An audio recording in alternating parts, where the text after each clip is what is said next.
Do do do do do do. All right.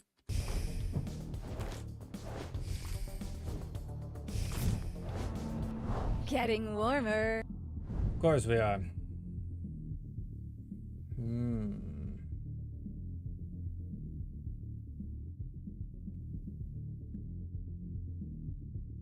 And applies burning. Let's do burning.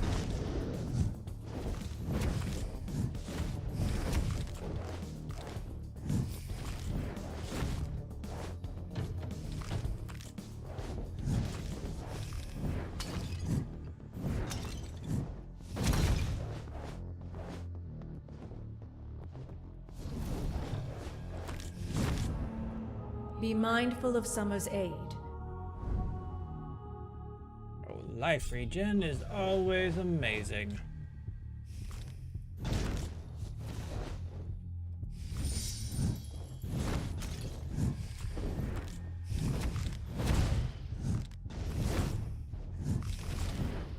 What, let's see here. Summer's damage. I'm gonna keep an eye on that after leveling a bunch to see what we get. Your dash throws ice shards.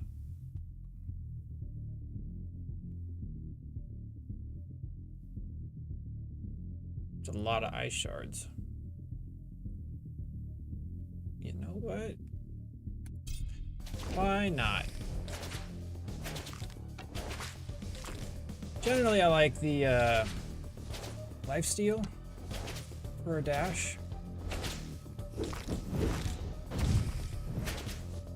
I can't say that I've tried the cold one.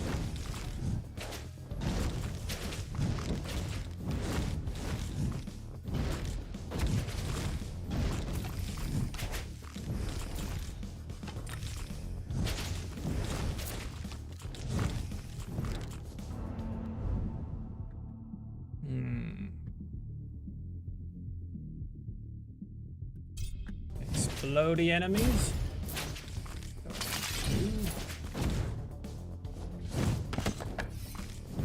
I will take your junk.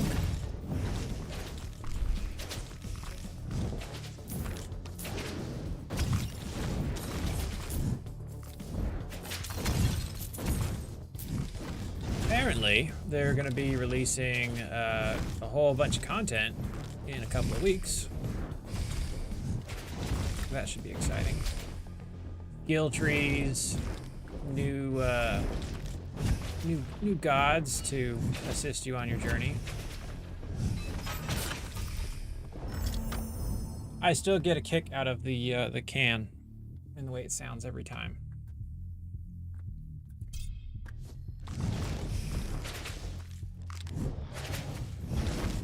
We are on our way to a really easy run at this rate.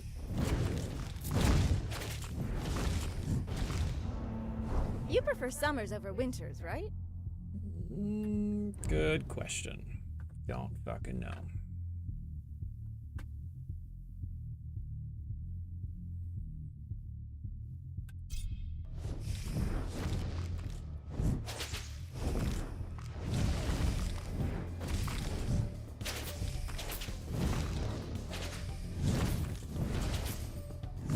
I need to grab the ability to summon more guys. I need my mortician friend.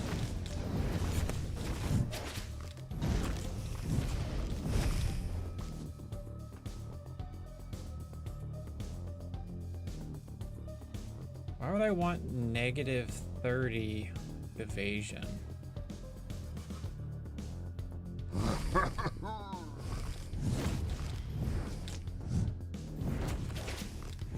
I imagine there's something to it, or maybe they're just like literally just trolling you.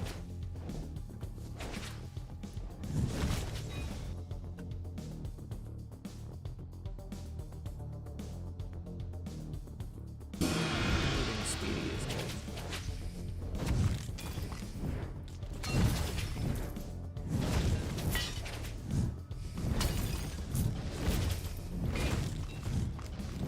It's a balancing act of staying in place and collecting levels versus running around and collecting buffs. I never really know what to do.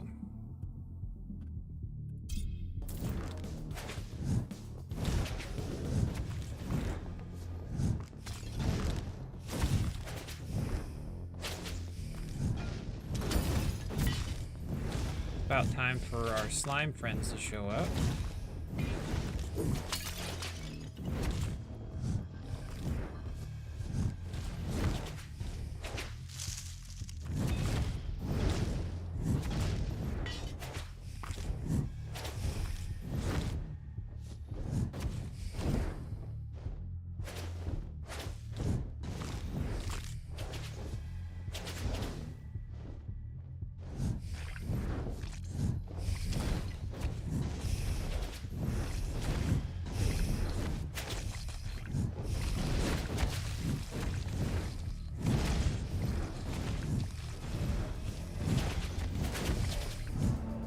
I don't really care for what's going on here. I'm just... So invested.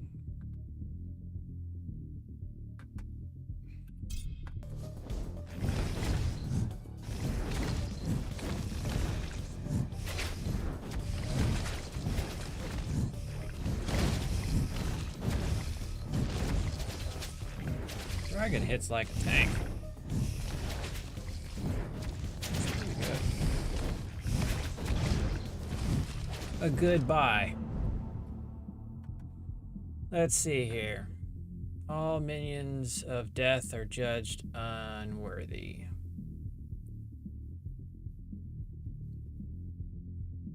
Prevents the next time you take damage. The cooldown of this blessing is reduced by your damage resistance instead of cooldown.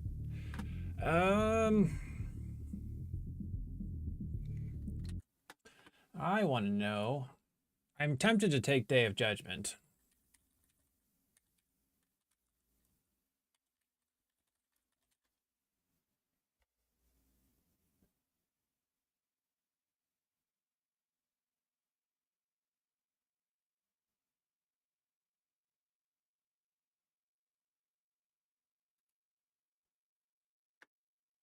God, stop it with the pop-ups.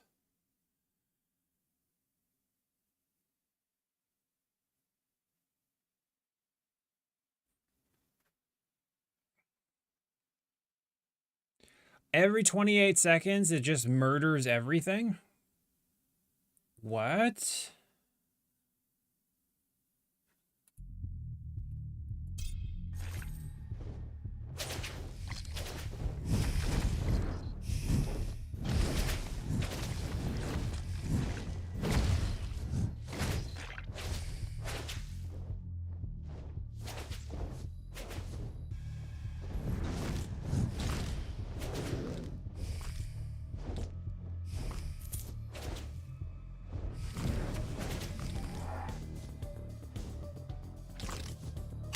Oh, Jesus. That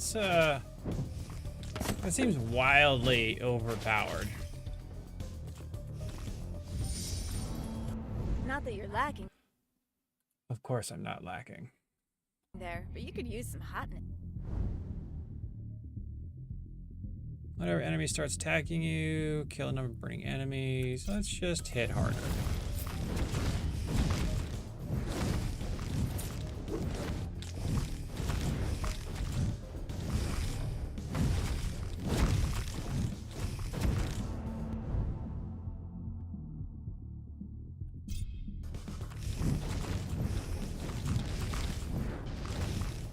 Udo, it's good. It's been a rough many days, but only because I can't. Let's see here. I want to window this so that I can minimize it so I can unvanish ghost chat and move it because it is in the wrong spot for me to pay attention.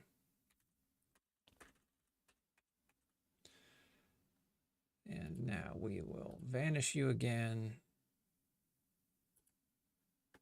Exclusive full screen. Because Sunday we drove to Missouri. It was like, it was a 9-hour drive, but it was actually a 12-hour drive based on having a kid, and saw the eclipse. Was dope as fuck, and then took like 16 hours to drive back. Didn't get back until 5 o'clock in the morning. It was, and because of that, I've been kind of out of sorts the last day or two. And then we had someone that was supposed to come and replace our stairs, tear up the carpet, put some new flooring in, and they didn't show. So now I'm working to fix that shit. So things are good.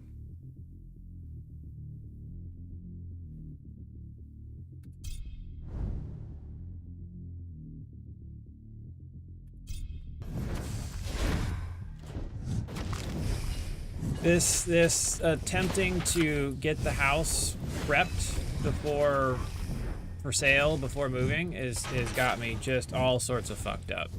It's so much goddamn work.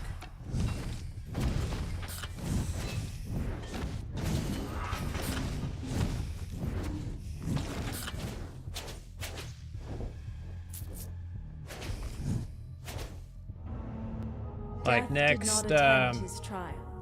He believed.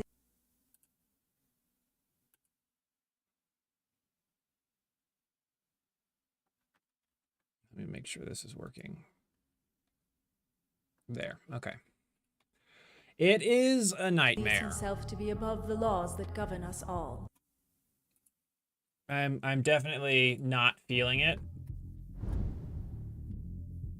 We're having painters come out next Thursday, and they're painting the entire inside of the house, which means almost everything needs to be packed, and then everything has to be moved out of the way and like shuffled into the center of the room.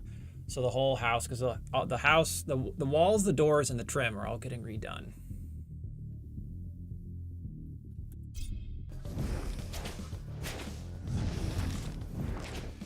And then we got to get the stairs redone. I went to the store thinking like, you know, I could just potentially do it myself.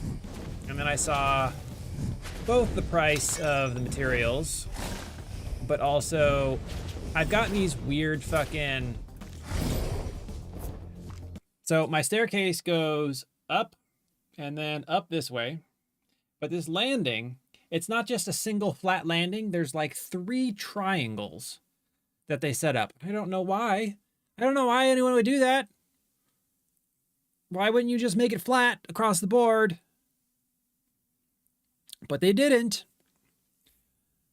So, trying to figure out how to tear out the carpet and then like find a good replacement that would get a wrap over the bull nose that's currently there, or do I tear it up and I replace it with new hardwood?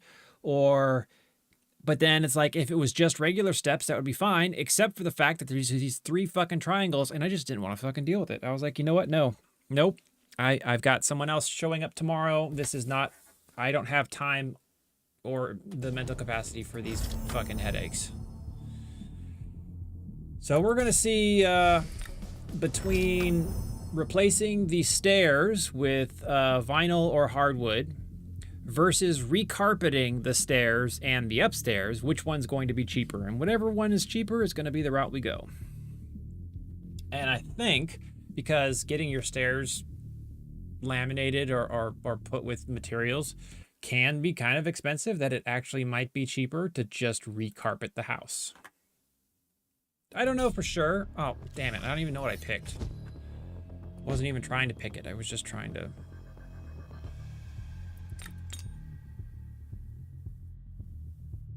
do things.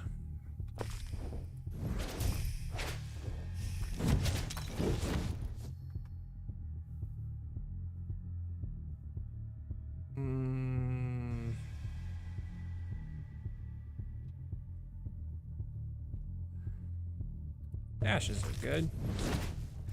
I like dashes.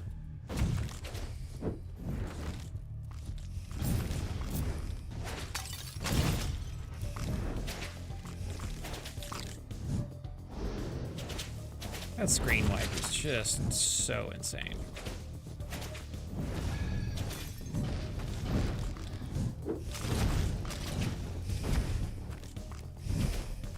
Yeah, it's... And then, you know, when it comes time to move, driving across country, not fun, but is saving us like $7,000 versus paying other people to do it for us. So that sucks, and I can't just like, I can't just... I don't make the kind of money where I can just be like, oh yeah, $7,000. Let's just fucking spend it, save ourselves a hassle. Nope.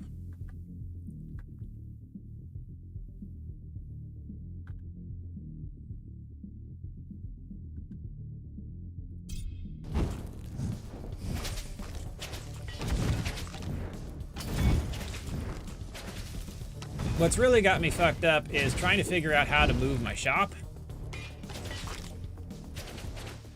Like, I really don't understand,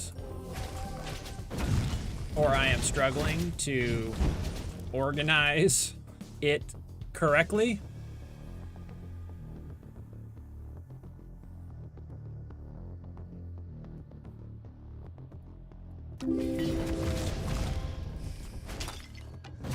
Yeah, I had to pay to have a tree taken down earlier this year.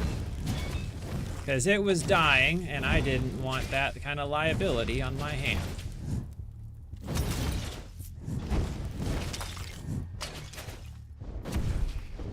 I've had some trees fall. That's not fun.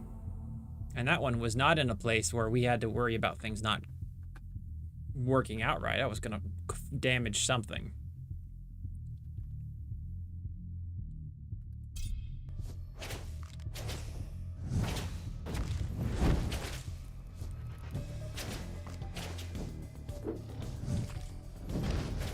Yeah, you got to get in front of some of those problems.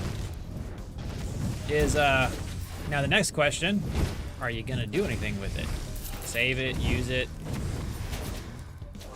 Because that's where you really start getting in trouble. Woodworker, and you know, if you were just Joe Schmo trying to take care of your property, you wouldn't think twice. You'd be like, all right, take it, cut it up, get rid of it. But being a woodworker, you're like, can I use it? Can I do something with it?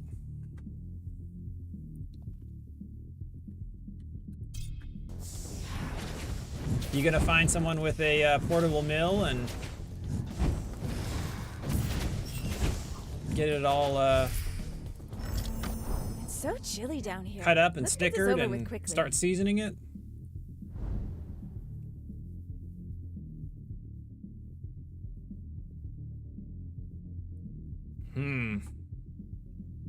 Here's what I will say to that.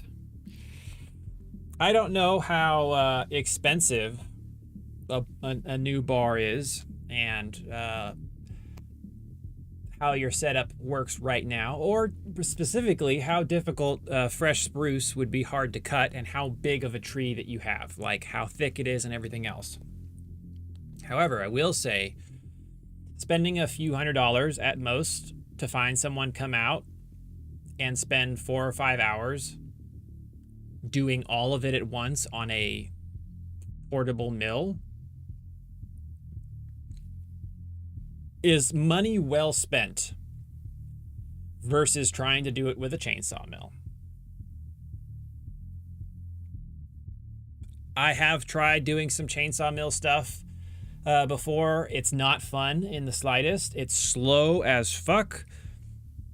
When you have a big rig and a portable mill, you find someone that has it, they'll tow it out, you prep the area, so you get all the branches and everything out of the way, you cut your logs into whatever lengths you want.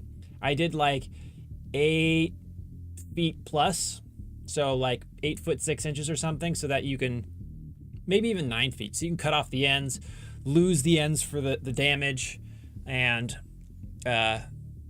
then you and whoever's running the mill can spend the entire day taking these big rounds and then just chopping him up and then setting him off to the side. He leaves, you pay him for his time, and then you spend the time moving him all yourself.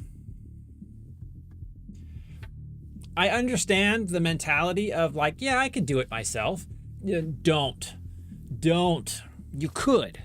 But if you could find someone who will just charge you for 4 to 6 hours of their time and you spend a few $100s and you help them and say, hey, I'll be there. We'll just knock these things out. I'll have everything prepped. We'll just cut them and then set them off to the side and then I'll worry about it afterwards and you do the cleanup. It's so fucking worth it. Because you're talking about hundreds of board feet in a tree that size.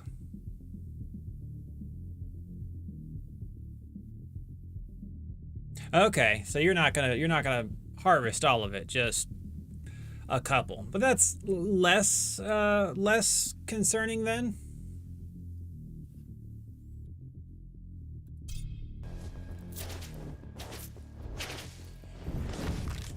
I assumed that you were gonna harvest more of the tree.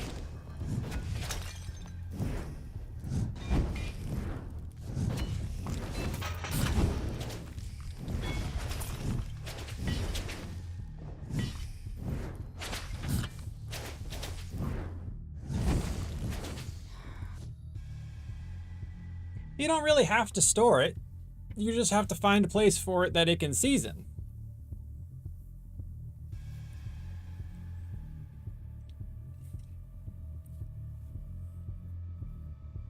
Rip yourself a bajillion fucking stickers.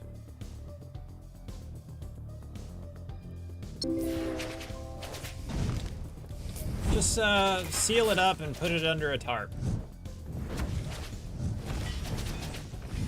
Not ideal. But it would get the job done in a couple years if you weren't looking to go any further in Balance the scale. making it viable.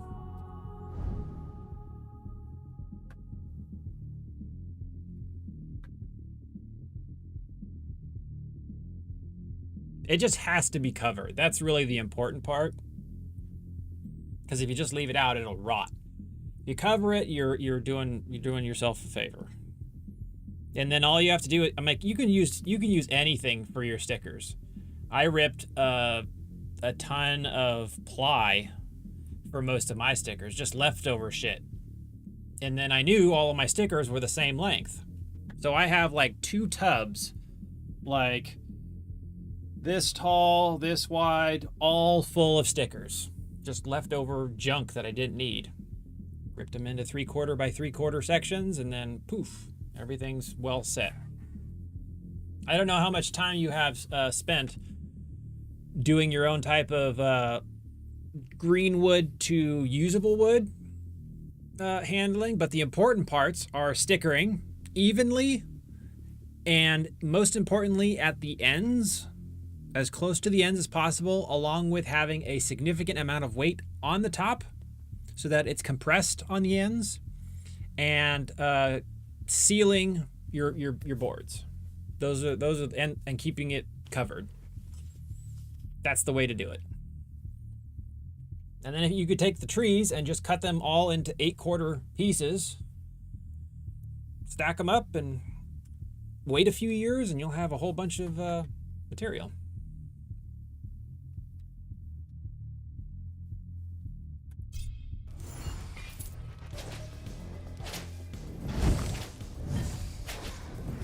Beyond what I just said, if you want to really get into it, watch a few videos. They'll give you basically the same information, but maybe enlighten you on a few other things.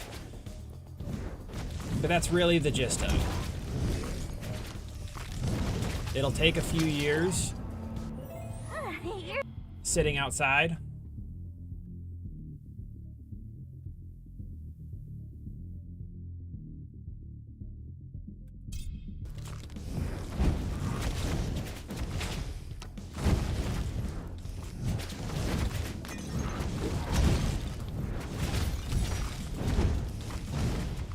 Tell you as much as I know, but I'm by far not an expert myself because I jerry-rig the shit out of my stuff to make it happen.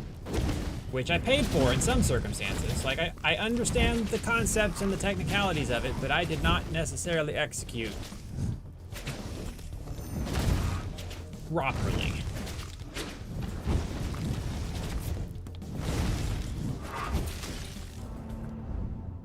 I'll see you in a bit. You have a good time wherever you are.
Shield back faster.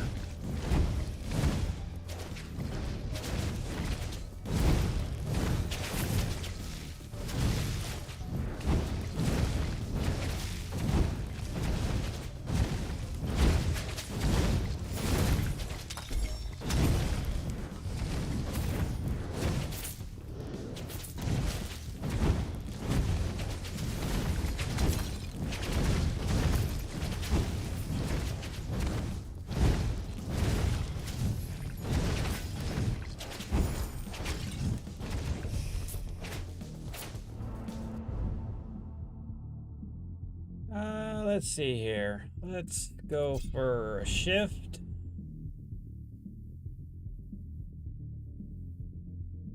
More projectiles. Okay. Wasn't quite what I was looking for. I want more skeletons, but I'll take it.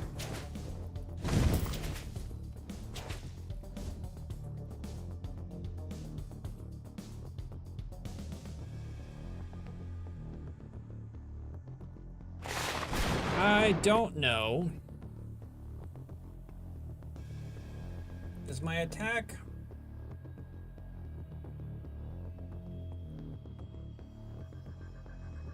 I guess my attack is just weapon attacks and everything else would be spell attacks.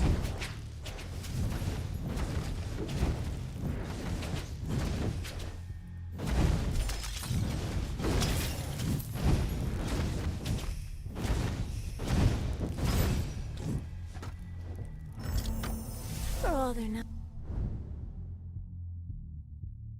You gain attack damage for each immobilized enemy. I mean, that's pretty wild. Not immobilizing them often, but you do. 60% of the time, it works every time.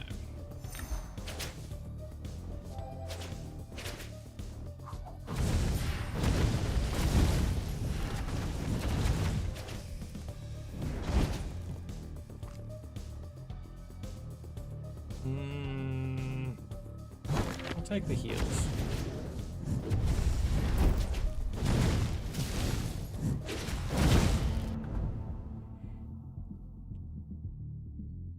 Now getting the shield up would be great, but I want something else.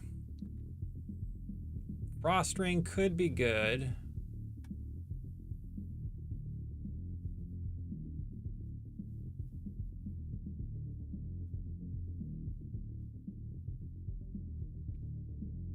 Just because I'll be more prone to getting those delicious buffs.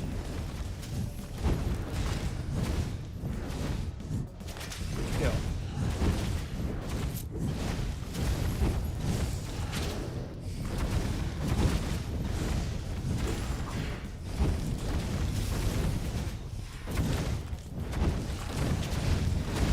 still haven't found a single Death's Daughter skill tree.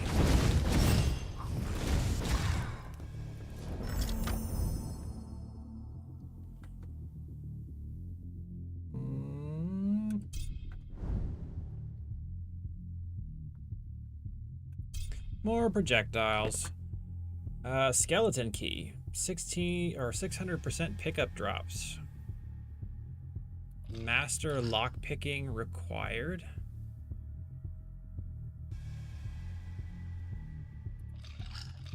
That must be the skill or the class.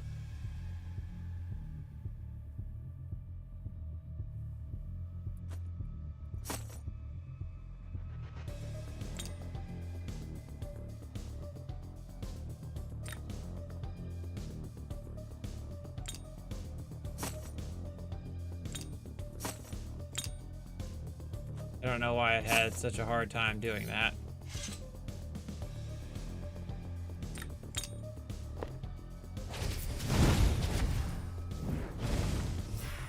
I think that's probably junk too.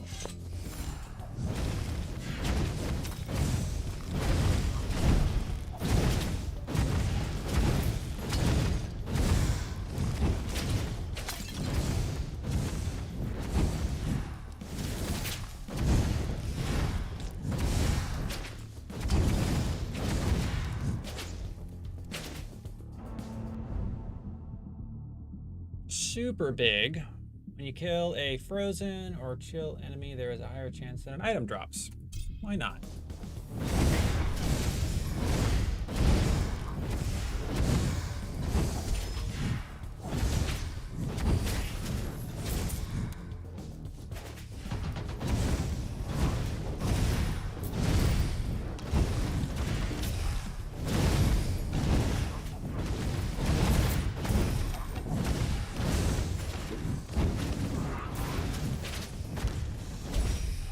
Gotta say that full screen death is pretty sweet.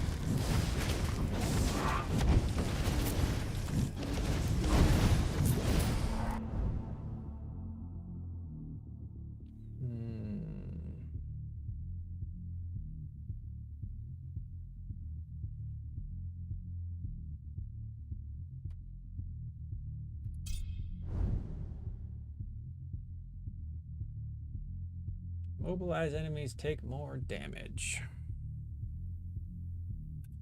That seems reasonable. Looks like we're doing a frost build.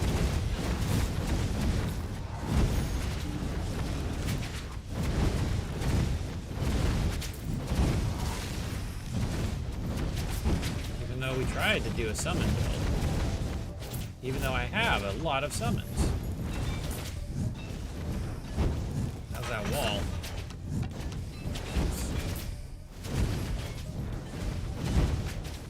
I still can't get over the way these death sound animates. Like a can opening. Cracking a cold one.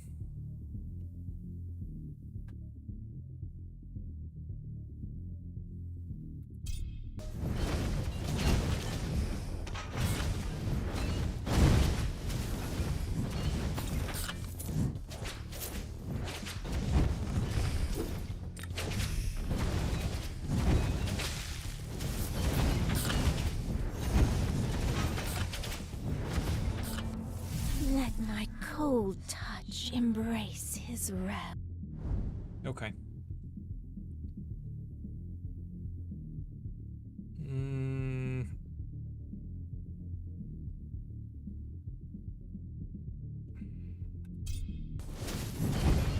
Bigger range.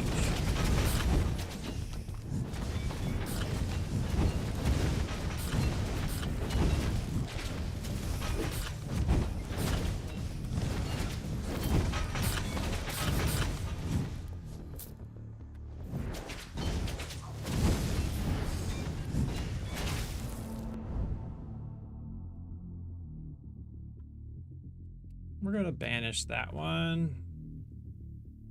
And the armor, because I don't want it.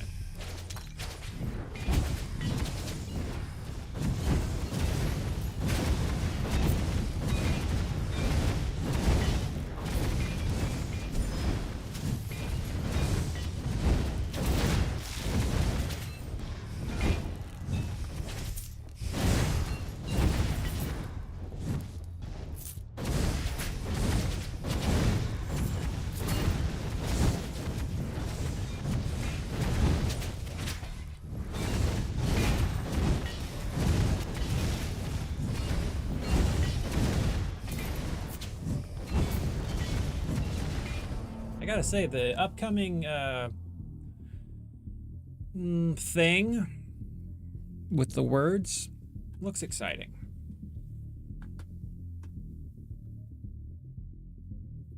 You know what? Let's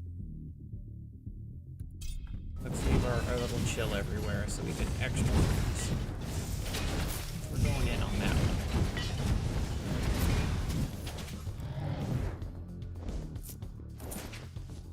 Out.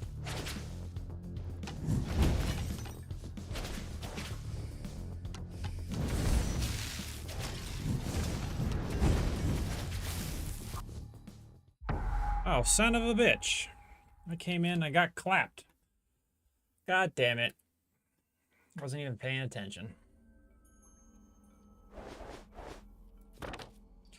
Let's see here.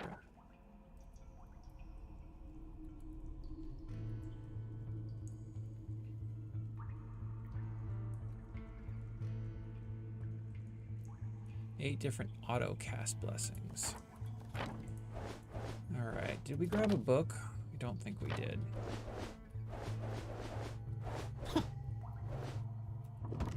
Throw the goodies in the stash that are worth keeping.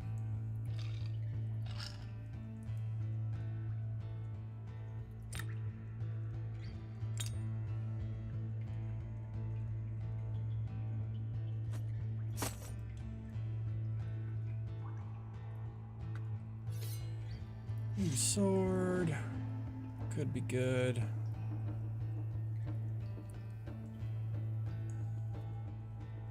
I think the rest of these I can probably just dump.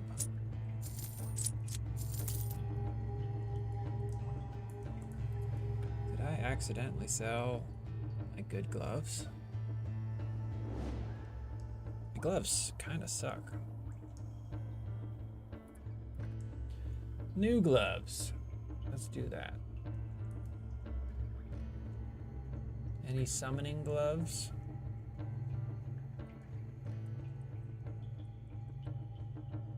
Summon damage is good.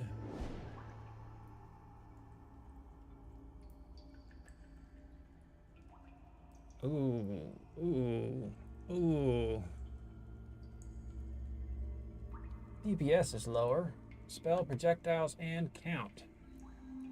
440 range, 440 velocity, 1 projectile. 51 to 69. So the damage goes down, but we get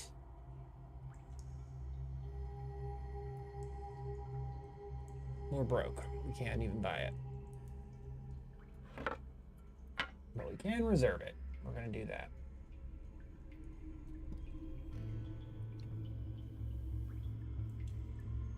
Chance to heal on kill.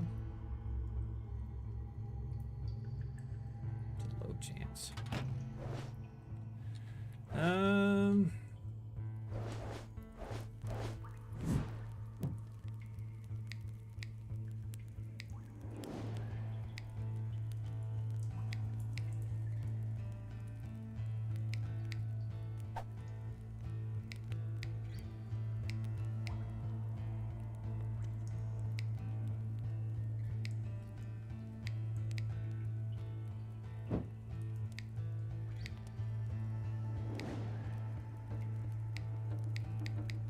Let's go look at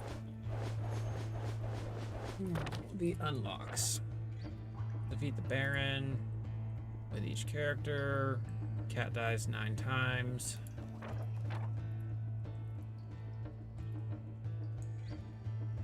Defeat the gargoyles in under 20 seconds. Win an attempt at Mort's Serendipity Blessing Nixie. Get 4 dashes. What's Krot need? 50 shielders. An elite enemy barrier with a single strike. 25 summoners. Hit level 30.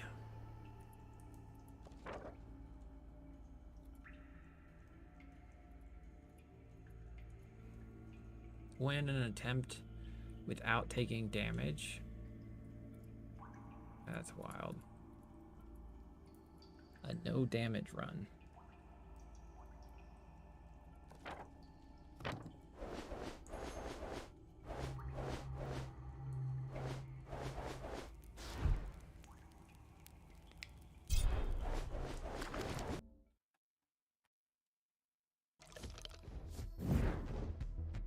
see them and I'm like, oh, they're coming to attack me, but they're my guys.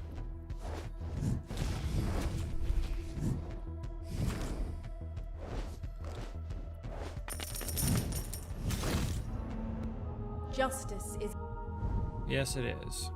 Your attacks become stronger and apply weaken. Projectile pierce, damage, area range, regenerate, life. Although ironically, if the goal was to be unhit,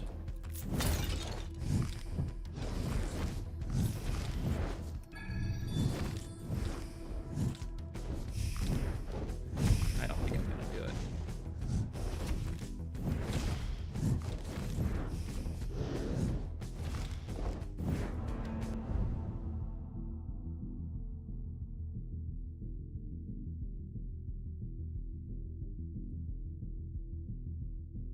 If the goal is not getting hit, I don't think I'm trying.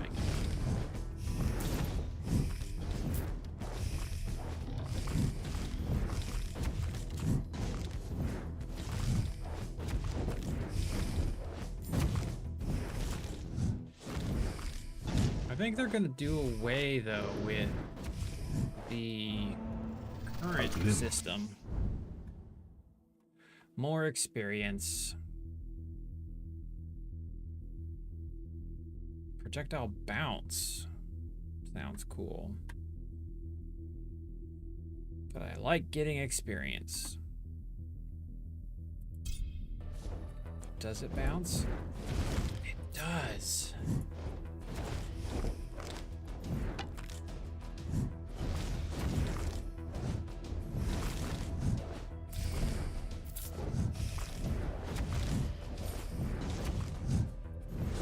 Although, to be fair,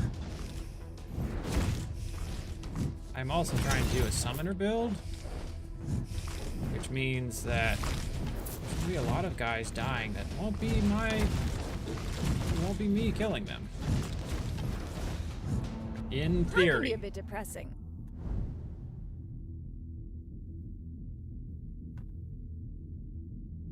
Reroll. Reroll.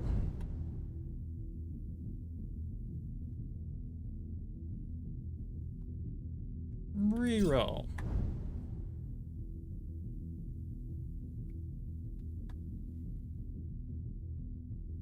I don't really attack all that fast, so this doesn't seem...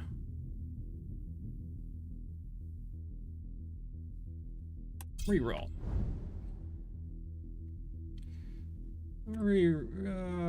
Banish that.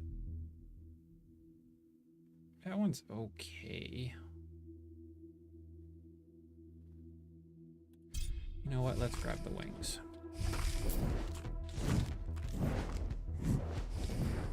There's enough dashing in my life.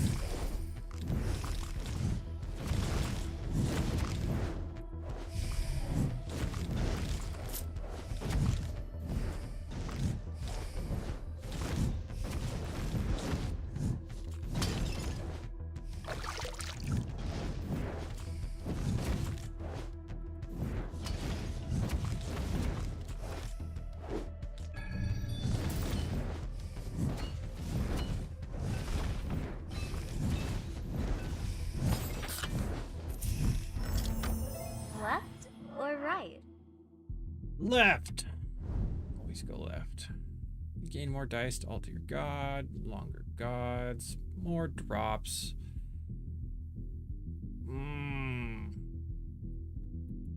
We'll banish that one and that one, and then we'll re-roll. Here we go.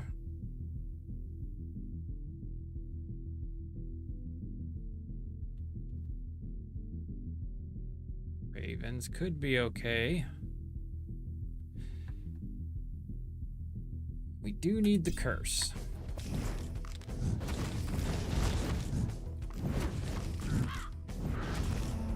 Death is not the end.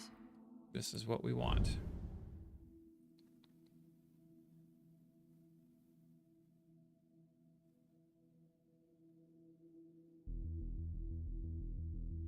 chance. Your attack hits have a chance to spawn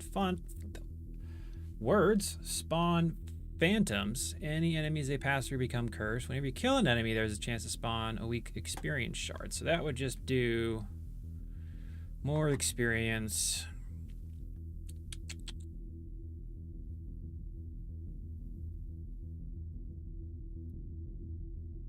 Yeah, let's play the experience game.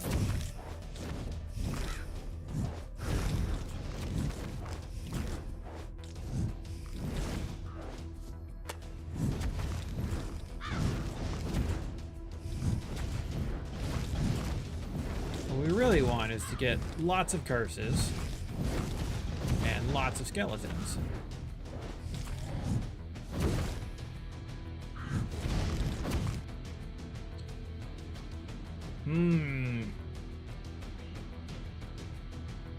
What spells do I have right now? I don't think I have any.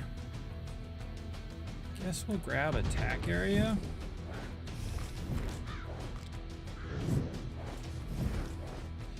Here's the question of the day. How do summons interact?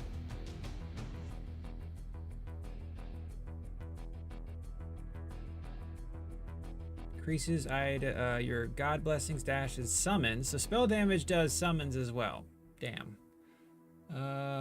Attack damage.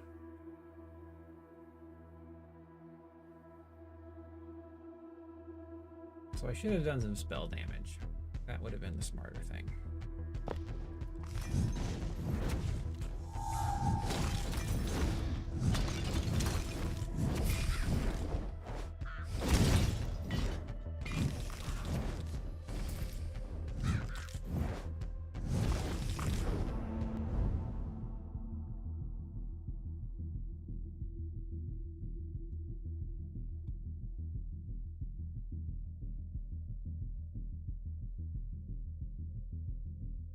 Every 60 seconds that pass, the damage of your summons increases permanently. That's a good early one to get. Gives us a pretty solid buff at this point. Assumes survival amongst many other things, but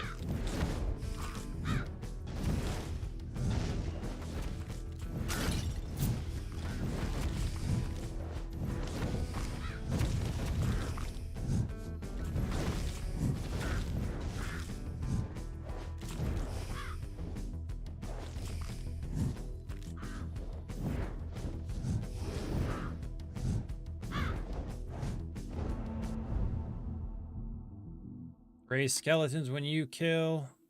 Oh man.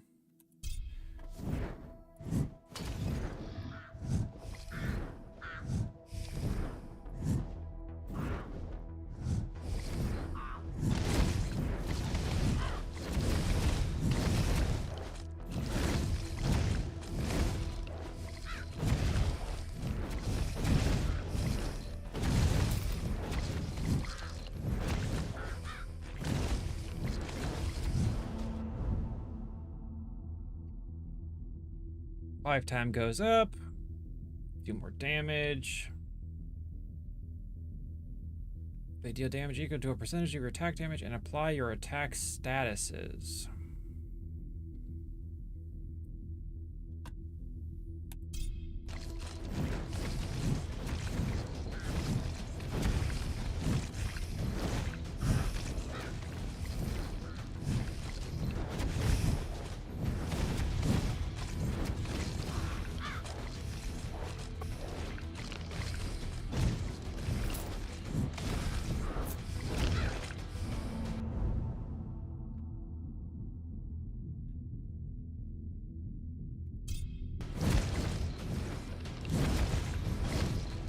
Faster.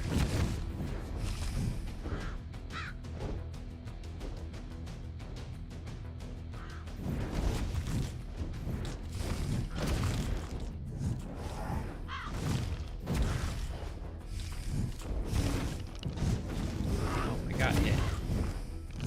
There goes that no hit challenge.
Couldn't keep up with them.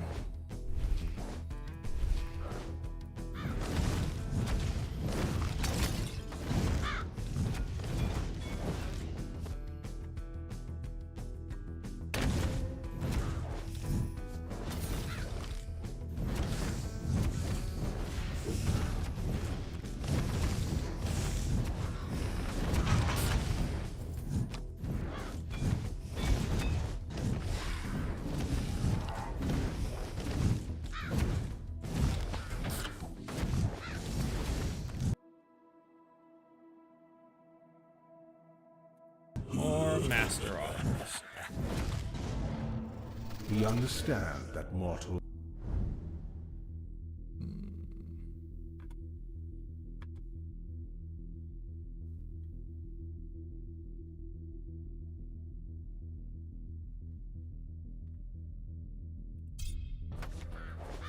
I'm a sucker for more experience.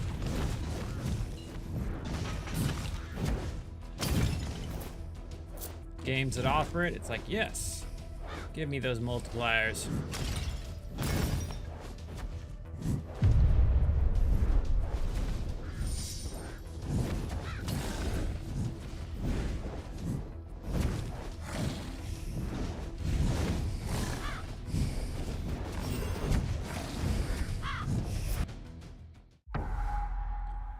So apparently, I'm squishy.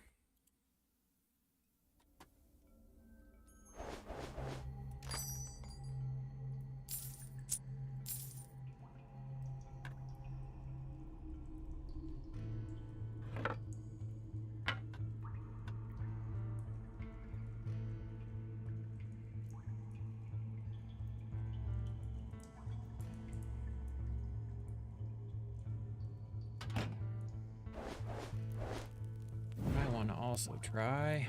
What was I using before? Regen.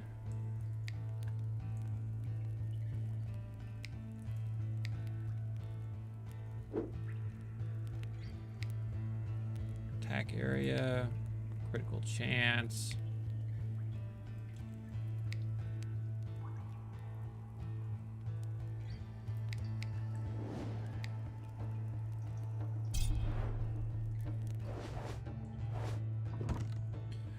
What are we rocking right now?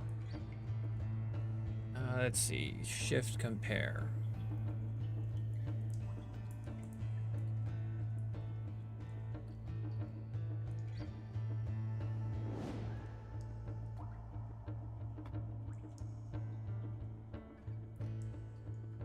Heal and level up, 22 spell damage. That is a shitty.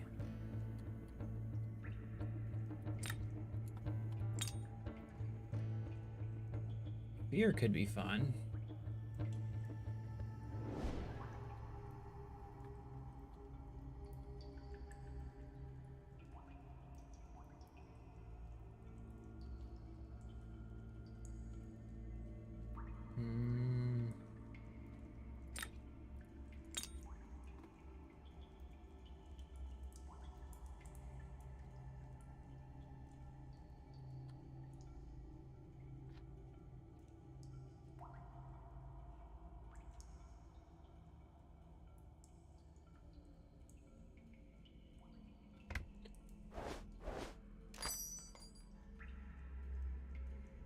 Doesn't look like I can.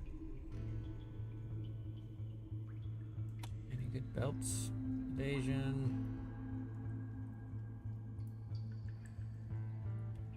Could really use a weapon. Not gonna get one.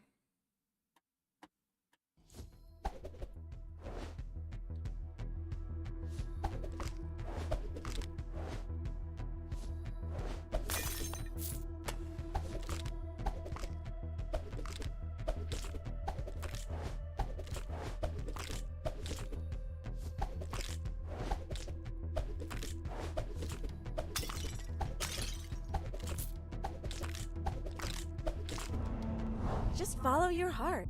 Yeah.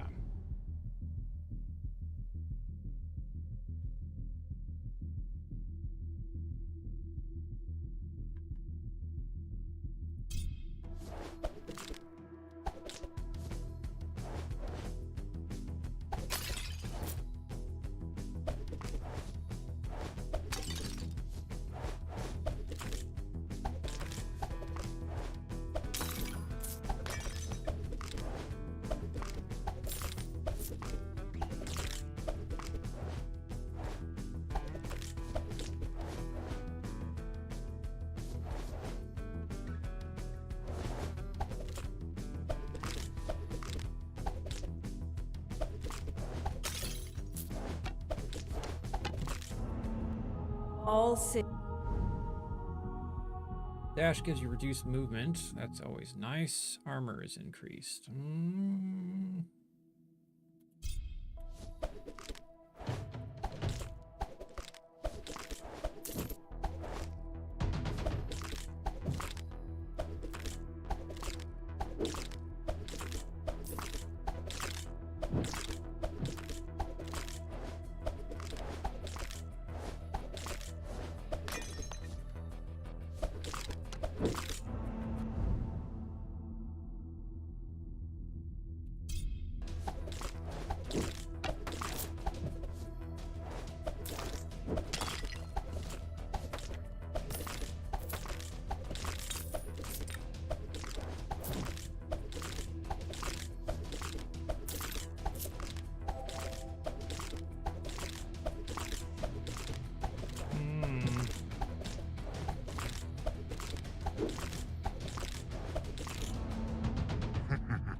Cooldown.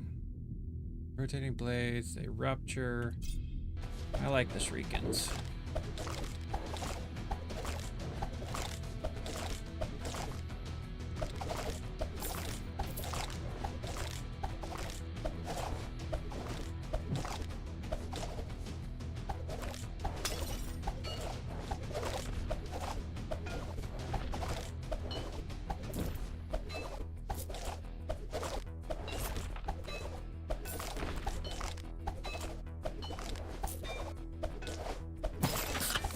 I forgot that I feared. Ooh. Create a chain that rotates around you for limited time, damaging and rupturing enemies. Lasts for 7 seconds. Chance is high. That or the blades. I want to say we're going to go for this one because those are great. Basically, it will be a non-stop chain at a certain point.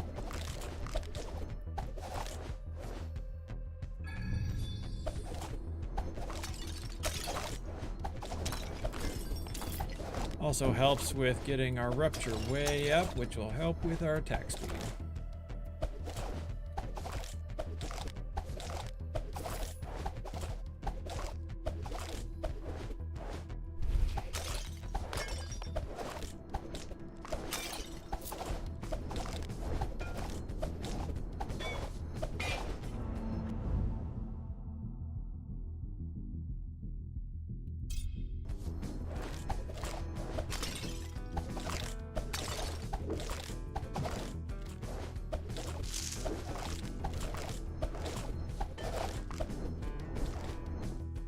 Oh, 12 spell speeds or attack damage. Let's look at...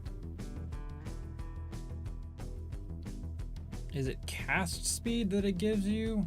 I didn't take it, but...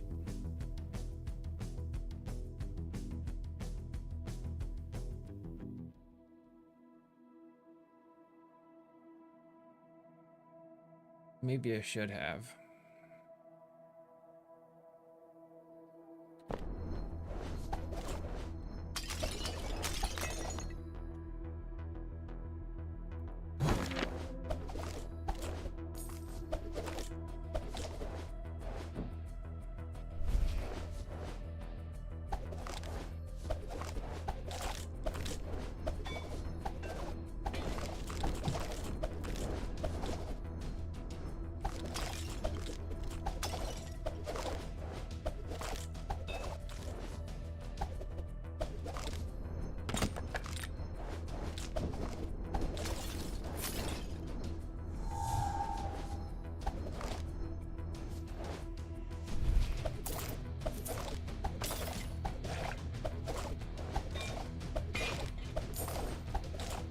Bring him on.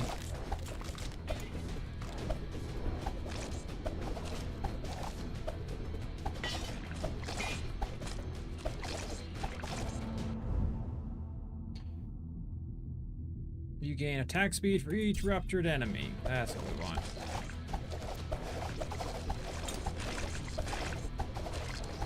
Oh, I've been alright. Things have been kind of chaotic. My schedule... I'm in the middle of doing a lot of things that are eating up my time and capacity, so I'm not really getting jack shit done in my streaming life or my woodworking life. I'm just focusing on prepping for my move. So that's how I've been doing.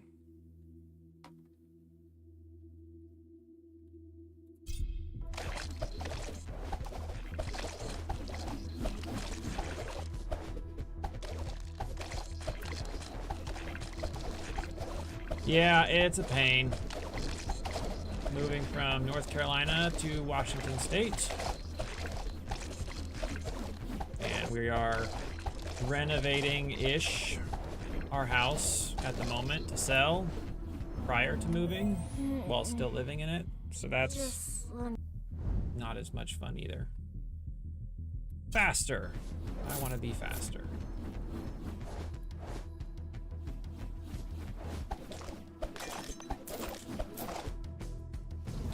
But it's an exciting move nonetheless, even though I'm piss whining rather frequently about all the little steps of it. Because you know what? At the end of the day, they all suck. All the steps suck. But it's worth it. I'm excited to get it there and done.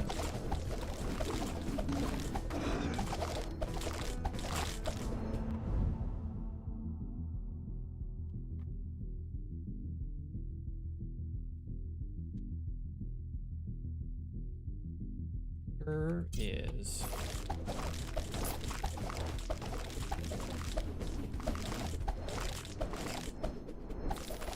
and then we gotta I'll be this move is only semi-temporary, as in it's gonna last a couple years renting, and then find a way to buy and build, hopefully, a home.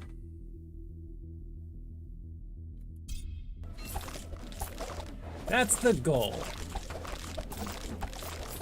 But Washington is expensive, and I don't make that much money at the moment. So, making that a reality is another question.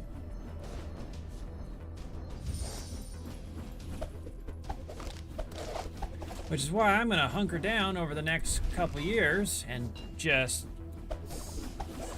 become famous. That's really what's gonna happen. Everything's gonna take off.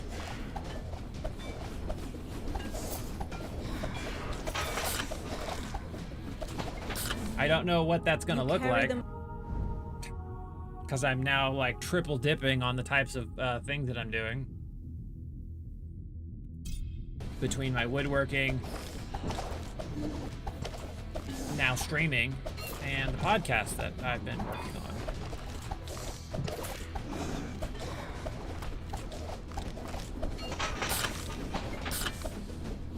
Time. That feels like the crutch of everything.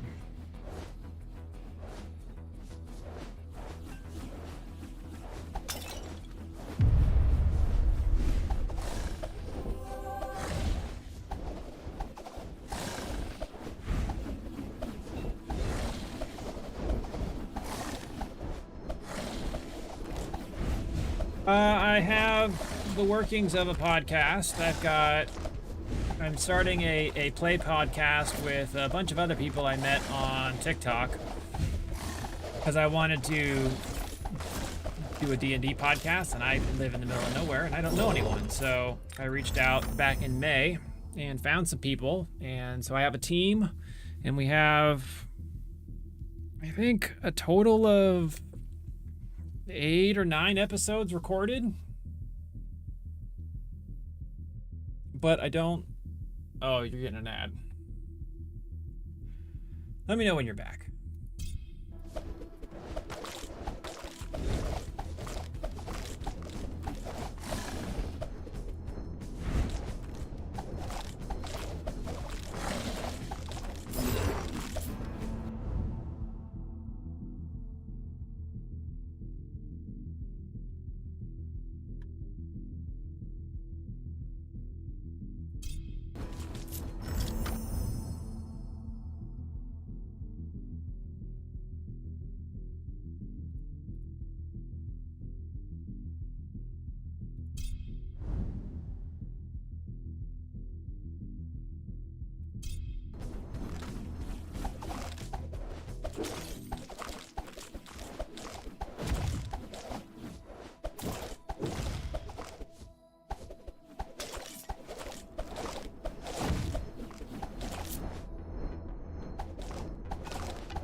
So, well, I'm not actually doing a D&D podcast. It's a Dungeon World podcast, which is like D&D, but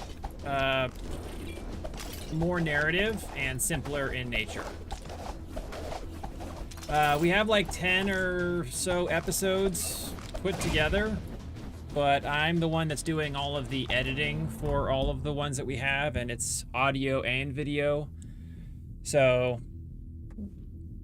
we started recording back in October, November, and we meet once a week, and life got in the way of a few episodes, and then we had to adjust on some, and then my life has been chaos for the last month and will continue to be for the next few weeks, plus the move in June. So it's been a lot. But once I get to Washington and my studio reestablished and my shop reestablished and the project that I have for a veteran business organization worked out, I get to start doing everything else. So my life is like going to basically be on pause, more or less, on the productivity side until like August. So I'm doing little bits here and there when I can, but I've pretty much come to the conclusion that I can't expect large strides, but I do have the next couple years of going further and picking up my Wood Talk account again and really get back to content creation, because I've put it all basically on the back burner.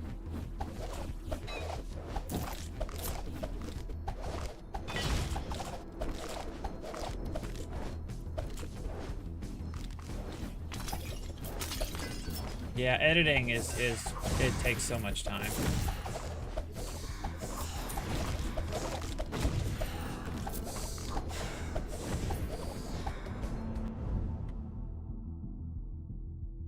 I mean, I'm super excited at that,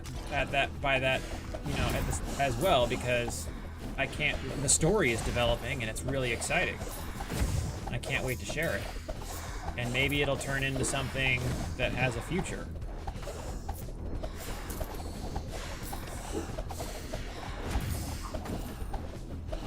Dungeon World is definitely a neat game. I think it's very new player friendly.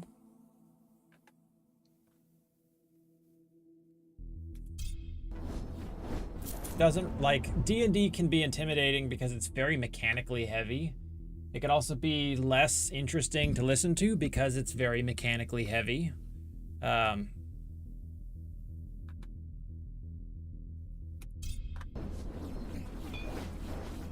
I like Dungeon World because it's a lot.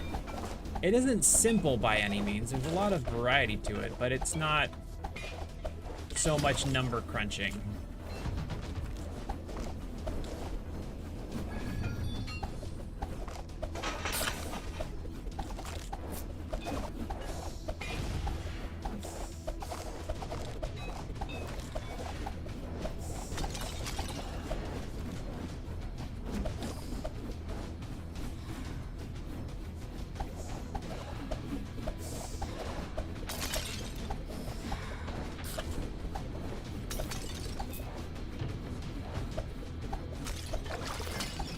Having a good DM is an important aspect as well. That can really make or break what a game or campaign that you get into feels like.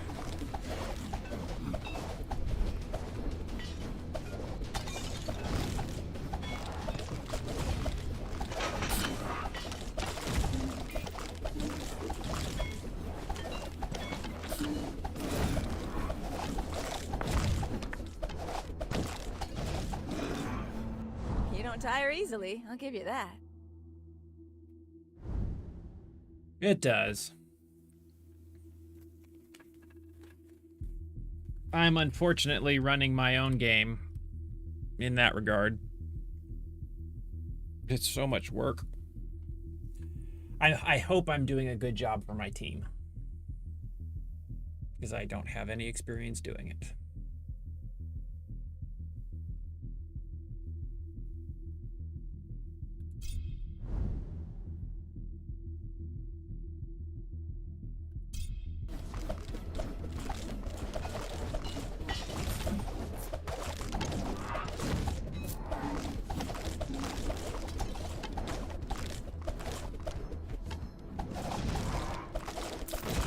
The benefit, again, to Dungeon World 2 is it doesn't necessarily require as much prep.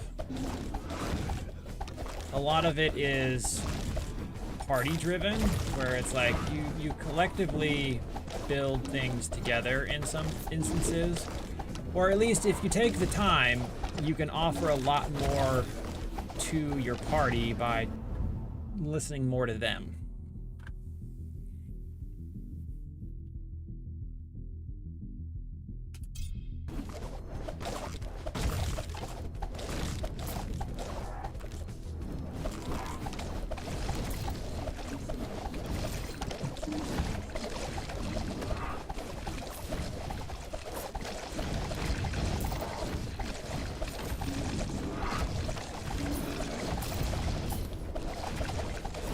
That's a bummer. I live like in the middle of nowhere, and that's why I put out because I was on my Wood Talk channel and I've got reach there. It's a lot bigger. And I was like, you know what? I want to play this and I live in the middle of nowhere and I don't have any friends. Anyone want to do this with me? And I got a fucking huge, I had like 200 people volunteer to be part of this project, which was very overwhelming. So then I spent several months doing lives once a week to talk about the program and to logistics, tech stuff, figure out the ins and outs of the campaign, or just kind of brainstorm the game and what we were doing and the podcast and how we needed to go about it. And from those things, I pulled my team, and we've been working collectively for a while, and it's exciting.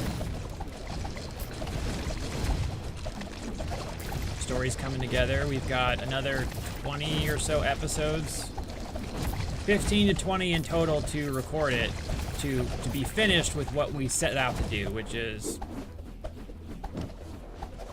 6 months of recording was the thing we all agreed to try, to give it the old college try, put in solid effort, not half-assed or bail at any point in time. So we've got a hefty amount of work involved, enough to get our feet wet and be like, you know what, this is worth it or it's not worth it. But we also went into this, I went into this from the get-go of trying to create something that was both fun, but potentially monetizable, something to, like, I approached this as an extension of my brand, of my business,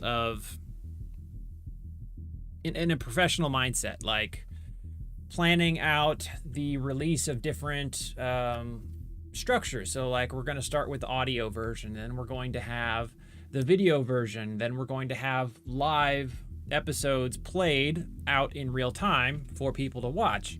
And then each one of those is going to be released in certain durations. And so that means that we have to record and have everything good to go from the beginning, which means video recording starts from day one instead of being down the line. And it's like, there's so many things to juggle.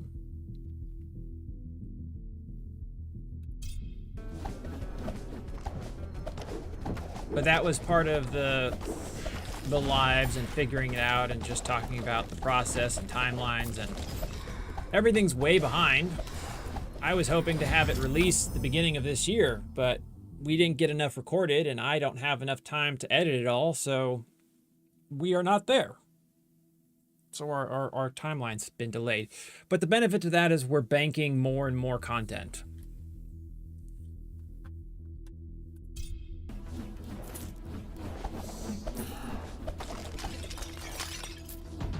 So that when life happens down the road, which it has evidently shown itself to do on a regular basis, we'll have a stockpile of stuff that we can choose from.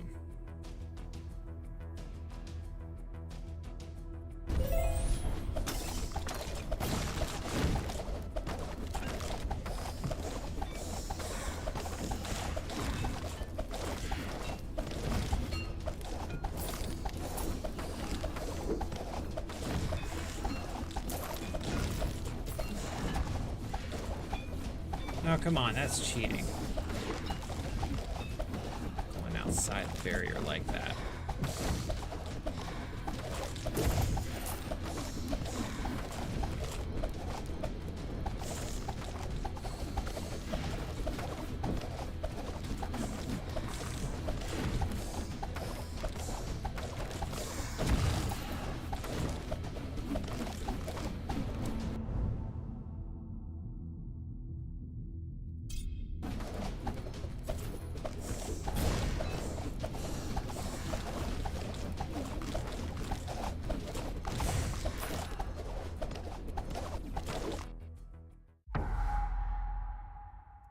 I was reading and then I died. Excited to find out about the shop. I was going to try and sell some 3D prints for the games they were playing. Counters, dice, cards, holders. Well, that's, I mean, it wouldn't be the only shop, though.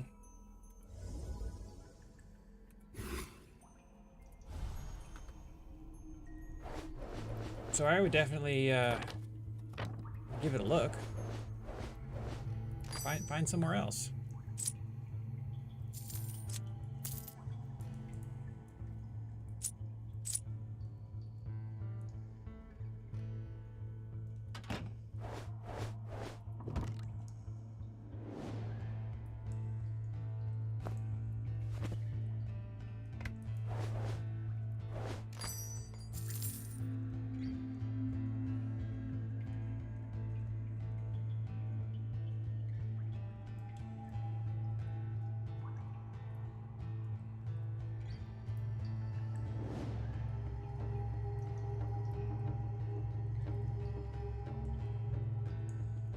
Night only.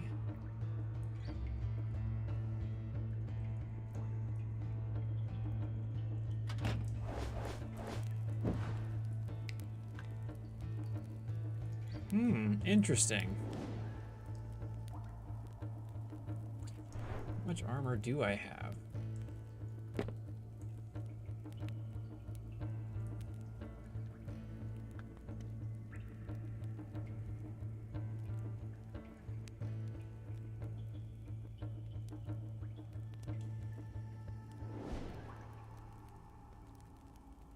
Well, the other thing you could do is potentially like run through, I don't know how populated your area is, but run through forums and find local groups or communities that are interested in getting that type of stuff.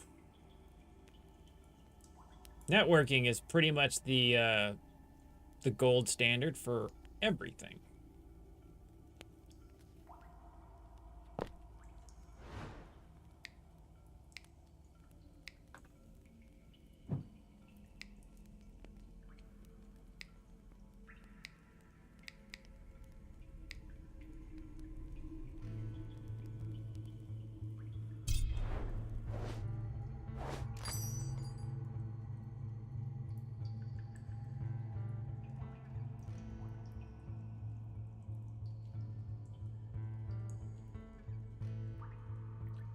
See here.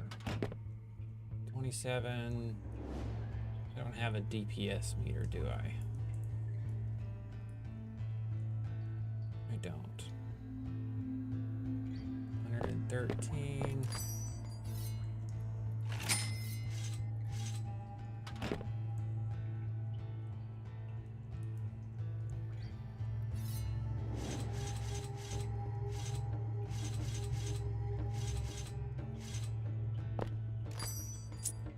Pretty much says the same thing. Let's see what's in the stash. Looks like I had a weapon I could have used. So I spent all that money for nothing.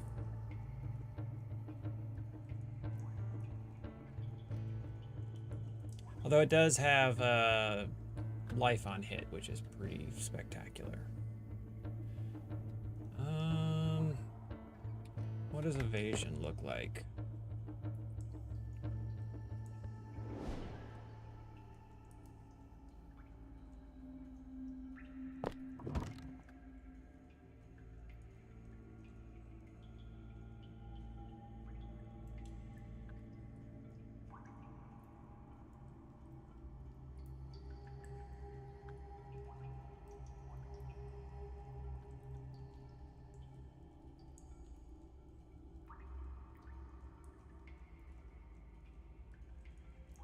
that it? That's all I got?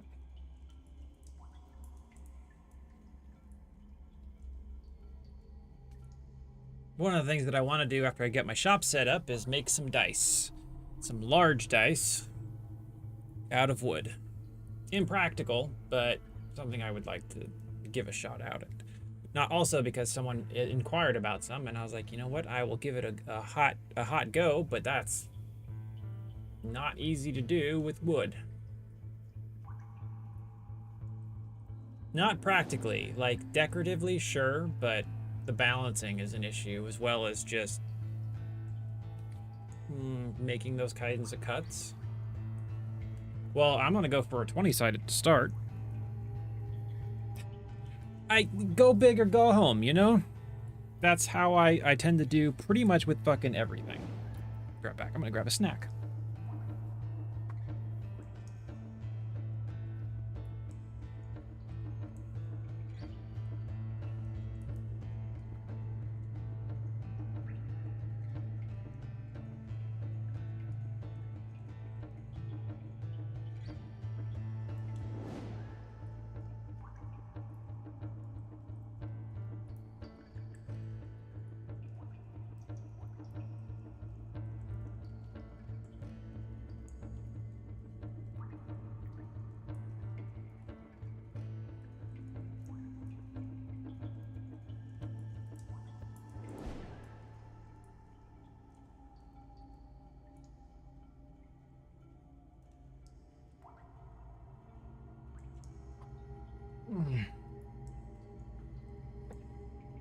Oh. I have a t-shirt that I made branded specifically to that concept. Here, let me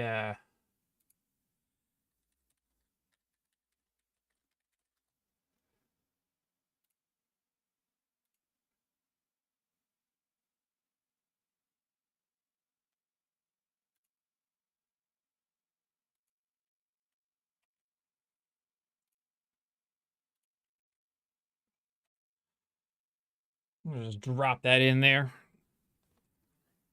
So I hired a designer. I worked with a designer out of Australia. A British individual out of Australia that I met on TikTok. And I preach a lot of things on my Wood Talk. One of the things I talk about a lot is that failure is one of the most important things you do in anything. And that if you can look at your failures as learning opportunities, as stepping stones to success,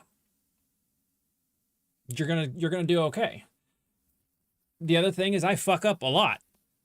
Oh God, I fuck up so much in my work. And I share lots of my fuck ups.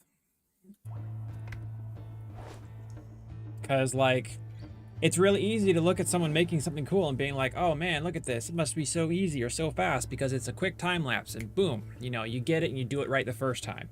And then it becomes intimidating to people that want to start doing stuff because they think I could never do that. And you're all wrong because you could.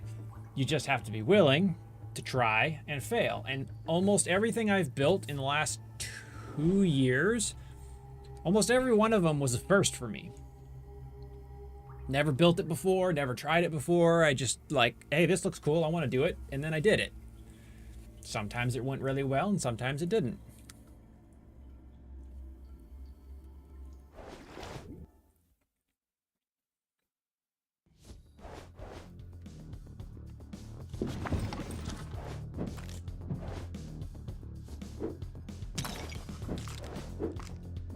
So, interestingly enough, to keep things on brand, my podcast is called Unintended Adventures. Down here, though.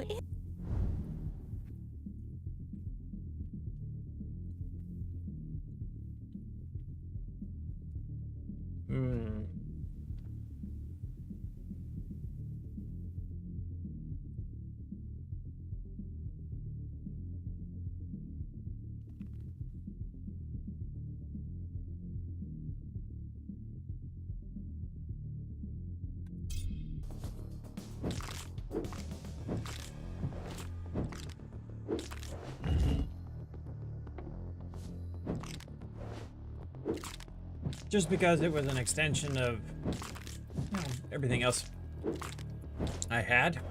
And then that leaves me a bunch of opportunities for future podcast merch products where it's like, it's not intelligence, it's Fireball. Or just like stupid moments in game. Or it's not... like, it wasn't problem solving, it was unintended intelligence. Pick out little things and make something fun of them.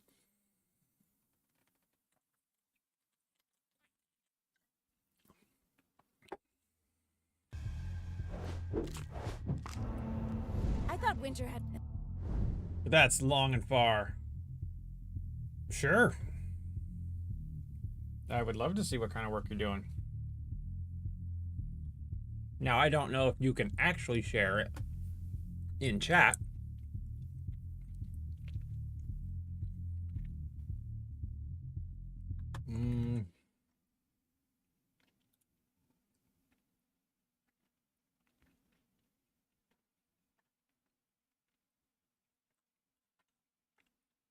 And I'm guessing probably not. I'm not getting any...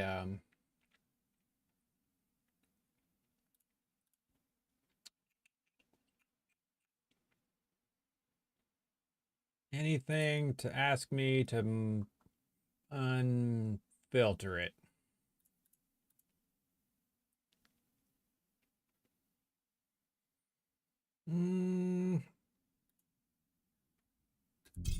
Oh, son of a bitch. Click back in game and it fucked up. You have a social media anywhere where you have some like of your work?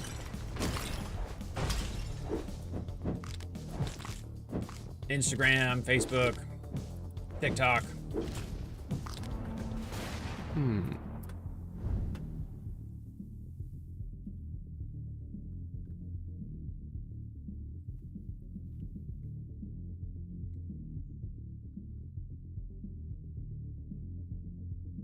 Well, I have a page on Facebook. I think you could tag me. Can you tag on Facebook? I don't remember. And I'm not good with social media. I hate technology.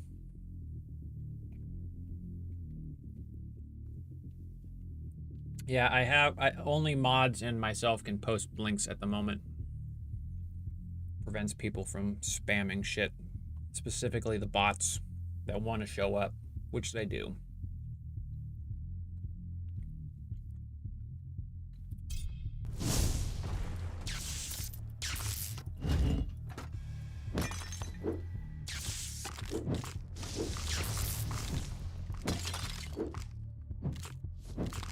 But I have a Facebook page at the Wood Veteran if you want to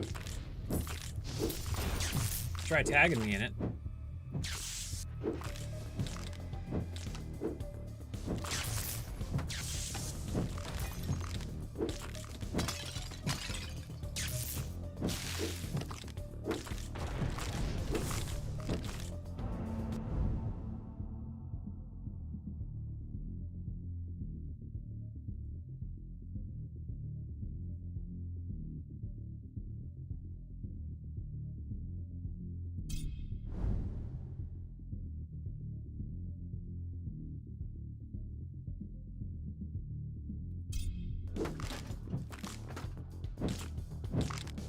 That works too. I forgot you could do that.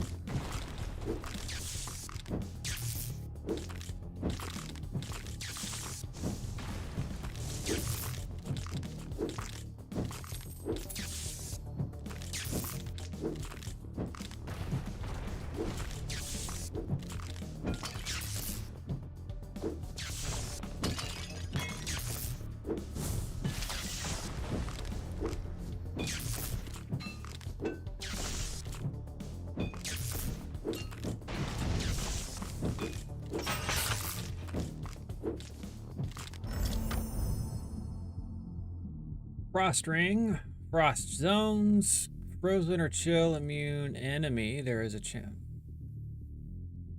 When you kill a frozen or chill immune enemy, higher chance that they drop items.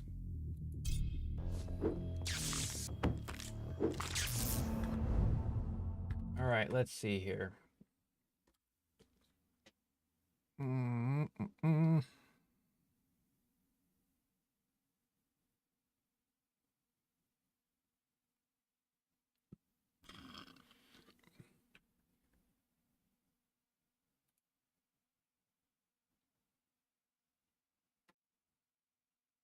Now, how did you do this?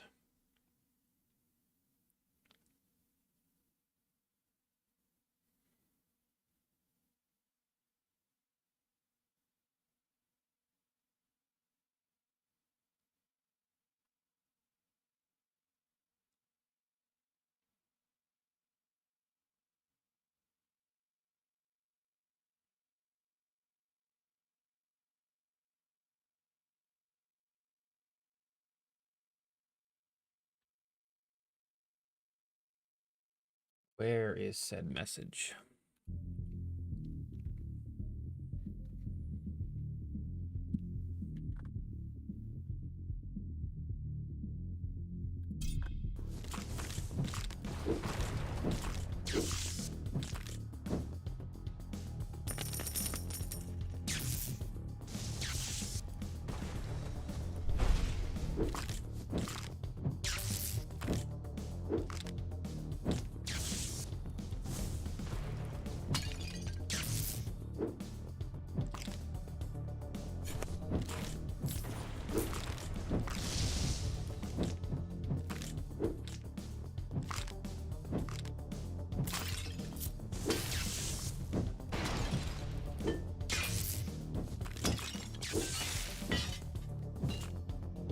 It should be...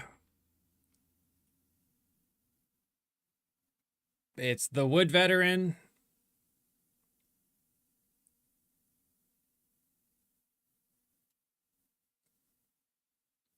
Has 237 followers. Looks like this.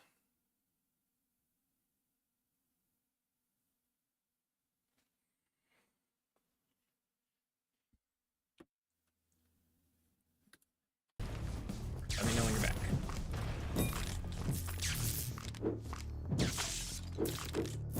Hello, is it me you're looking for? What's good?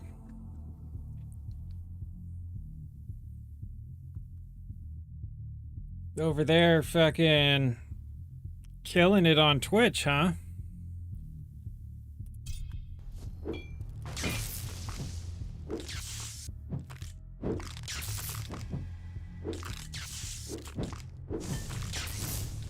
Congratulations.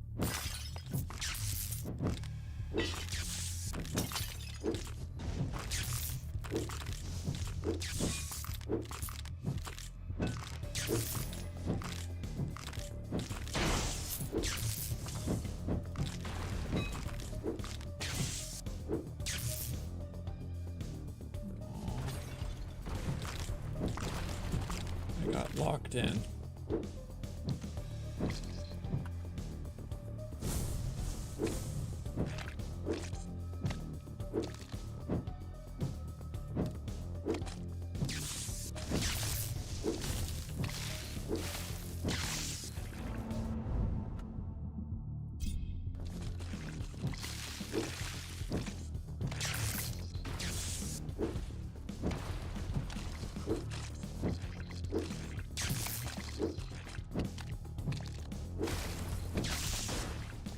So, licensed. Here's my Facebook.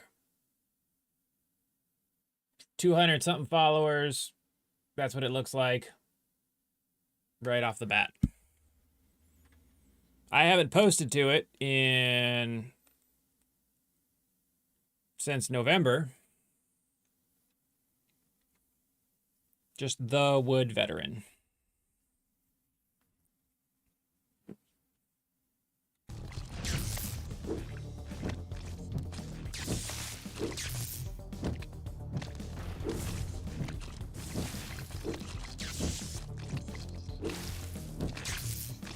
You're gonna be running circles around us in no time, Dream.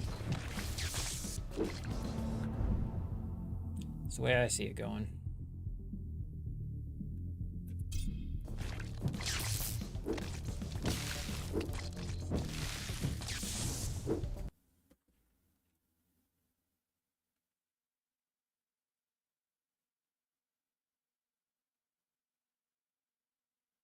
There we go.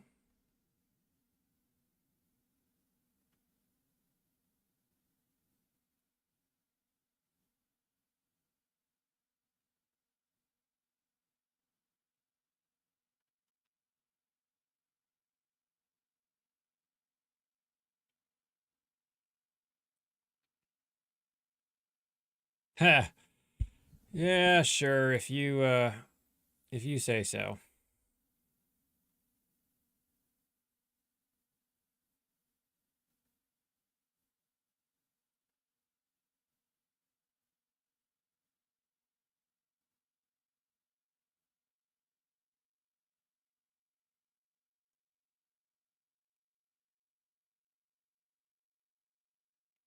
Oh my god.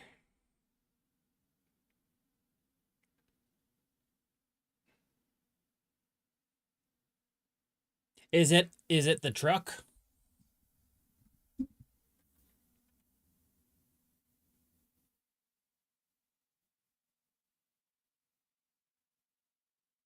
Which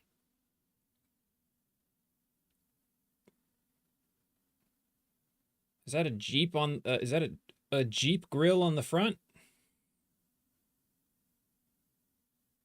Looks like a Cherokee.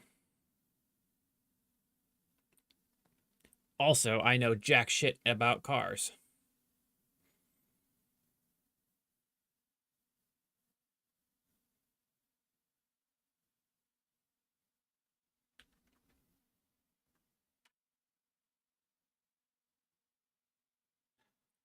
You'll have to enlighten me on that acronym. RC.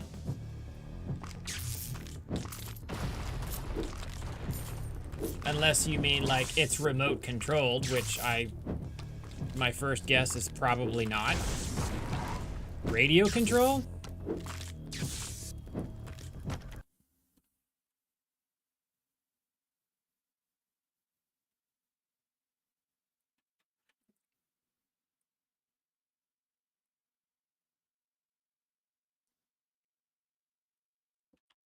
I need more details.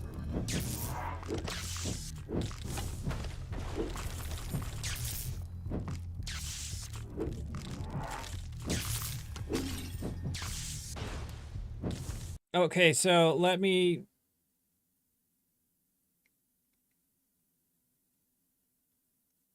ask you this then.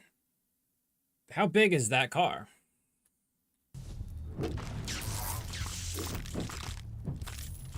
I am definitely gonna die.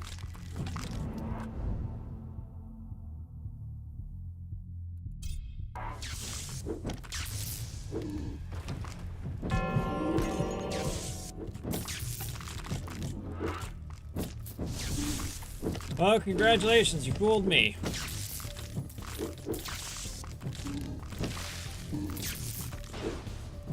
Now I know that picture and playing with what's the word?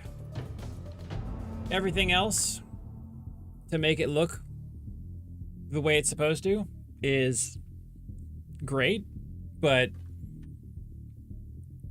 I for sure thought that was a vehicle.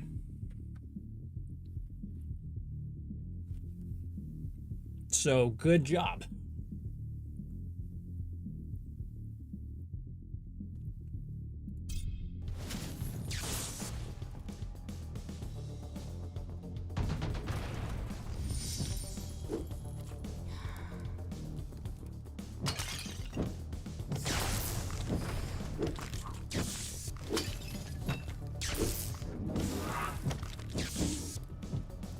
Yeah, Dream, you keep it up. You're gonna be doing all sorts of stuff.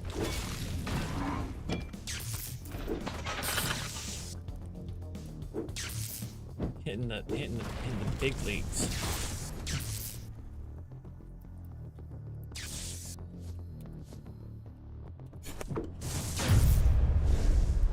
Definitely gonna die here. Because damage sucks.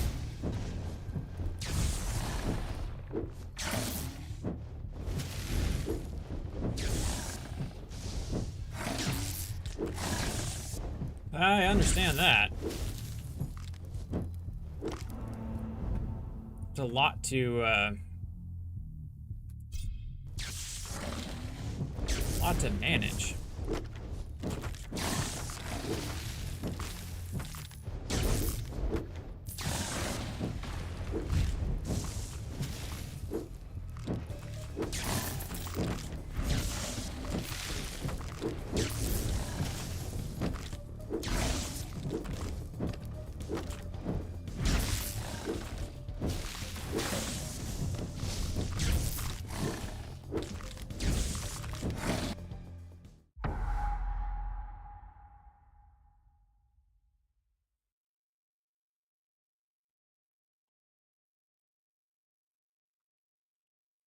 But no, that looks great.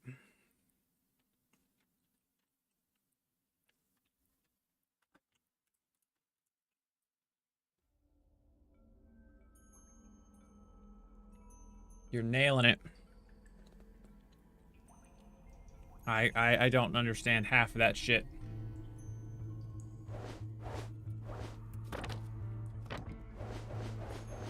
And I'm not going to be able to go and figure it out until probably a few months from now. But it's on my to-do list.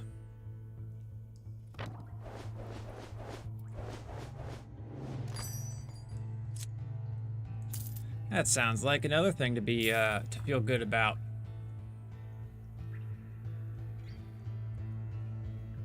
You can be proud that you took someone's help.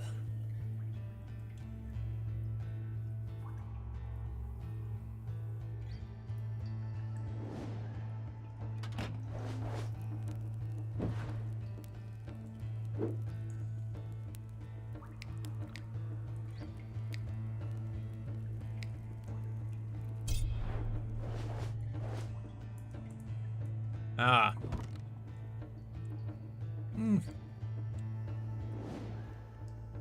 Potato, potato. Sure. Show me your magic.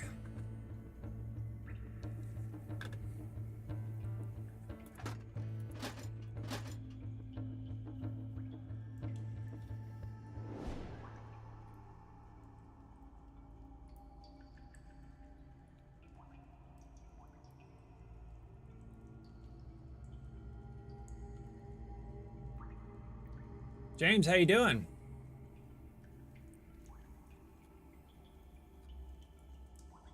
I'm doing all right. I'm doing some streaming while I have some free time because I don't have a lot of free time these days.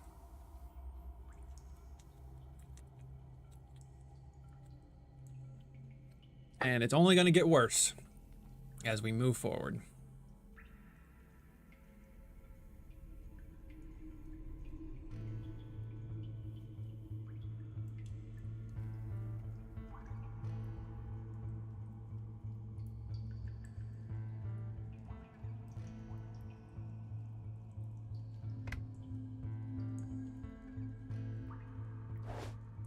I'm moving, so like my stairs are getting renovated, our whole house is getting painted. We have to pack everything before we get it painted. My wife works, so I'm watching the kiddo. Other children have things. Packing the shop. OBS has been,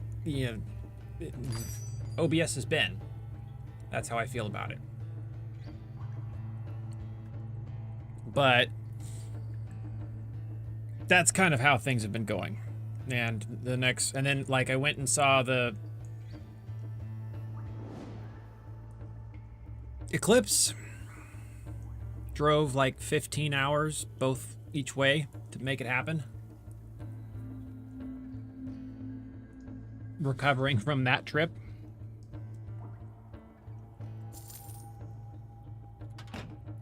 But yeah, everything just feels chaotic, and then moving in June, so that's a long drive. I'm not excited about either.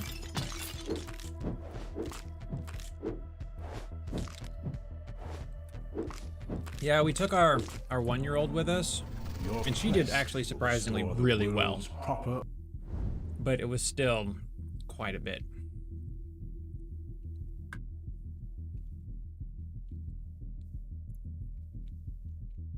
Yeah, I drove to the last one in 2017, like a couple hours. Wasn't that far. And after seeing that, I was like, I need to see the next one. So I've been waiting for this one since 2017. I was like, I'm definitely going to be there. And I was. I suffered through it. The 9-hour drive there took 12 and a half because we had to stop for the kid and just take breaks and stuff. And then after we saw it, because we were in Missouri, because it's a night and day difference between 99% coverage and 100% coverage. It's incredibly different. But then when we left, our 9-hour trip gained 6 hours because of traffic.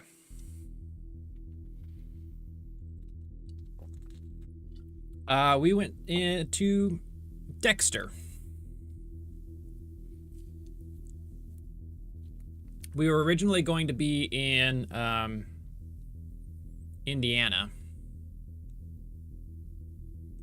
or Illinois. Originally Illinois, then potentially Indiana or Missouri,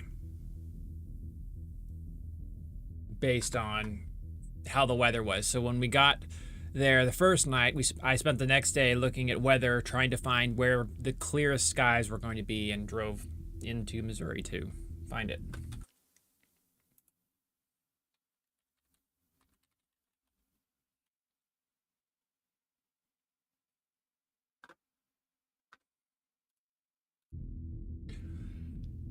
Enemies oh, so we could do the experience thing. Let's do that. Yeah, traffic was atrocious on the way back because everyone was, 1, driving, and 2, because we're out in the middle of nowhere, all the highways were just 2-lane roads with stop signs at some of the places. So that just slowed everything down.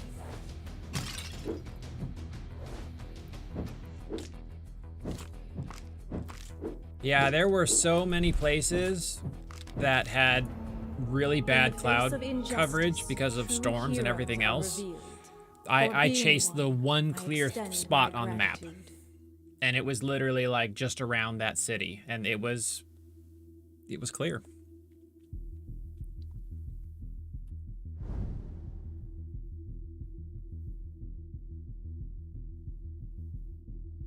Hey, I'm all for the sticks. Sometimes.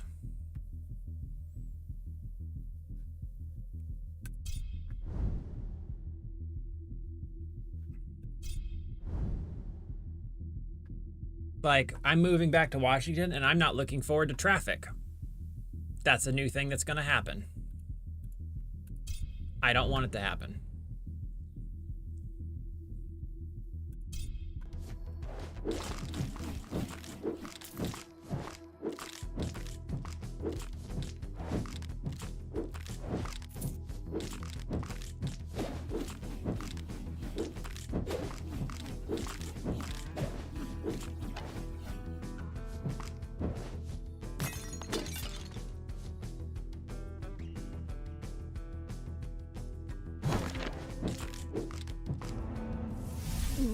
death shiver.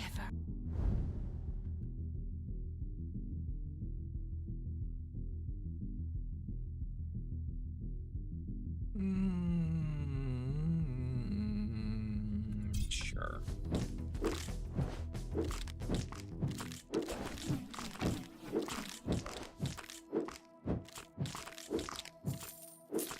So that was fun. Now, someone had mentioned further back, and I might have missed it. What's OBS? What's OBS?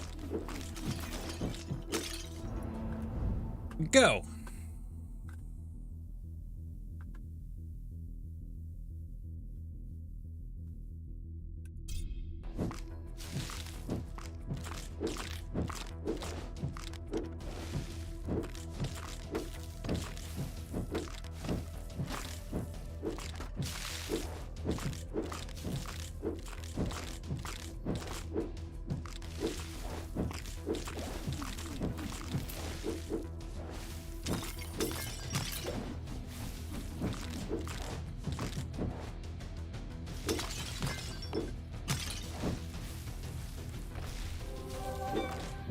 Let me tell you, my words, not my strong suit last time.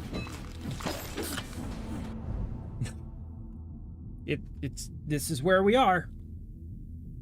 We're not in the words category today at this moment.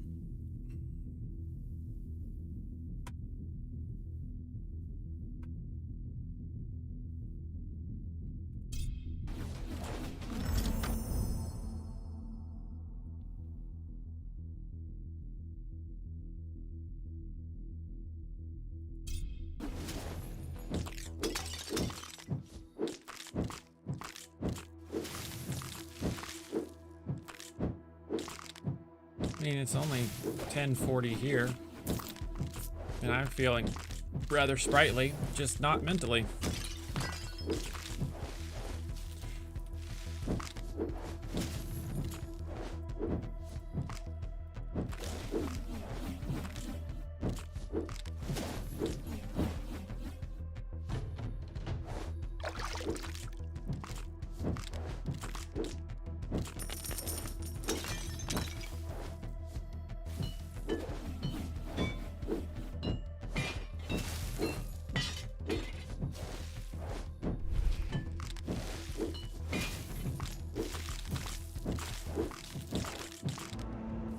A coat of cold for you, dear. Oh, thank you.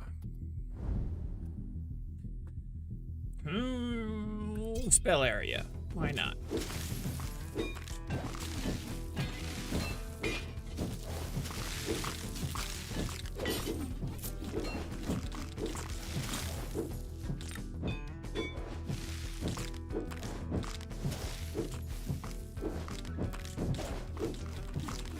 Well, here's the thing. I just knew that you were gonna wake up, and I was like, I gotta make sure I'm there.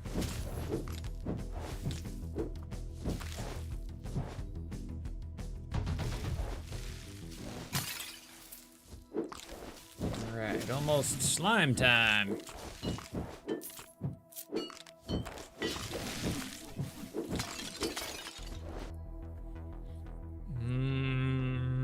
Attack area. Swipe bigger.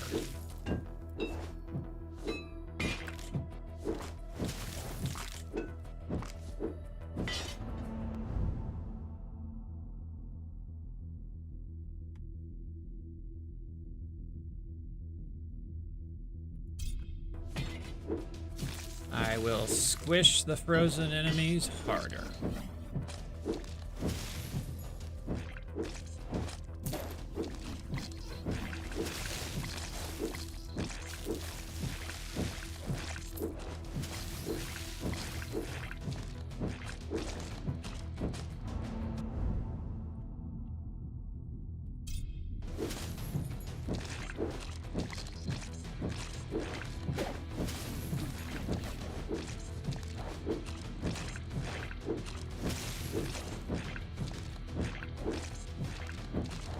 think I should probably get frozen dashes just to encourage more dashing.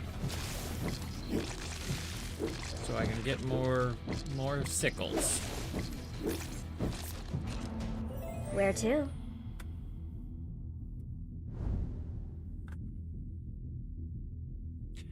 Wow, all of those suck.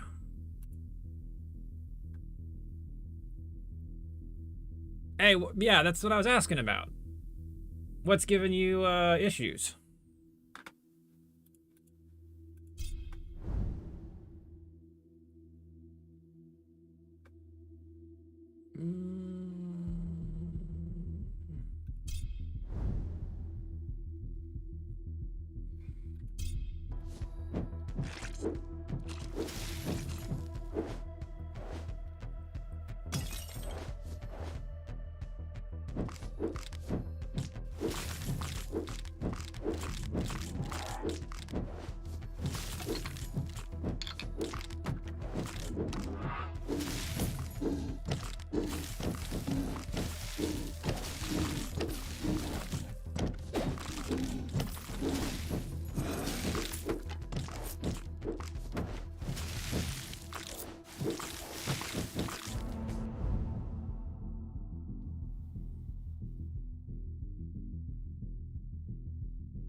All right.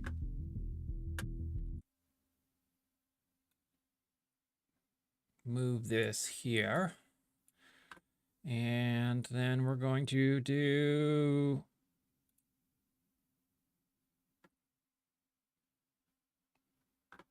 What am I doing?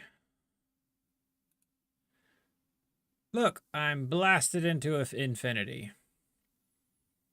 So now here's the question. How much of this do I want to see showing everywhere?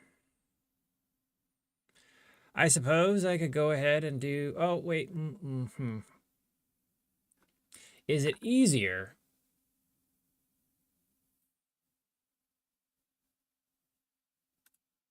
Is it easier to...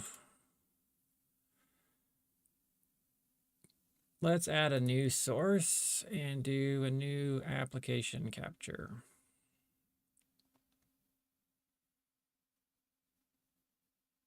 Window capture. OBS visibility. I didn't spell that right at all. And that one's not going to work, so we're going to delete it.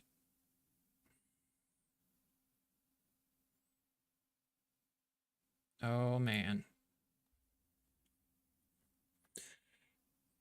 Okay, well, I'm just going to turn what I had back on because it's there and it's going to do a lot, but that's okay. So I'm going to turn game capture off and turn my screen back on.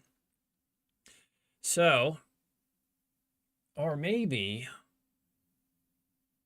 I could do a display capture and capture my other window.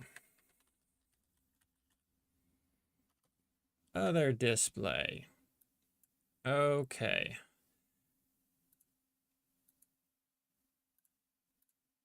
Okay, so then if I do that and I put this over here, it's still okay. I don't think I'm going to get away from this. I think we're just going to have to live with seeing ourselves repeated over and over again. So, this is my main setup. There's a lot of stuff happening here. Lots of things to take into consideration. The way I have it set up, I have a camera display. I have the game capture that I use, which is my game, runs in the background. And then I have application audio capture. This, as you can see right here, Death Must Die. That's the game I'm playing. So it captures the audio, gives me an audio output right here. The game capture is also Death Must Die, and I can change it to different programs depending on what I'm doing. I have a bunch of other stuff in here that's not quite as necessary. because I haven't cleaned it. My avatars is for these little guys down here because that's a separate program that I run. And then I have Ghost Chat as well, which is running on my screen as a window capture, but also on my screen. But your chat will show up over here in theory. Poof, in theory, showing up on screen for you guys. So it also shows up here, as you can see, because that's where I have it. But for you guys, it would normally be right there. Oops.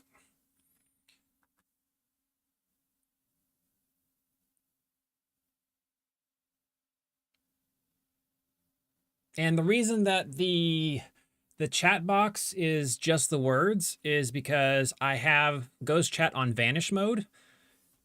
If I were to take Ghost Chat and unvanish it, the background for the chat box would show up. One of the things I had before, nope, cancel that.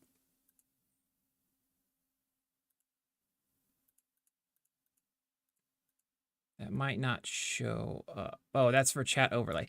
I had a little border that I put in, which was just a color square that did the same thing, gave it a background. So, camera, game capture, audio capture, and whatever else you want to put on there. I use Lumia Stream for my game effects.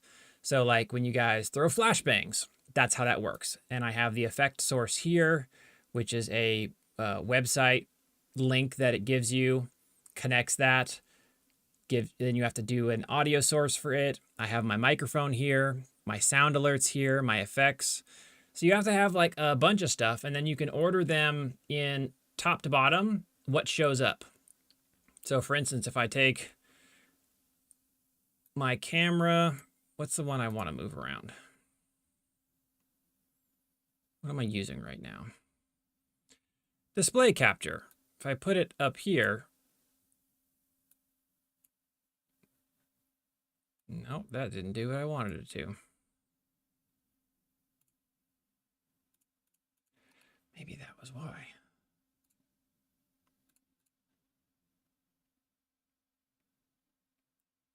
The point is, though I executed it poorly, these are in order of precedence. The top is furthest to you. The bottom is furthest back. So if you want your camera to be on top of your game, you have to have your game up here and your camera down here. That will order things for you. And then there's all sorts of stuff that you can set up for streaming, your replay buffer, your settings for capturing and recording, and that's a whole box of goodies.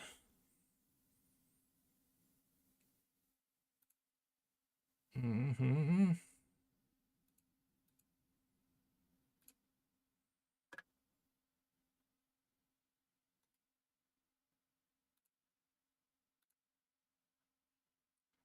Now, I'm going to move you back over here and click back into here.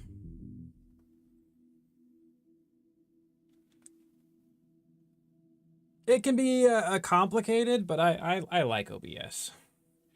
Once you get the hang of it, it's quite nice. It definitely takes time to learn.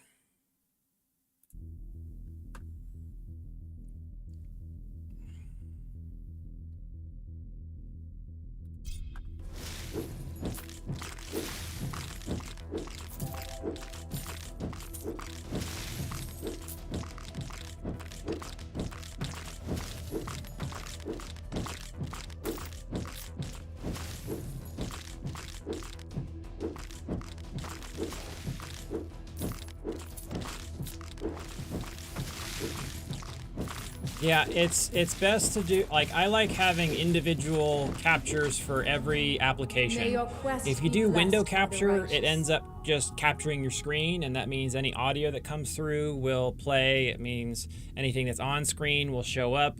But if you have just specific things, you're limiting what can be shown.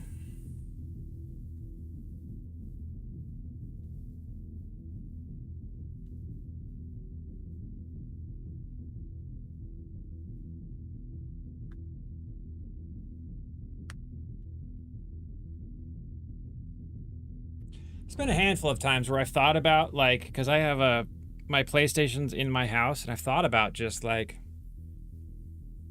trying to get a setup in there, but then I'd be doing a bunch of talking, and my setup would be vastly different, and then I'd have to fuck around and figure all that out, and that feels like work too, and I don't want to do it.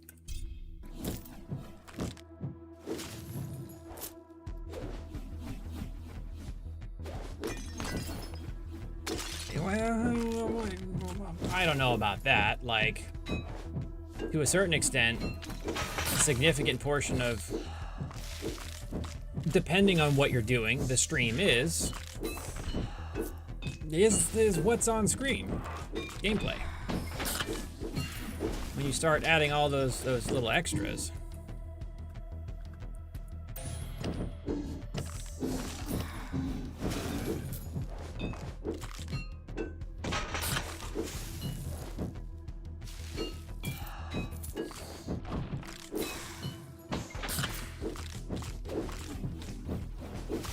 That's why I like the game capture and audio capture options.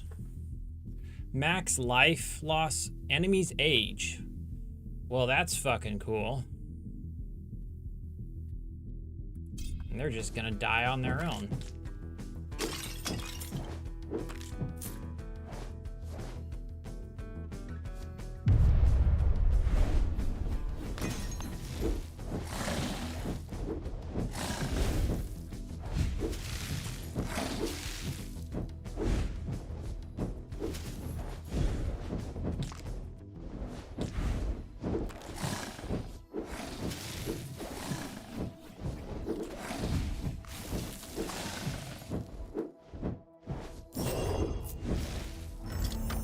The scales do not Let's see lie. here. Would Twitch also work for streaming stuff like narration practice?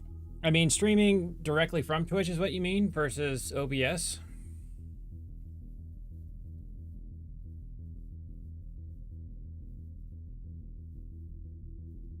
You definitely should.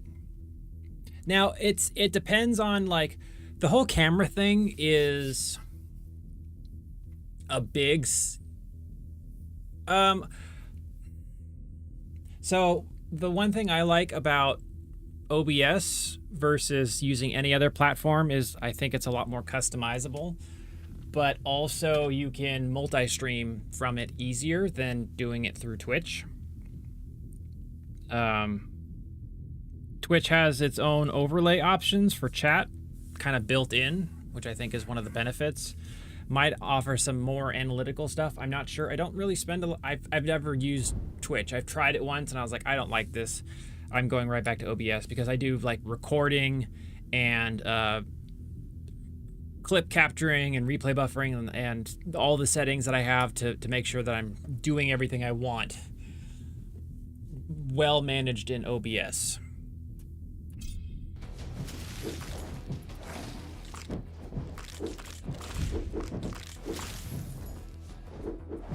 But practice is always good.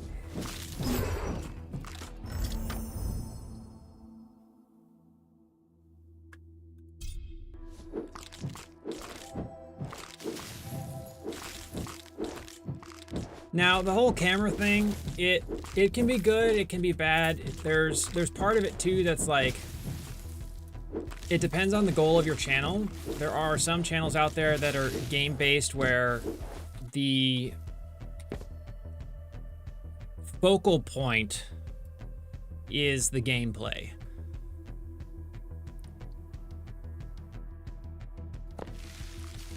Sending back, what do you mean?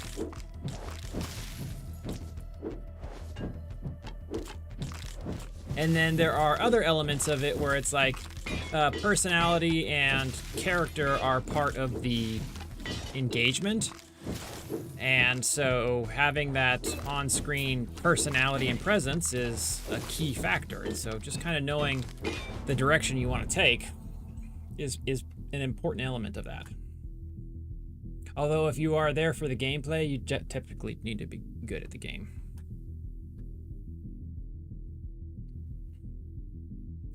So I stream to multiple platforms. Twitch only saves your streams for 7 days. YouTube saves your streams forever. Depending on what I'm doing and the content that I have in mind, sometimes I record. Recently I haven't been, but I do have a replay buffer set up, which means that I can just push a button on my Stream Deck and it'll save the last 30 seconds of whatever I was playing. So if a funny moment or a clutch play or something comes up where it's like, okay, I want to clip that, I just push a button and it's there.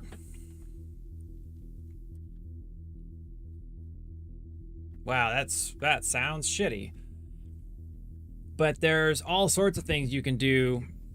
The other thing is, so for instance, my stream output on OBS is I think 1920 by 1080 because that's what most of the platforms allow to run smoothly. A lot of them aren't really well equipped to 4K options, but I record in 4K. So I can stream at a lower resolution to make sure that the stream runs well, but I can record in a higher resolution because that's what I want to do. And then being able to just grab shit on the go, not to mention, you know, I don't know how key binding Stream Deck stuff works with the Twitch. I know OBS has a bunch of plugins for it, and it's pretty neat. The replay buffer is great. The other thing that you can do is in OBS there is an add-on. Mystique, hello. There's an add-on you can get that gives you a vertical window recording window.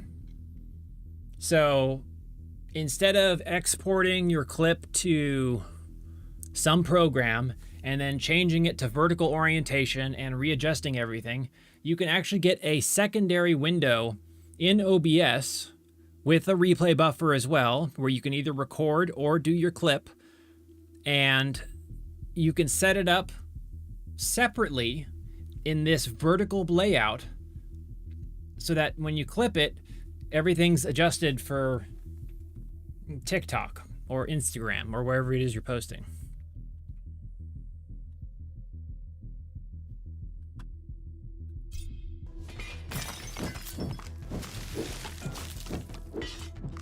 I think if you look up, like, you know what?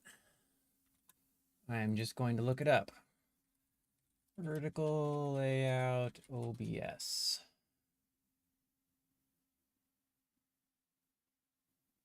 Aitum. AITUM. It's a plugin for OBS, and that does all of those things. There's videos that you can watch on it that kind of walk you through it, and that would be a lot easier than me trying to explain it further. The Eclipse was fantastic. The Drive sucked ass.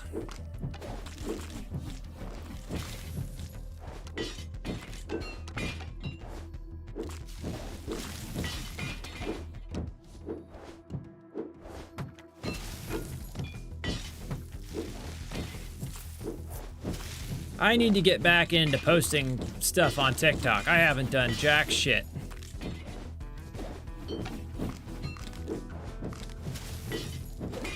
I've been out of commission in part from a vasectomy a week ago? 2 weeks ago? I don't remember. That took me out for a bit. The trip took me out. Renovating my house took me out. I just haven't been doing anything.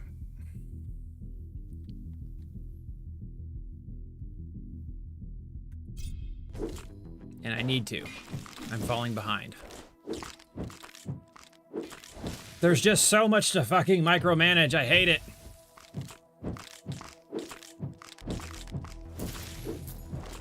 Oh, that's terrible.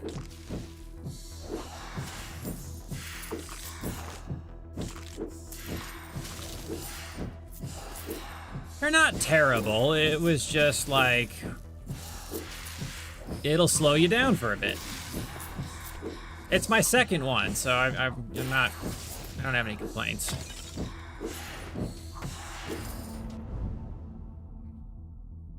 I think probably the next video I'm gonna post is a play-by-play on what a vasectomy is for educational purposes. Definitely oversharing in way too many ways, but people need to know. And because I don't care.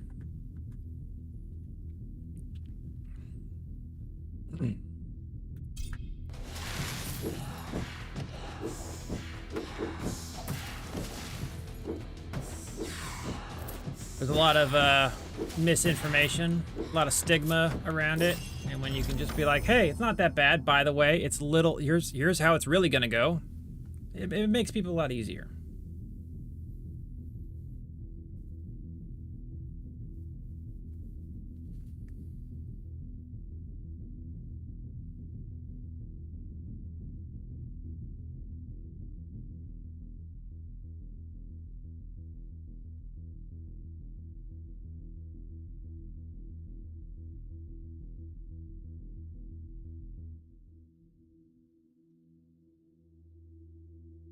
It's look, you pull your pants down and you get it done in 30 minutes. It's really like, there are 2 moments that are uncomfortable. That's when you get numbed, and that's when they pull on some stuff. And that's about it. Then you have a little swelling, you sit with some ice between your legs, you get back to work. 3 days after I had it done, I moved 3 cubic yards of bark into my garden.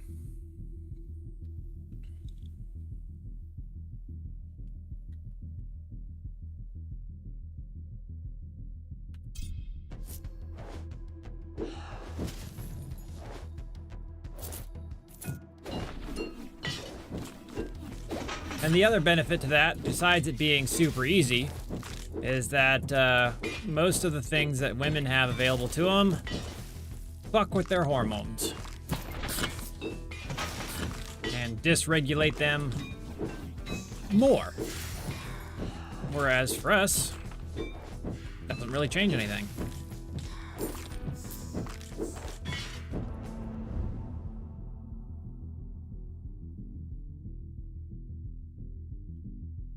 Mm-hmm.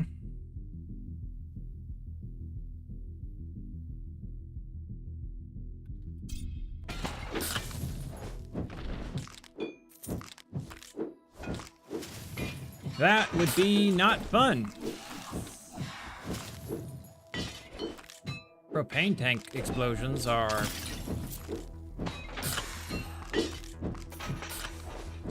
big bada boom.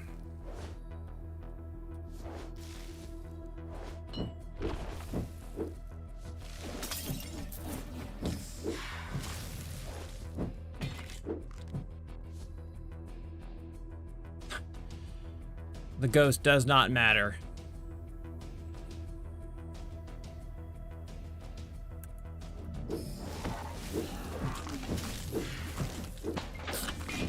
Yeah, that works. If it's already a viable option.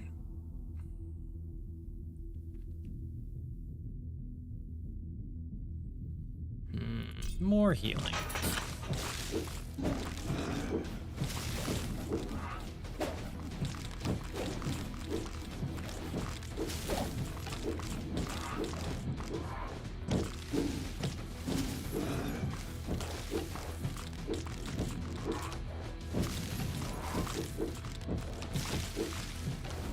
Hey, you have a good one. Good luck. There's lots of YouTube videos out there. Watch them. Absorb. Justice shall be done. Justice shall be done. We'll just keep We're gonna be a big, strong boy.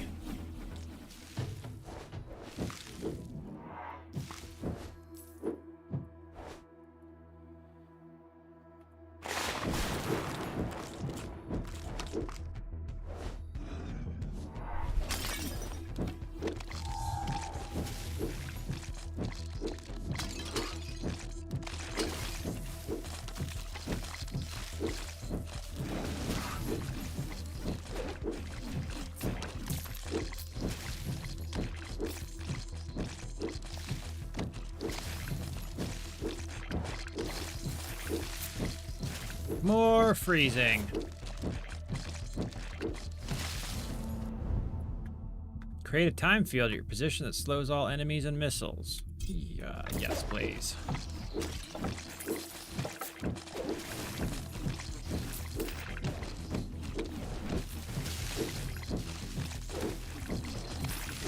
No! Get off me.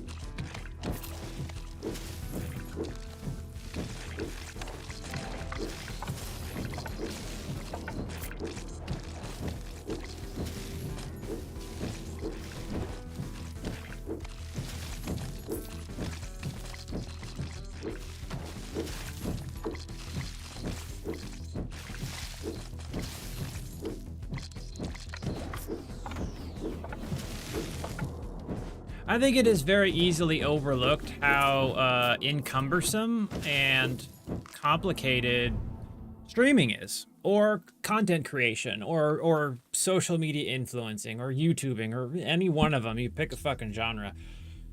There's a lot of work involved. There's just a lot of work involved, and it is a long grind of throwing sand in your eyeballs and then washing your face with salt for years on end before making it.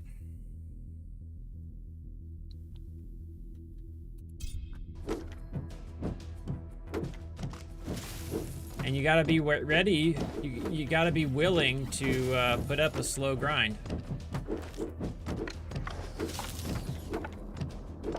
Like most YouTube channels, take 2 years to hit 1,000 subs.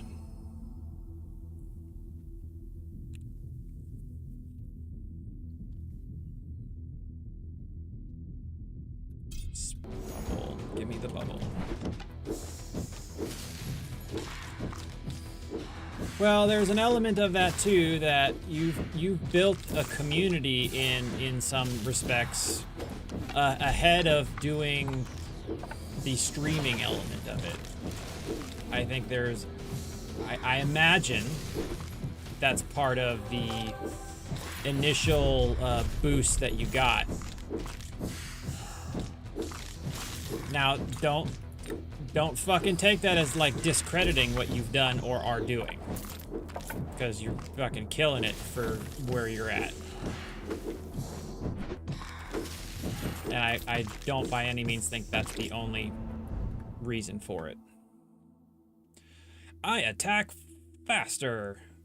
Attack wider.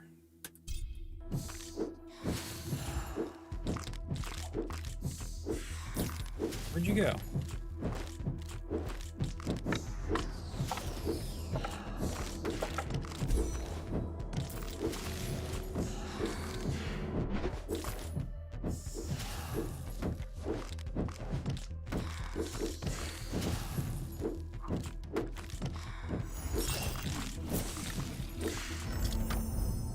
Yay, he's dead.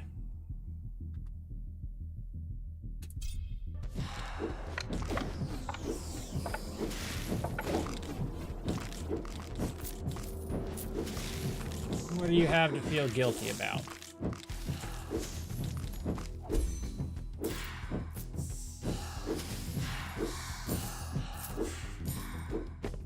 We got goodies. Did we get anything good goodies? No, I don't.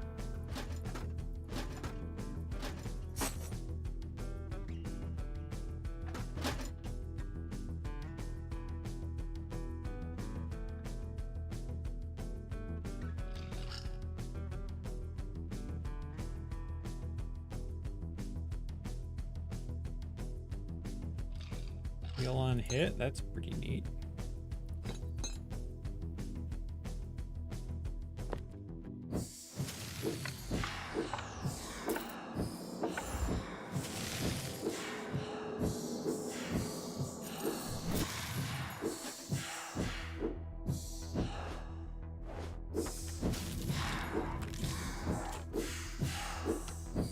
Yeah.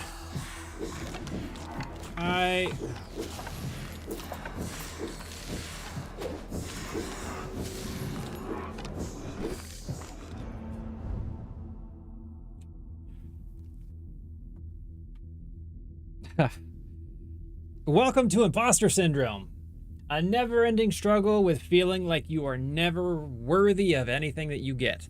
And let me tell you, it sucks ass.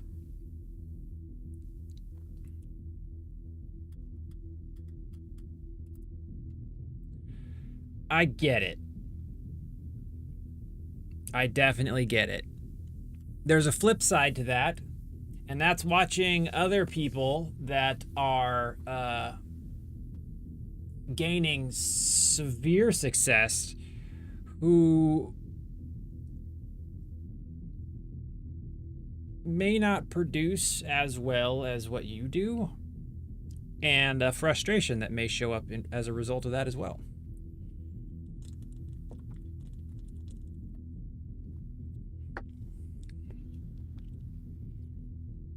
I experienced that mostly in the woodworking realm. It's hard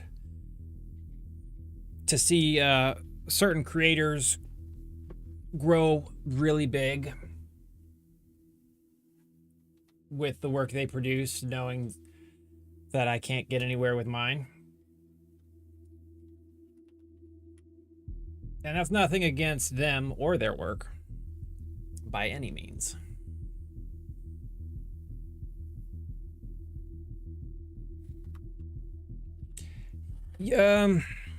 Let's see.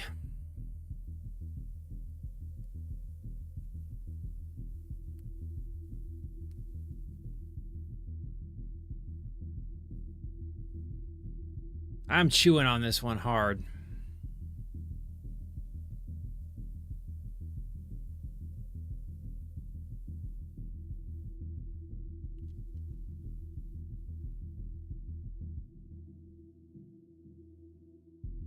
I don't think that you should discredit it entirely as to be able to play the comparison game. And what I mean by that is, if you look at it as simply a spectrum of they did this in this much time and I did it in this much time, you're trying to make the circumstances for each of you identical, and they're not.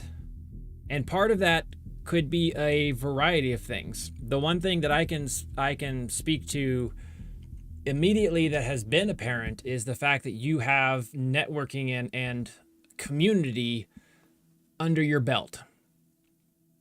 You've been building this group of people that are supportive and friends, and doing that before starting. Most people start with no community and then have to build it up. You went the reverse order. You built the community and then you started. So the steps that you've taken are vastly different. So to say that, like, I mean, some of these people you've likely known for a long time. You've put in a considerable amount of time in building these relationships, because that's part of what this is connecting, networking, building a connection with another person. And you did that. And part of that is a step that helped propel you into your current situation faster. There's other elements to it, which could be like location, time played, literally like the time of day, the game that you're playing. If you have a game that has popularity or a strong community, or you're in a low point for ranking, meaning that, like, there's few people streaming it, but a lot of people like to watch it, or you're at a time zone where almost no one's streaming. I mean, there's like all these a million factors that can be part of this.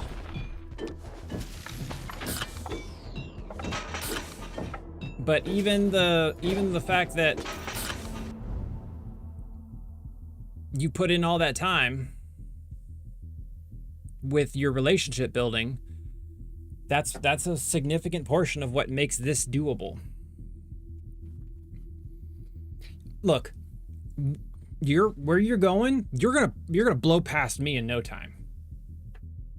Like you're going to figure this out, and you're going to find success. I don't doubt that you're just going to like run laps around me in the next few months.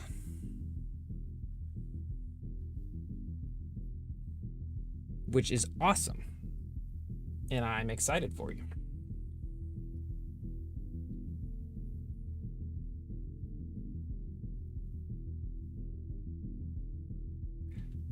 Mobilize enemies take more damage.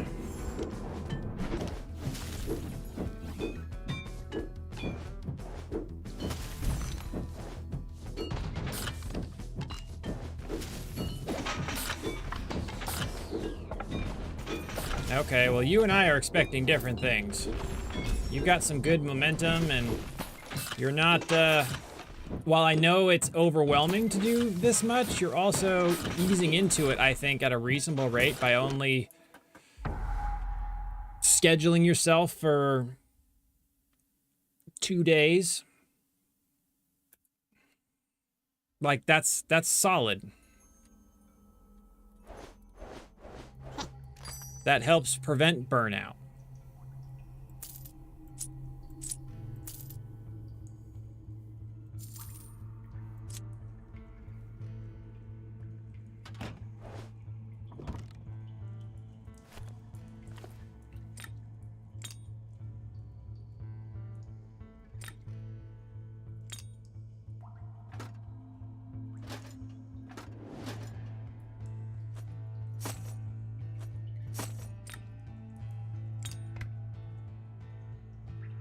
There's all of that too. Like, I also expect you, and I don't say this like it's a negative, but at a certain point when you are moving forward yourself, that means that you have to take back your time elsewhere. And that means whether that's streaming or modding, I'm anticipating that you will be present when you can, but present less if you're doing more of your stuff, and your capacities to mod or do other stuff will diminish. That's my anticipation, and I don't feel bad about it. I don't think you should feel bad about it. And I'm speaking for me. The other people that you are currently engaged with in the community may feel more pressed about it, but like, I think it's important for you to do you. Take care of yourself and find joy and happiness in the things that you want to pursue. Oh, look, I have extra stashes. I didn't know that. That is more convenient.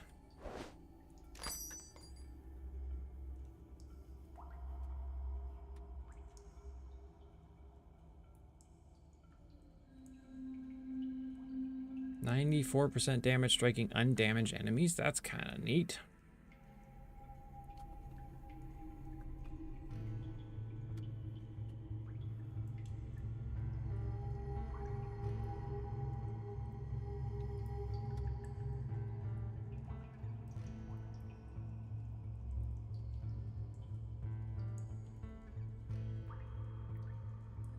As in they're giving up on streaming?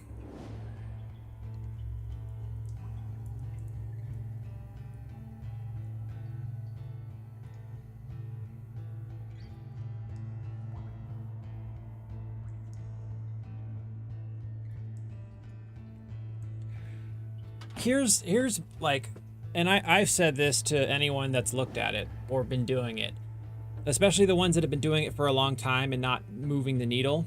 There's nothing wrong with just understanding that you're not cut out for something. Like, we do that all the time with everything else. There's no reason why it shouldn't be okay to be like, you know what, I'm not made for this.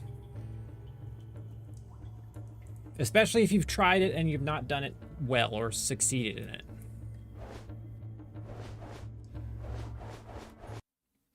I want to change my tone.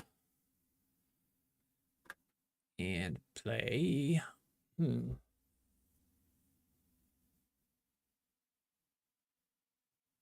do I want to play? I wanted to do.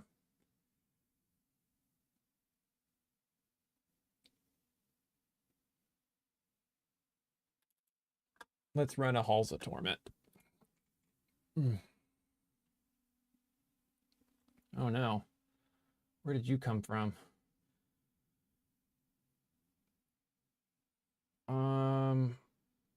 Chat overlay. Poof. Remove you. I had this extra thing there and I don't know why. Okay, now back to here. Test. All right, you're showing up. Now, game capture. Halls of Torment. Application audio. Halls of Torment. Poof.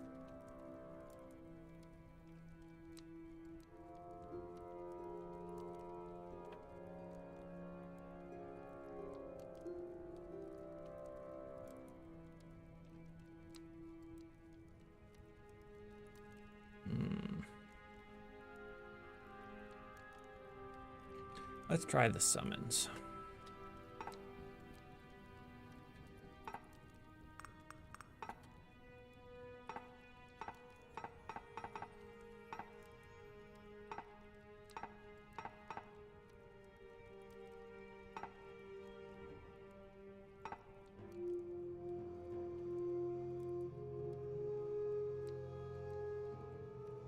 Yeah, I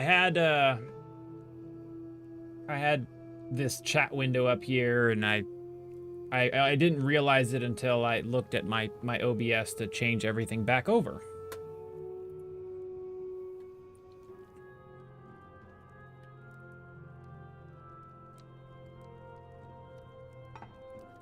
Gotta say, it kind of kills me not having a dodge.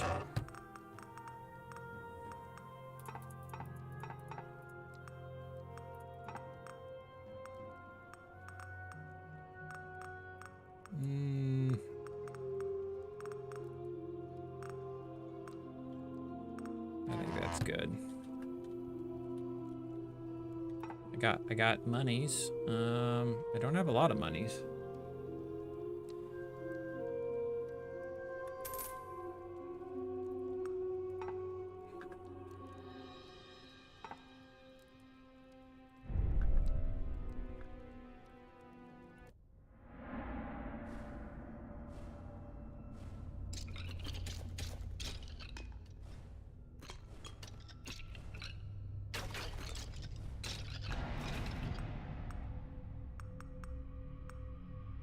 What does Force do? Improves parameters depending on the weapon skill ability. Please check the stats to learn what stats are affected by Force.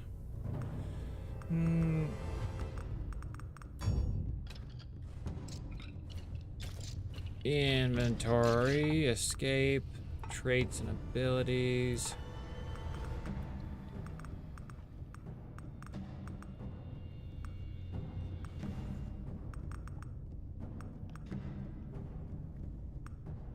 Ravaging specters. So force increases duration and piercing.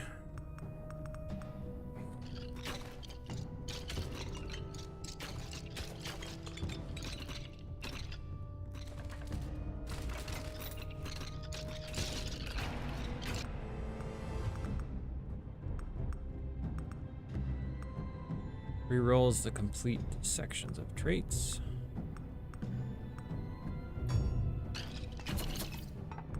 Oh, I keep wanting to dodge because that's what I've gotten so accustomed to from the last one.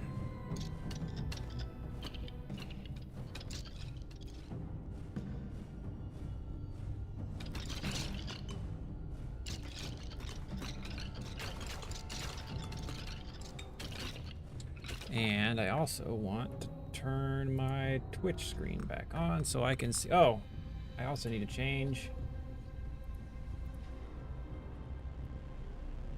Halls of Torment. Poof.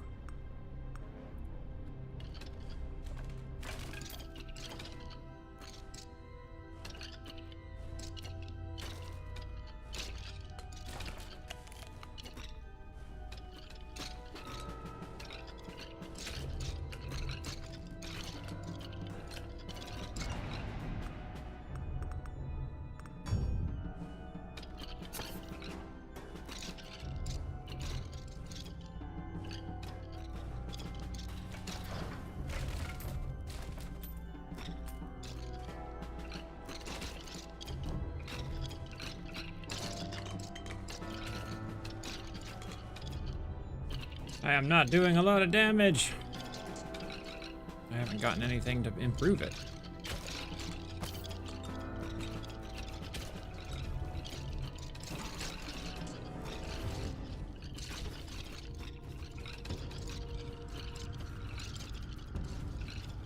Alright, it is evident that I am not going to win that battle anytime soon.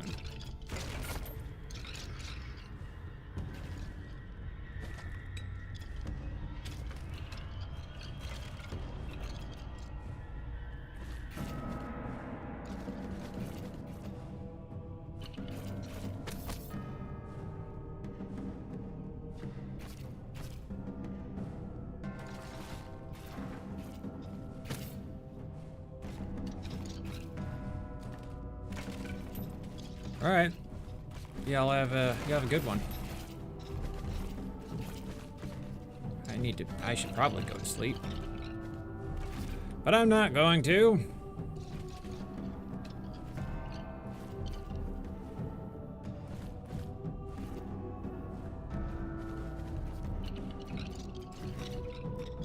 Hey, thank you for the sub.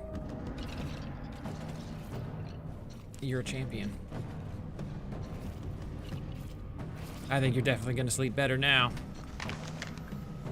Oh, what am I doing? Waves of fire in the direction you're facing. High chance to set enemies on fire. Let's go for fire.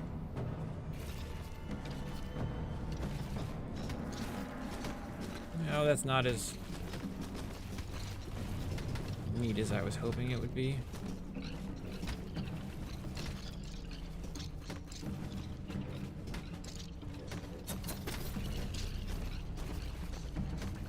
Who's this?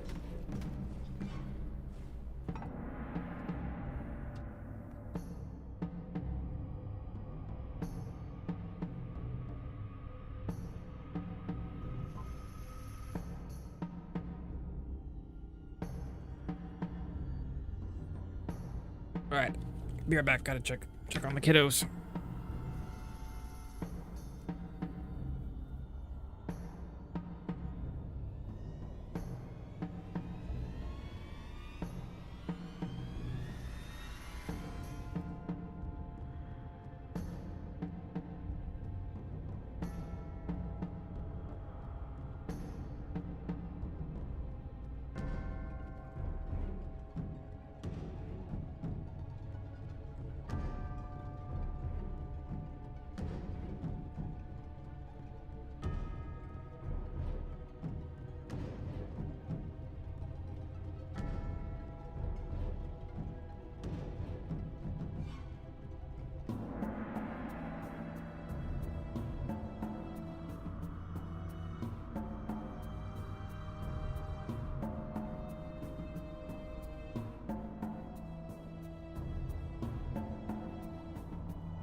Alrighty.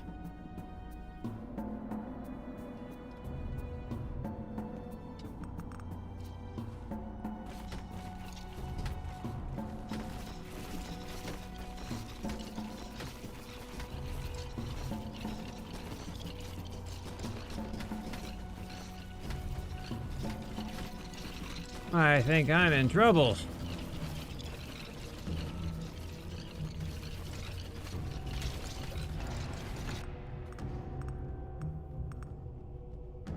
None of these things are helping me.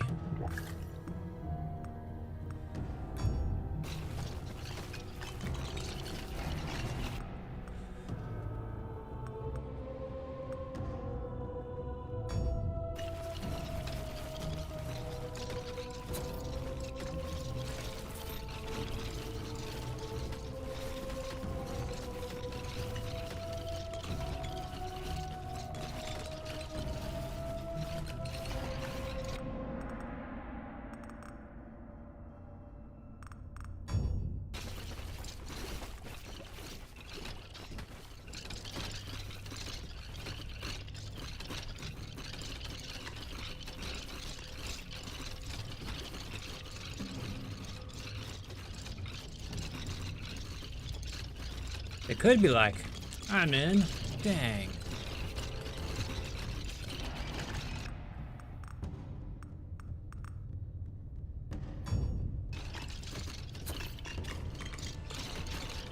Oh, I'm in? Dang. I'm in dang!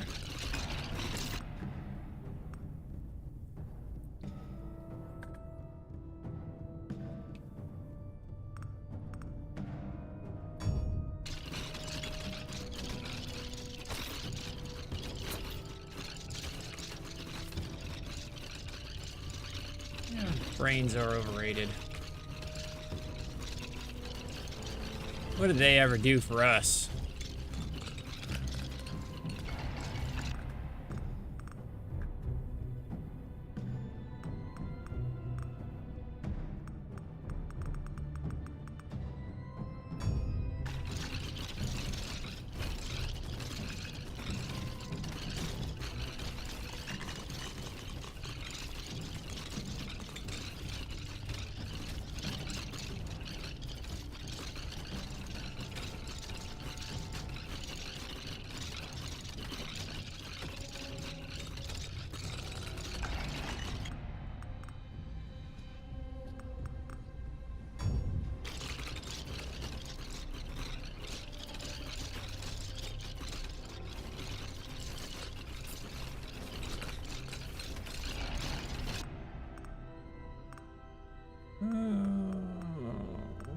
What do I want?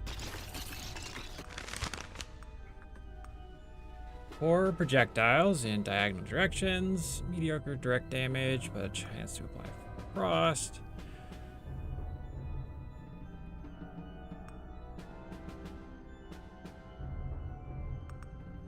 I think I want to do some of the splinters.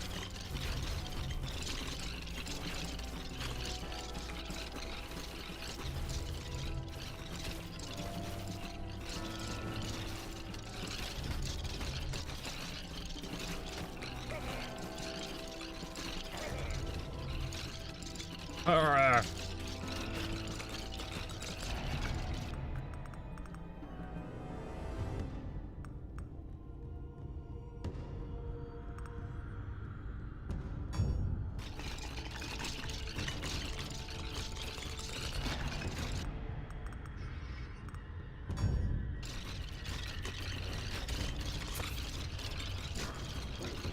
Hey, now, no one asked for you to show up.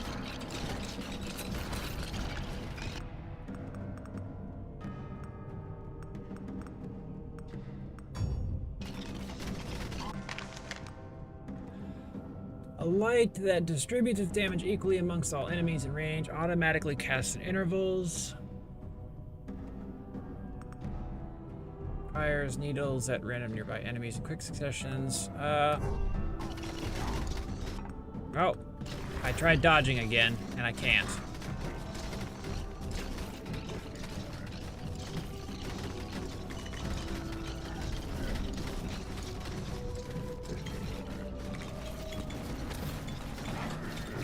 I mean, I would expect nothing less from On the Rise superstar.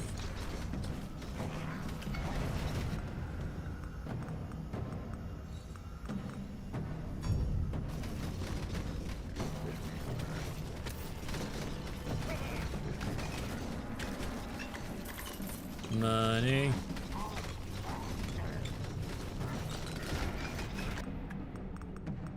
To be honest, I did not think that it was going to happen.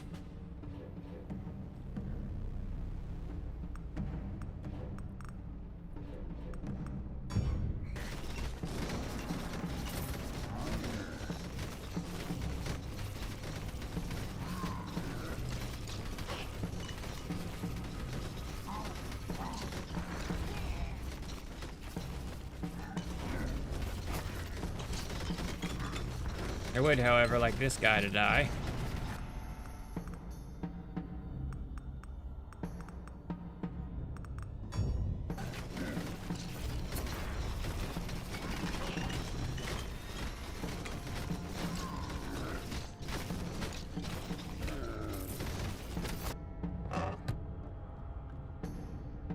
Helps you locating ingredients for new potions by showing the direction of the closest herbs.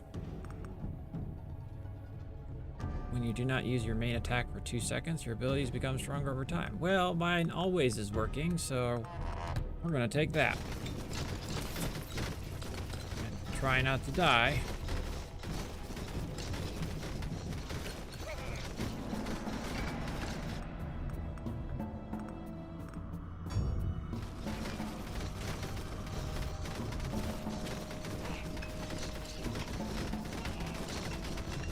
For you. Another chest. Choose an item. Wine bottle. When retrieved and brought, allows the cupbearer to increase the amount of available strong wine.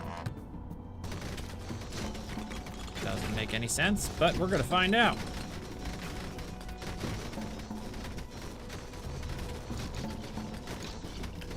These are some very hardy skeletons.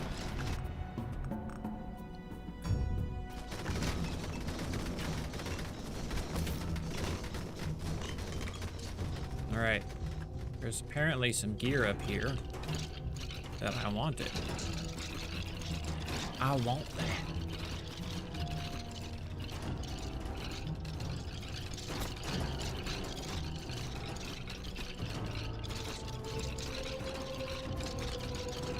My cat's howling, and I don't like it because she's annoying.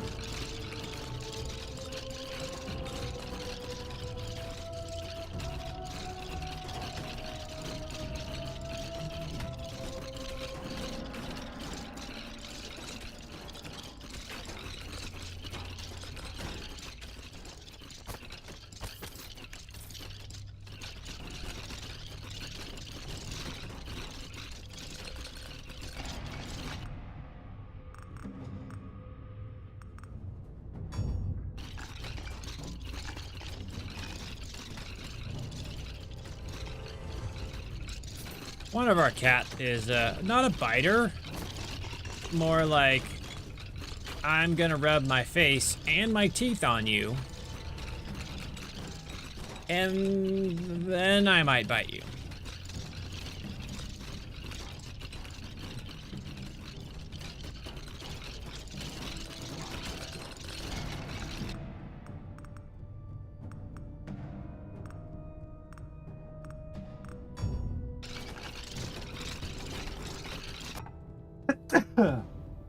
Excuse me.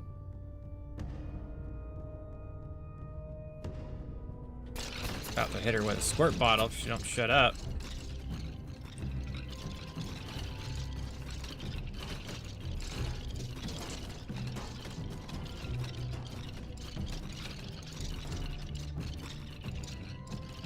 Yeah, it's definitely that time of year. Living with the allergy meds on the reg.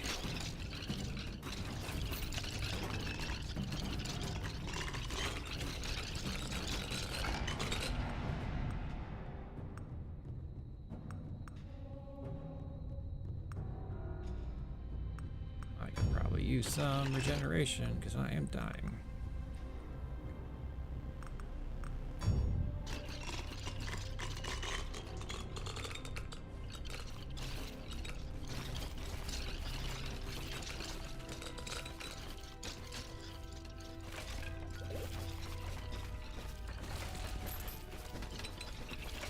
Yeah, I just have the habit of taking all of my medications, my medicines at the same time.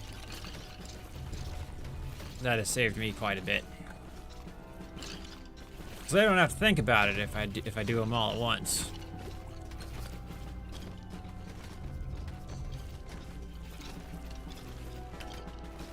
At the same time, I will also take my medications and then 10 minutes later be unsure if I've taken them. Like, did I take them already? I think I took them. Did I? I don't remember.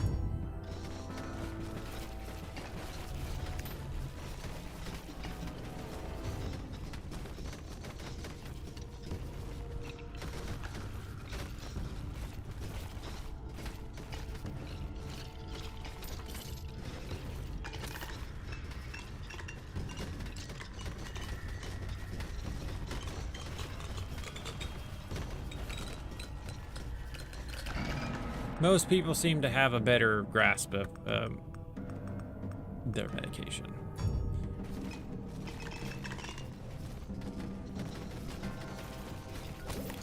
Owie.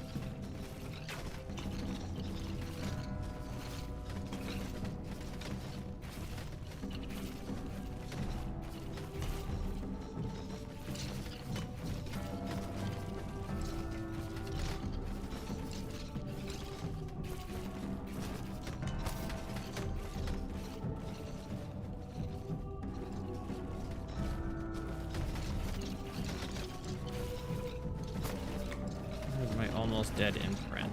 Let's take him out. And then not be able to get to the chest because it's full of stuff. Enemies in the way. Make a mad dash for it.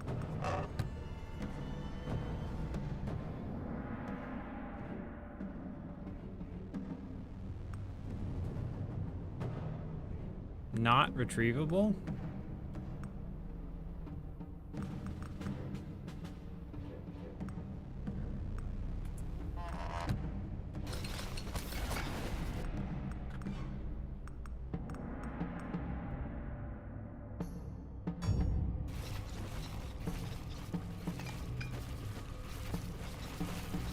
I guess I have to go stick it in the well.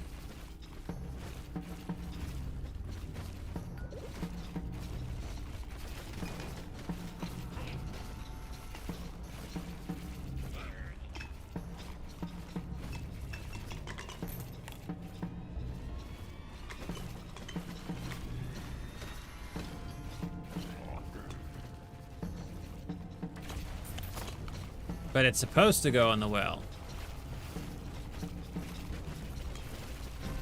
Then my other characters can use it.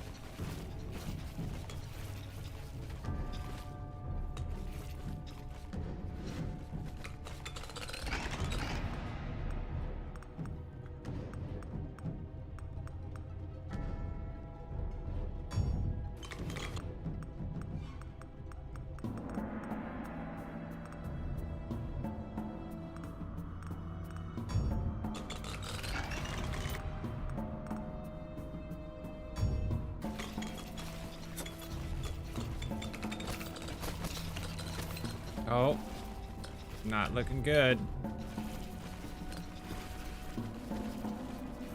Feeling squishy.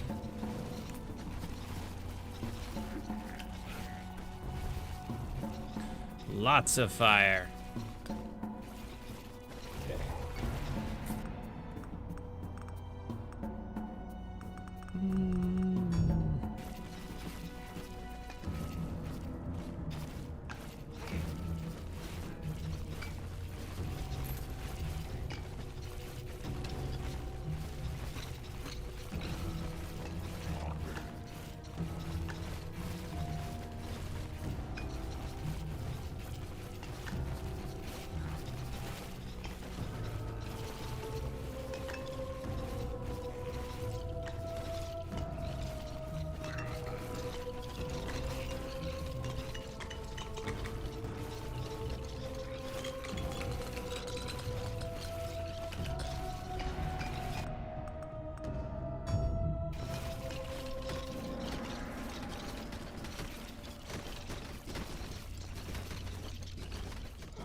Oh, that's not cool.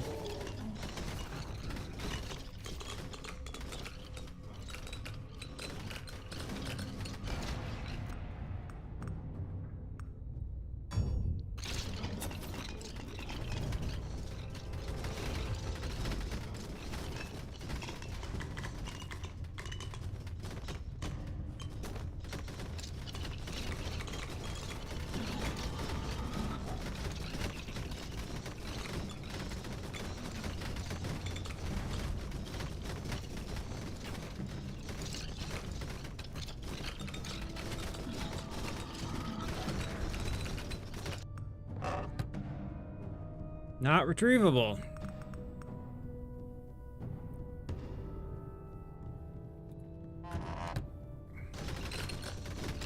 We should probably start making our way to the well.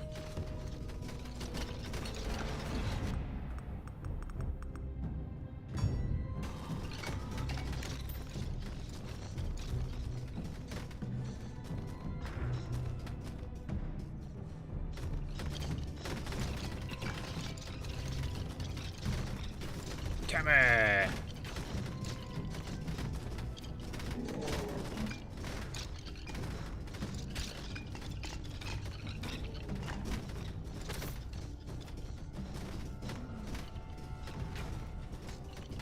Downside is I think I can only throw one thing at a time.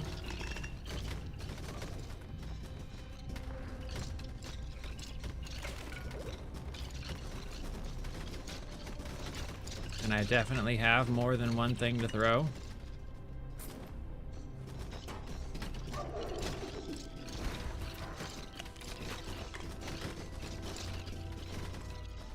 Got priorities.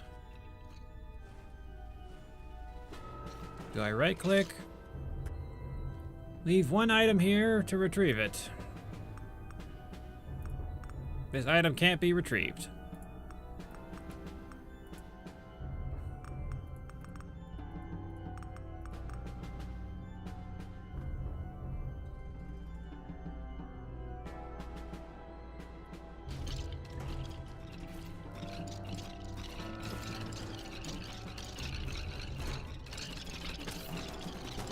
Can't even do it.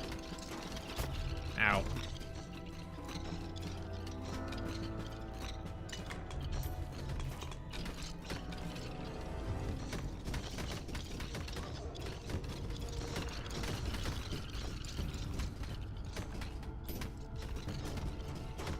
No way.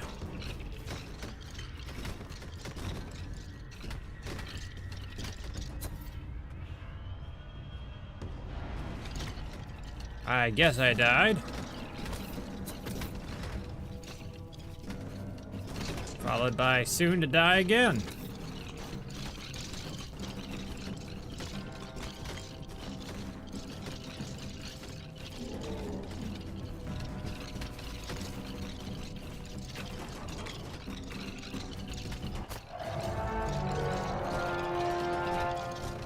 Wah, wah, wah.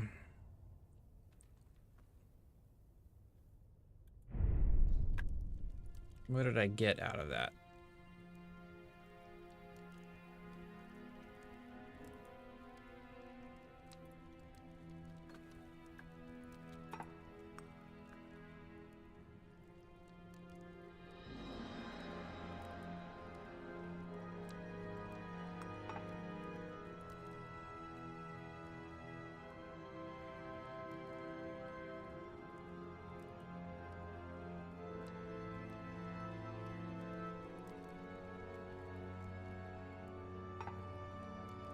I got some money.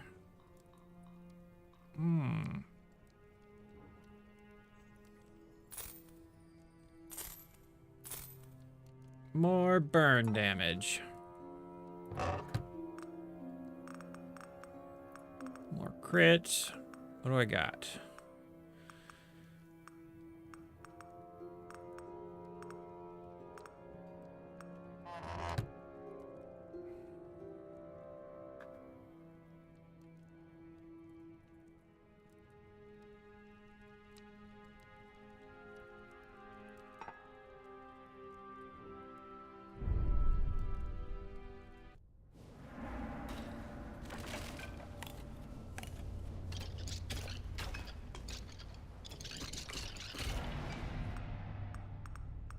Look what I'm doing.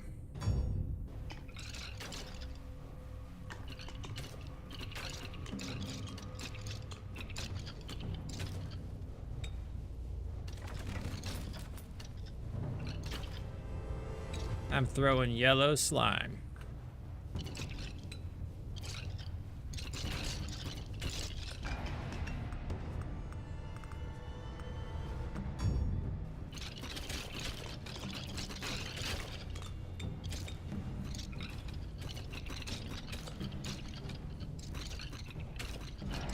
Very hot. Very burny.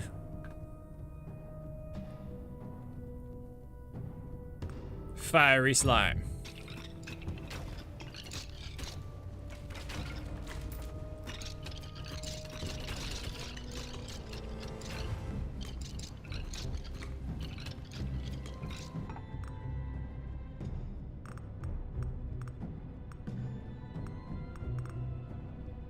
The Slime Caster.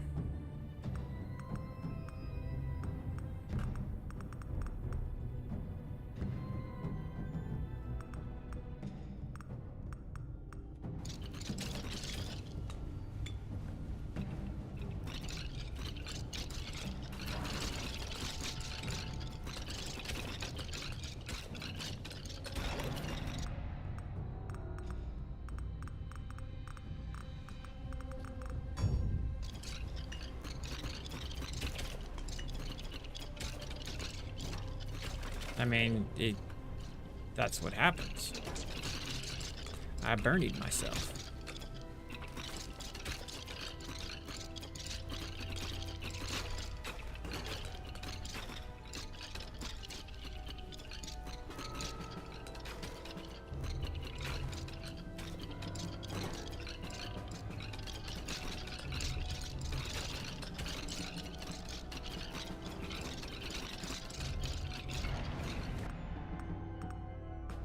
You know what? Sometimes it happens. Like, oh yeah, I was just cooking in this thing. It is several hundred degrees.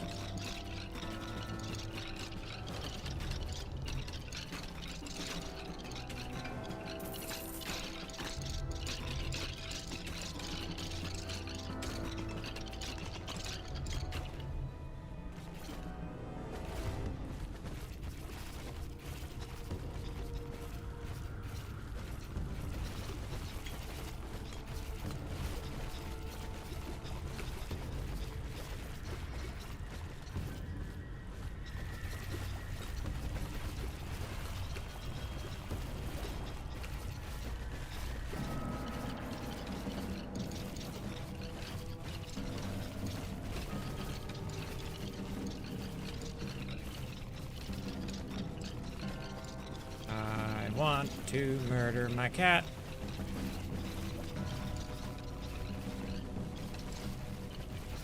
It's basically howling at full throttle.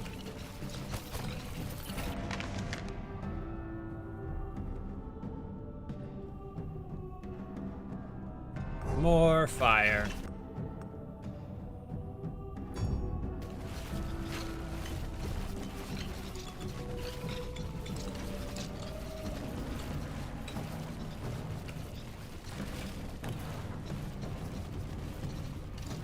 Absolutely right, I'm not.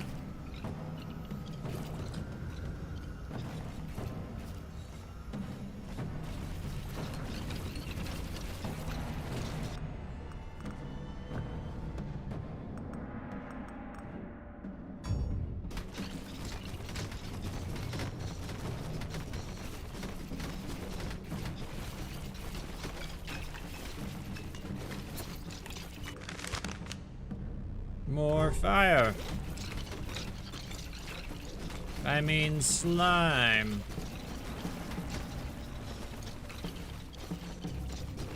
So much slime.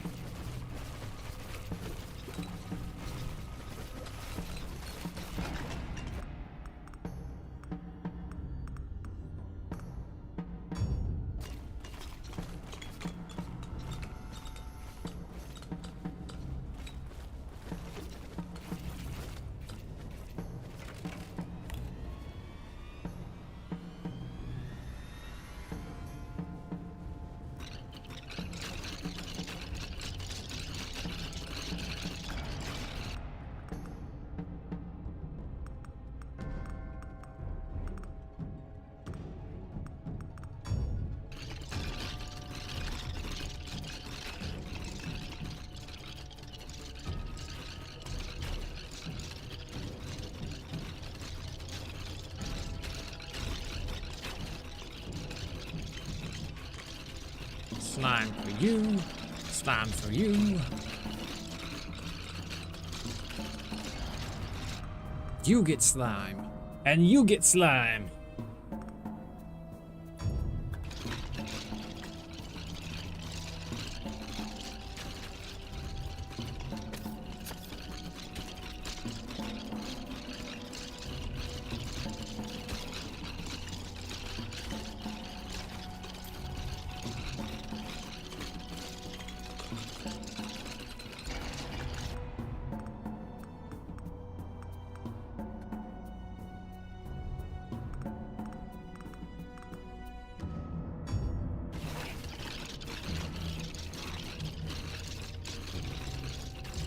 I mean, I'm pretty sure there was a forecast.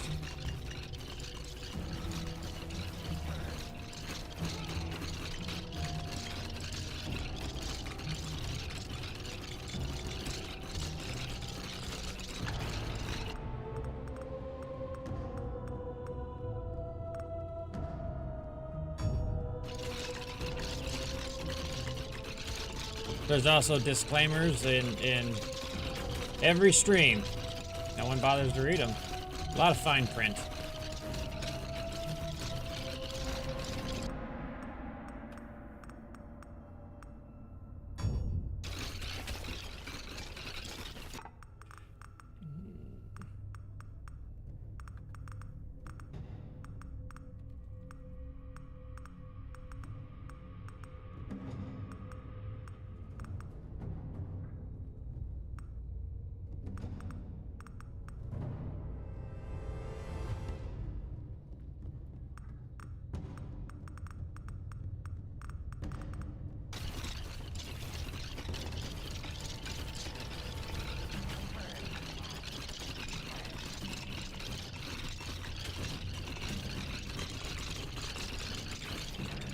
I don't trade in souls. Those aren't worth anything to me.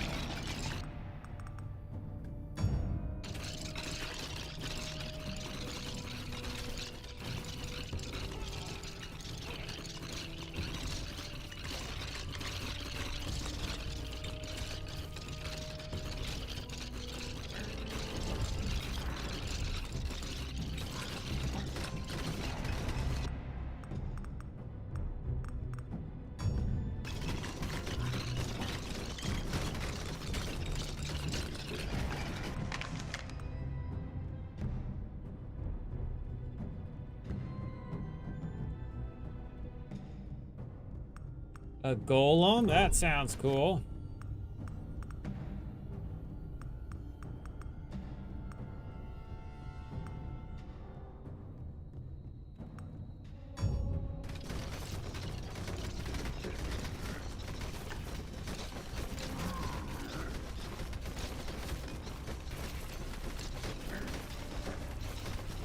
Stevie, hello.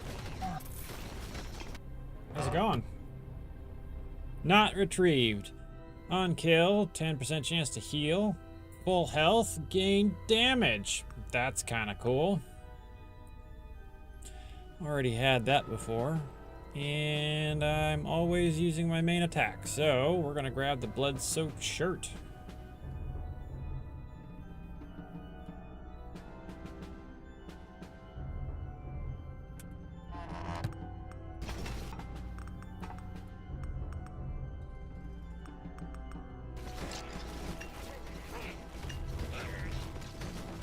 Let me read it again. On full health, when killing a foe, 4.4% chance for 1 damage. Really low chance.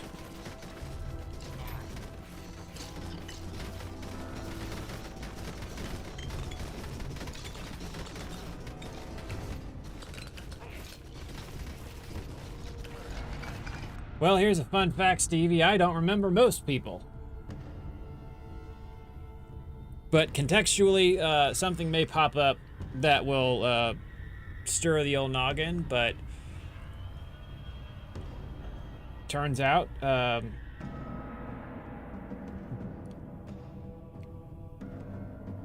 brain damage does you wonders in the memory department.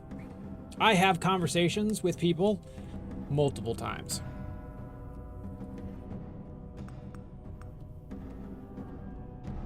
So unless you're a regular, I lose track of people.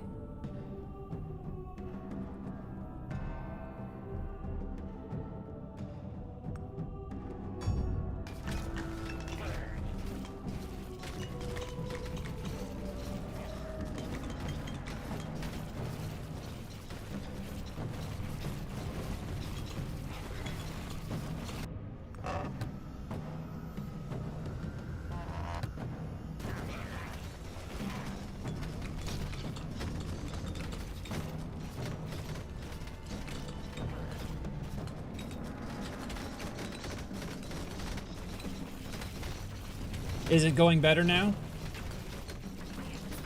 Hey, look at that. Fucking. I want to give you a high five. That's exciting.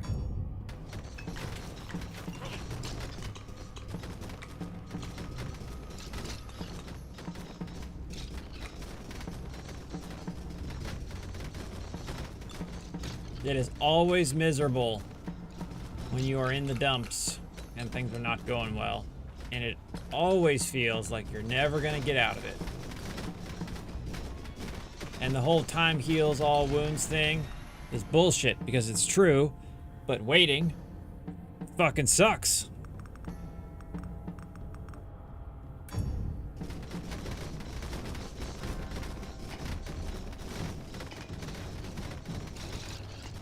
So hearing that you're making it is awesome.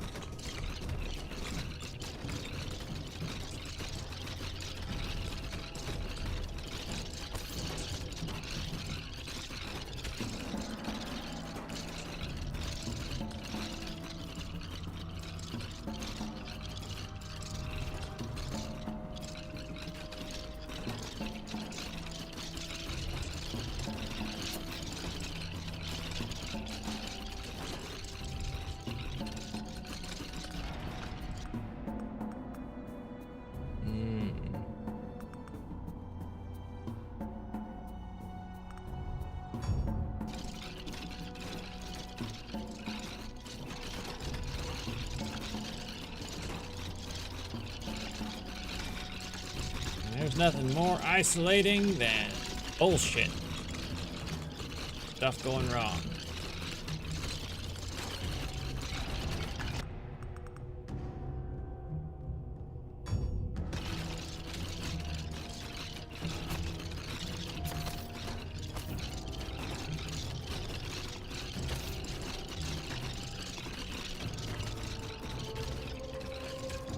It's strange how flammable skeletons are. This doesn't seem like something you'd be like, oh yeah, catch on fire so easily.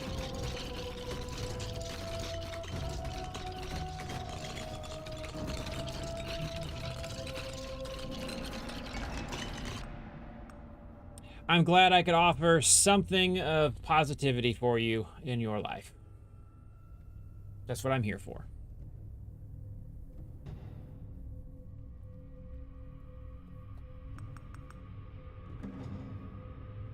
I hope you have a wonderful day, and I hope things get even better, because they will.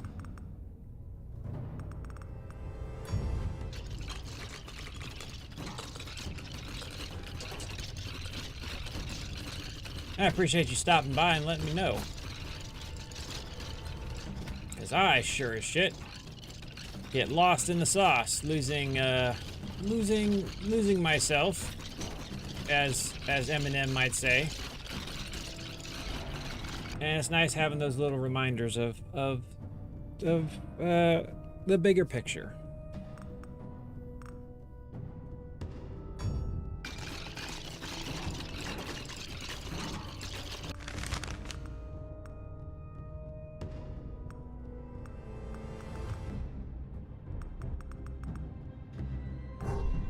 Ah!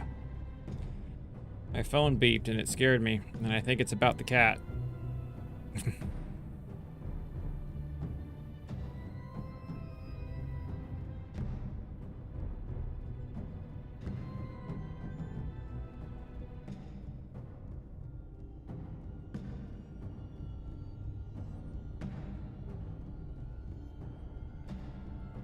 I have a bottle to apply to a feline.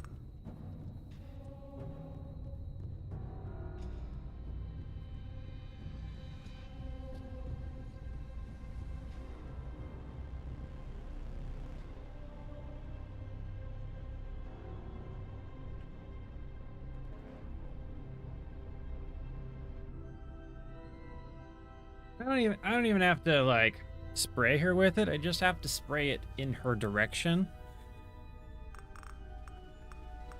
It wards her off. Cat don't like water.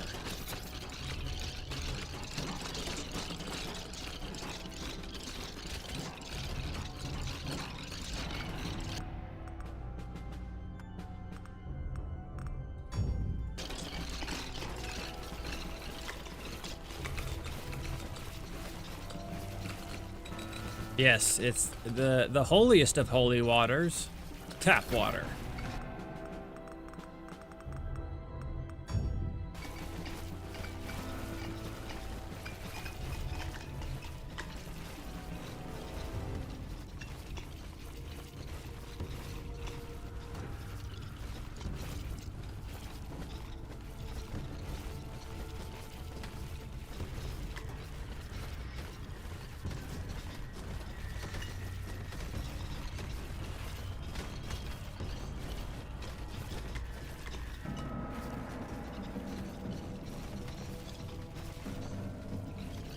Burn everything into a crisp. I cleanse it with fire. Slime.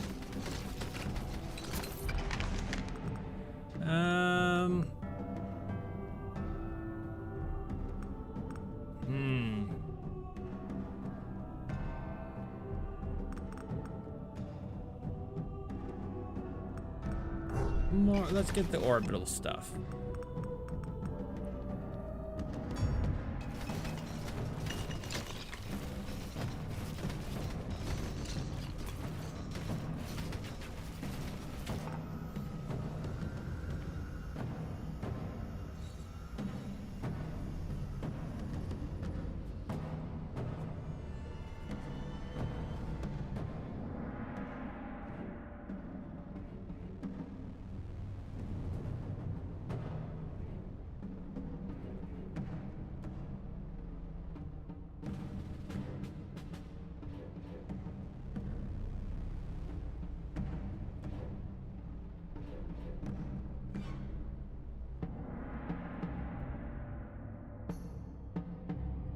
Kitty doesn't know how to shut the fuck up.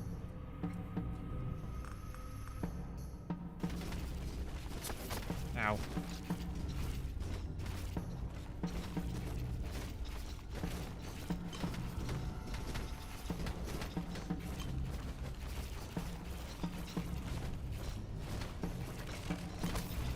Ow. These little caster guys are annoying.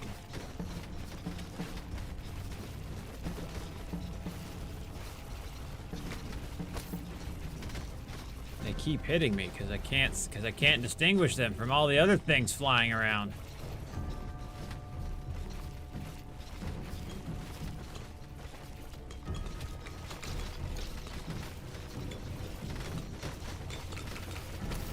No, I don't want to die. I want the skill that just dropped.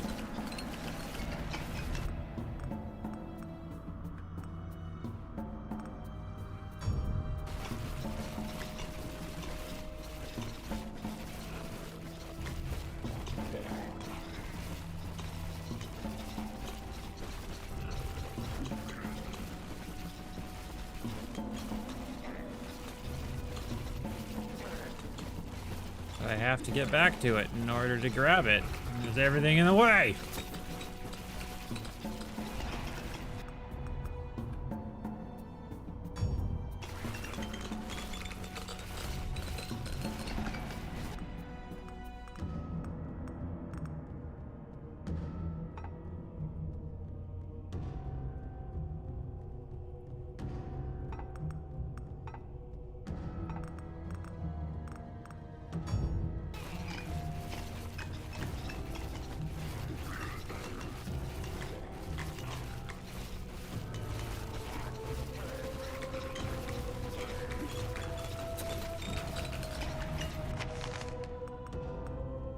Fires projectiles in the direction you're facing. Damage is reduced for every enemy hit. Chance to apply Fragile.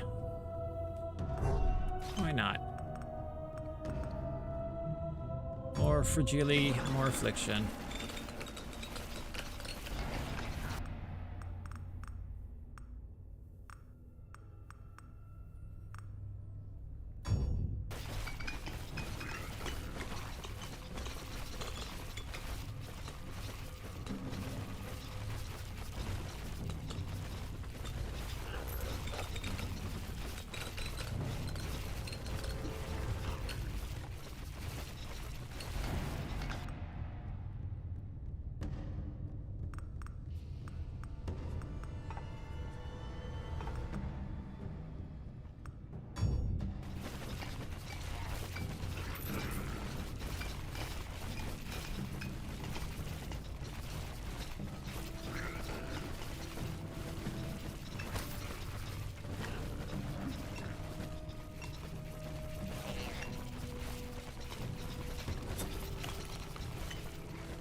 look, there's another one.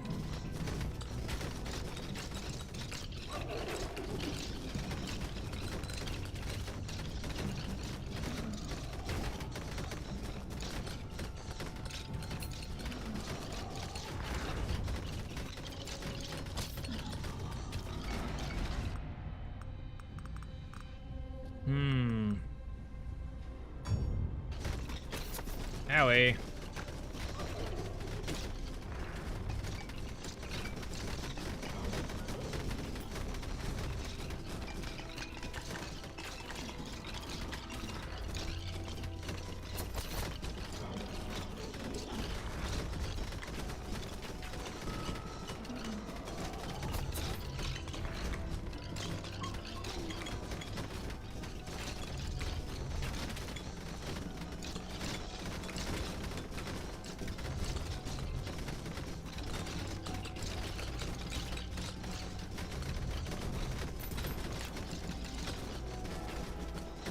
I would appreciate it if you would all kindly fuck off. Please and thank you.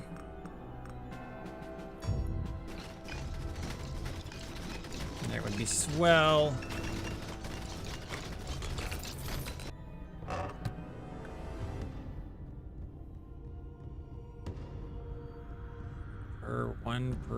Per one HP missing, plus 1.1% damage. That sounds neat. Damage is good. Means I need to get more health.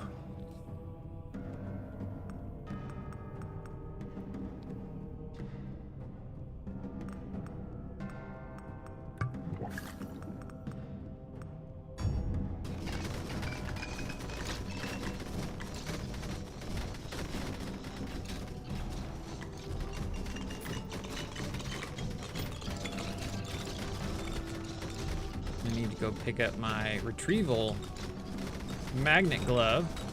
There's a lot of experience just sitting on the ground that I haven't collected yet.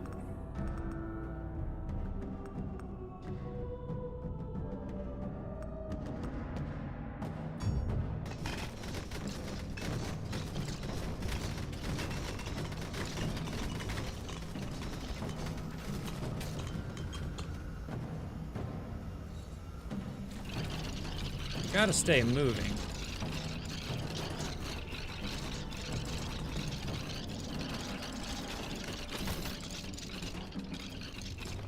That'll pick up all of it from everywhere.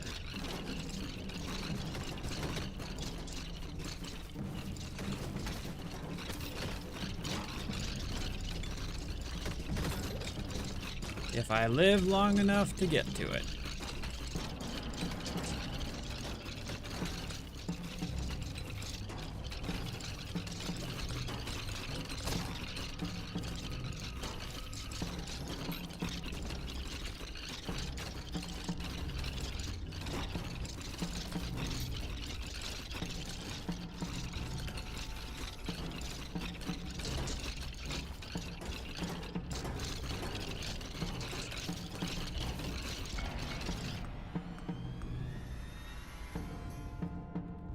Each fragile stack increases damage taken by 5, and affliction increases damage taken from damage over time effects. Let's get more of those going, because we do a lot of that.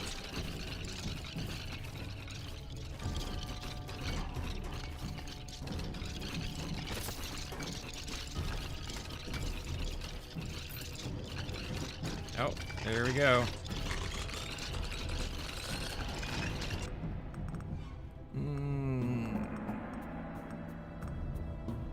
Collateral damage.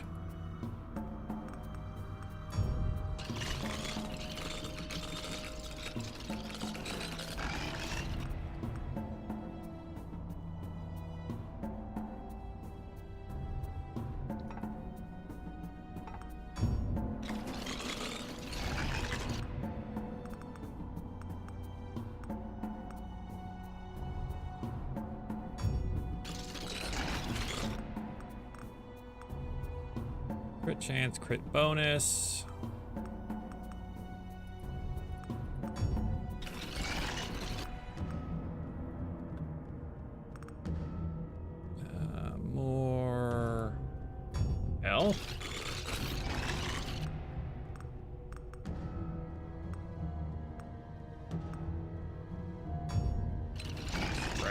So much stuff on the ground.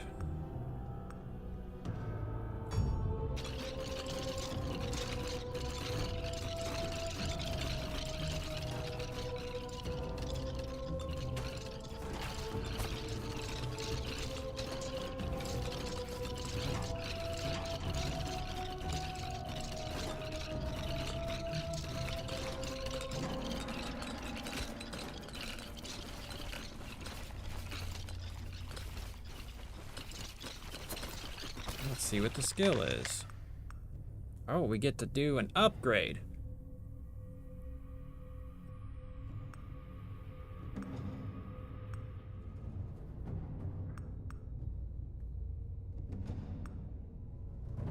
Oh, we get to do burn?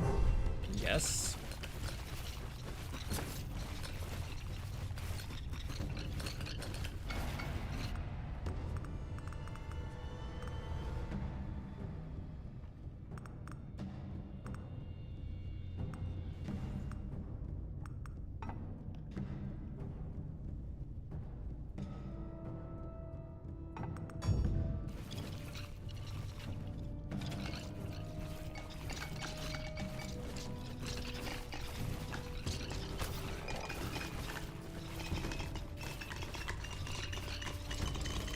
The closer we are to dying, the easier it is to survive because we hit harder.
Dragon's Breath knocks back enemies and increases direct damage by 100%. Now also counts as a physical attack. All transfixion projectiles. So we get to do it in both directions now? Yeah.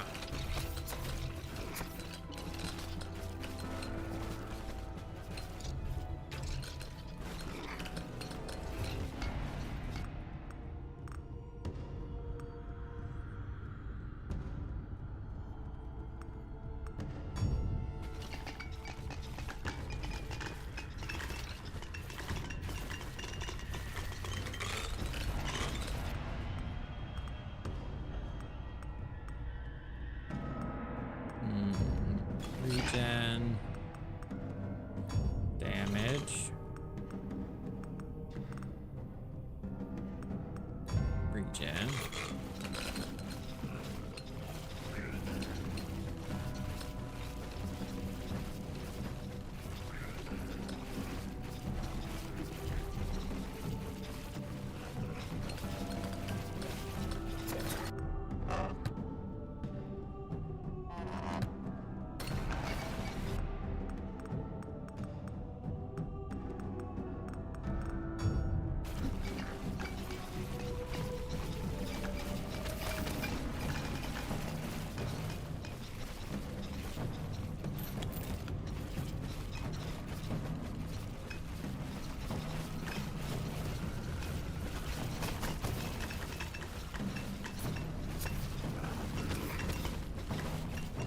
Stop it. Go away.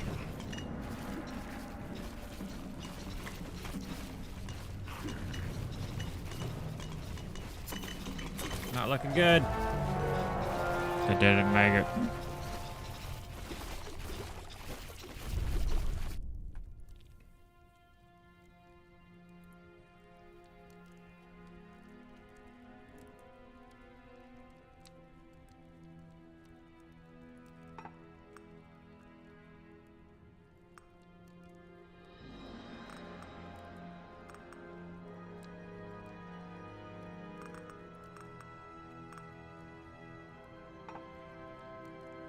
Really got a lot of stuff going on there.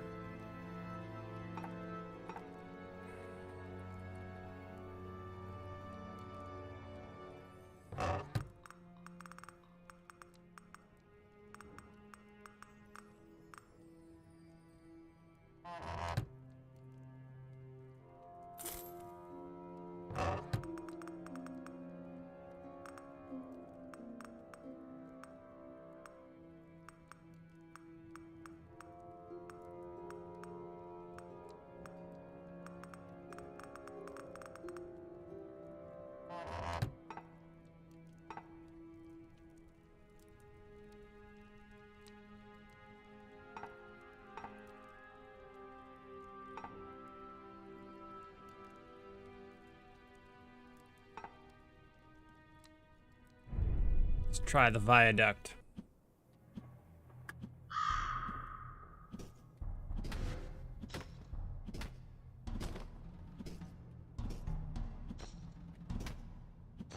They are much harder to kill.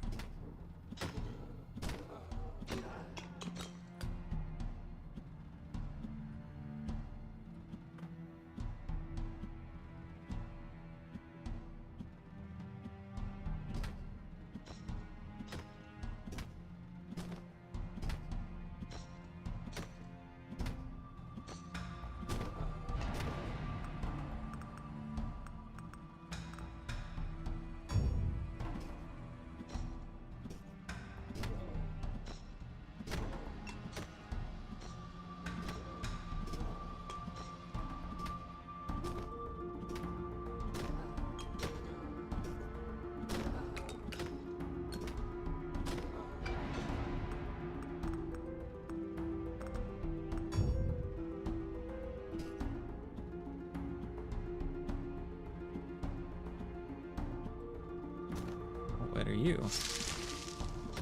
That was a thing I picked up.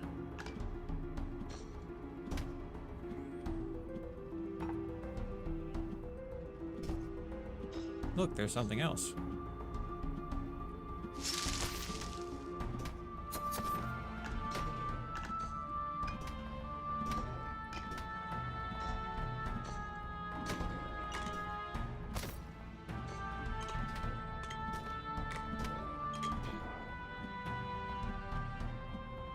Need more skills. Why do they have to make them so far away?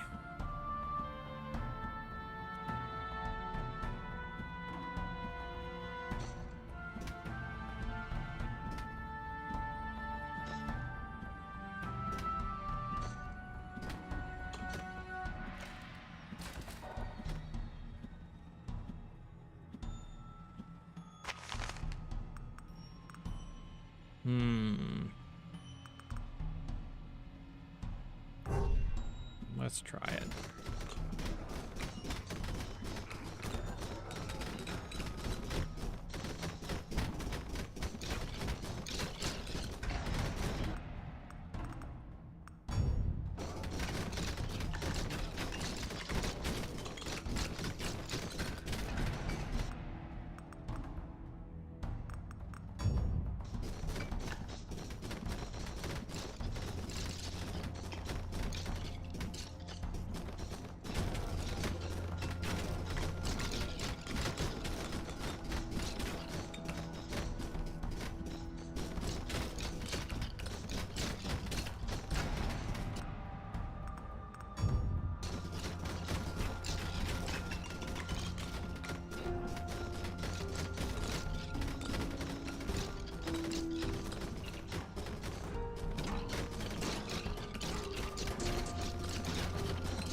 Now, so force is useless.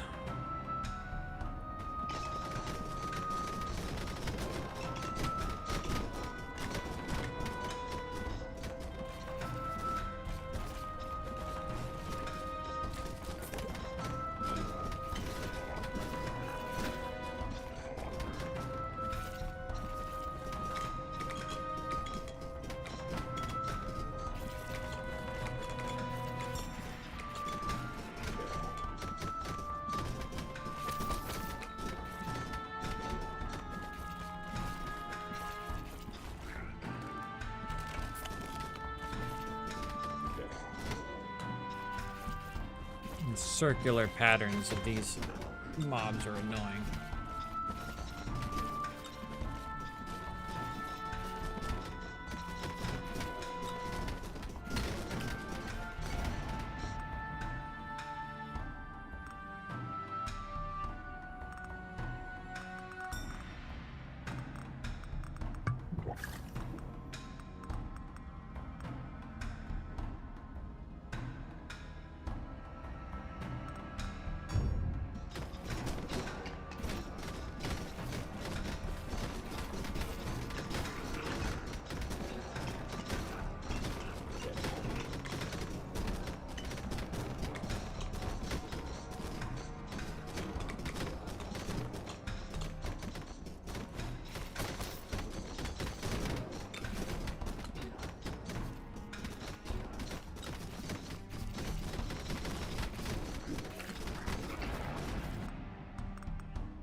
Now look here.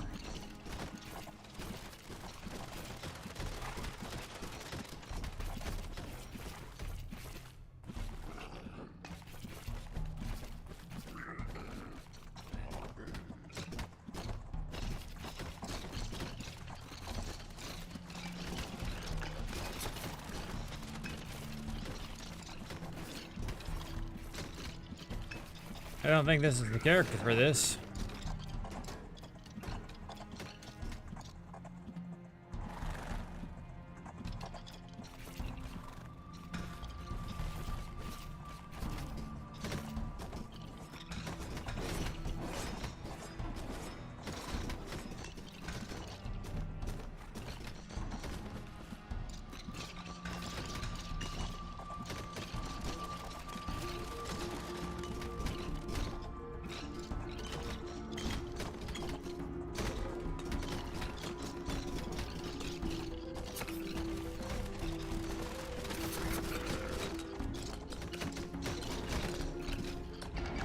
Maybe I just need more levels.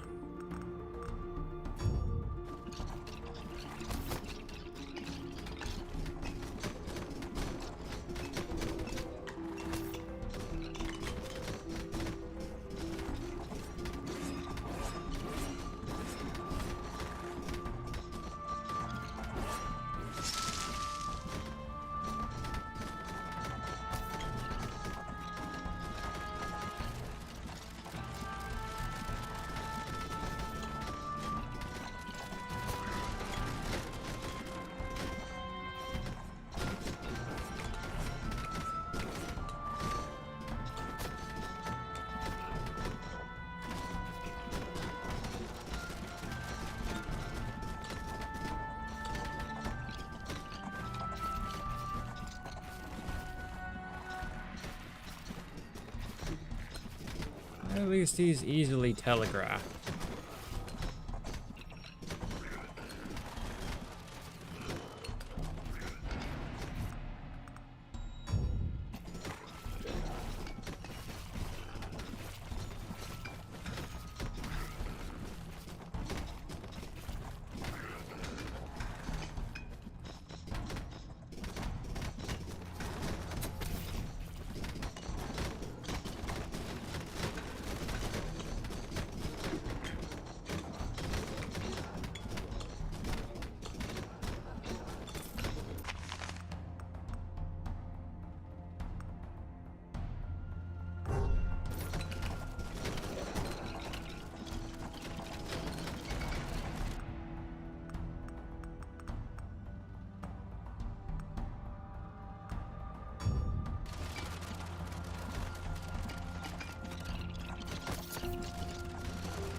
Hey, yeah, done it. Do I get anything good? One hit, drop 10 spikes to the ground. Every second, spreads a random debuff at a 3-meter range.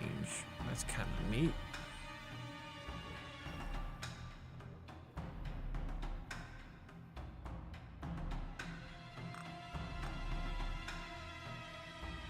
I like summons.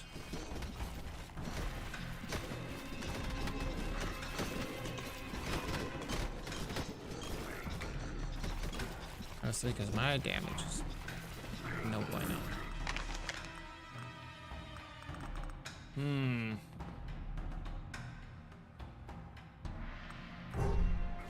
Burn stuff.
We're making headway after all.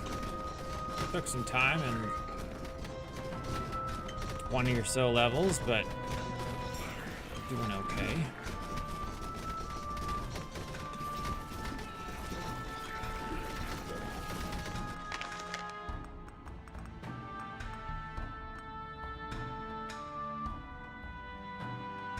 I don't remember how well those things work.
What is their deal?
Look at that. It is 1 a.m. I am still up. I should not be.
Grab the helmet.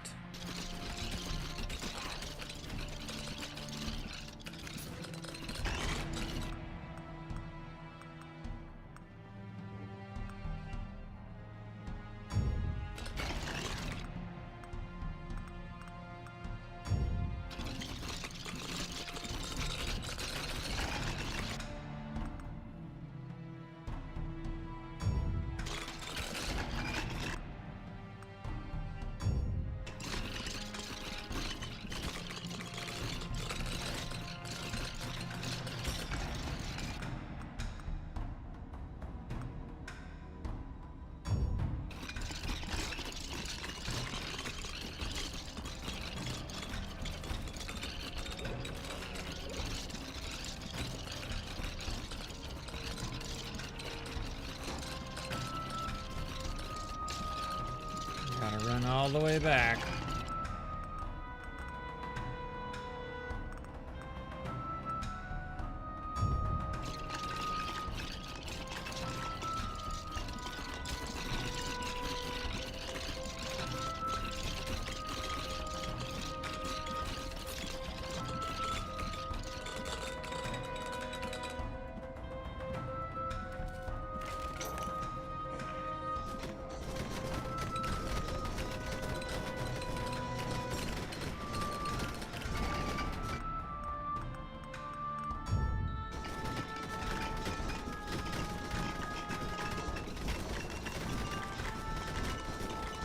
Timing on that up. Big damage boost.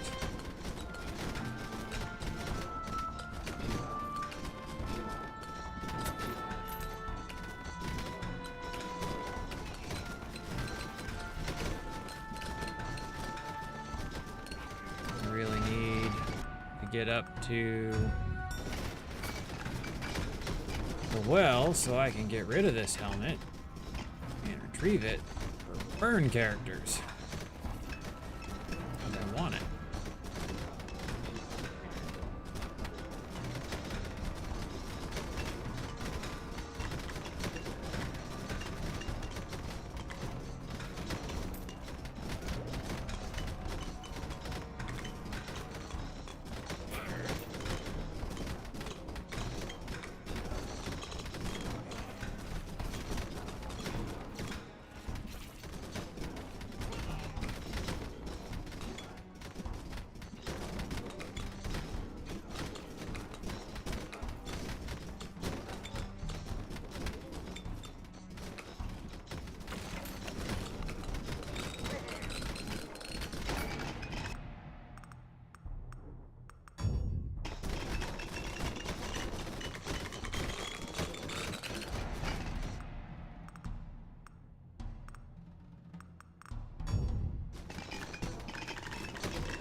I walked past it.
Flame wave sets all nearby enemies on fire.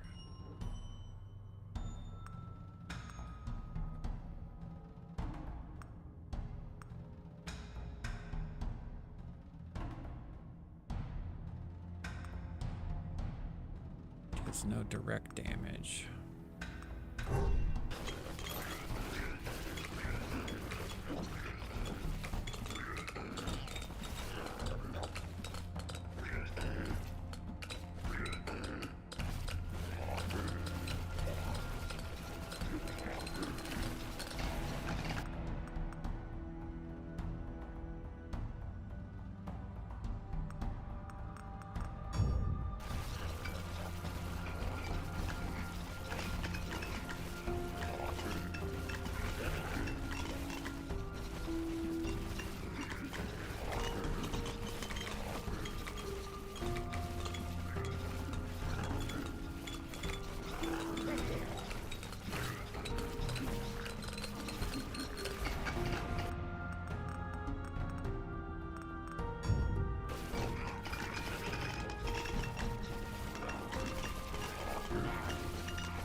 that?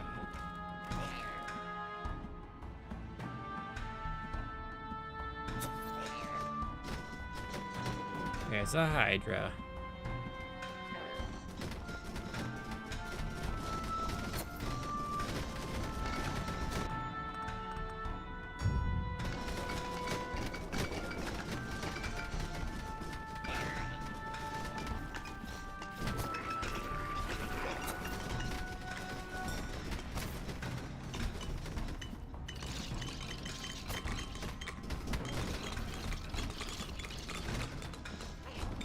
These angel things, I don't know what to make of them.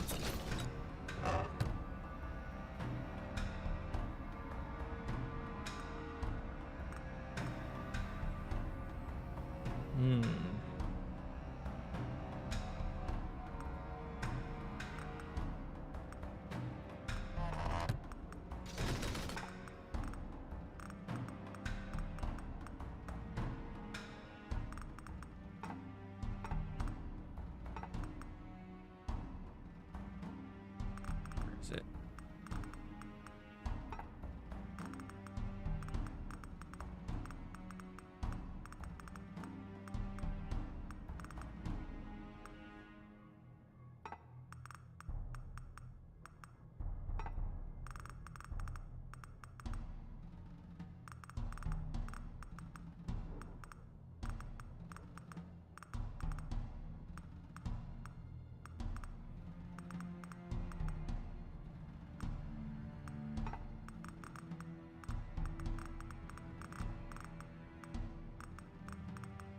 $275, $296.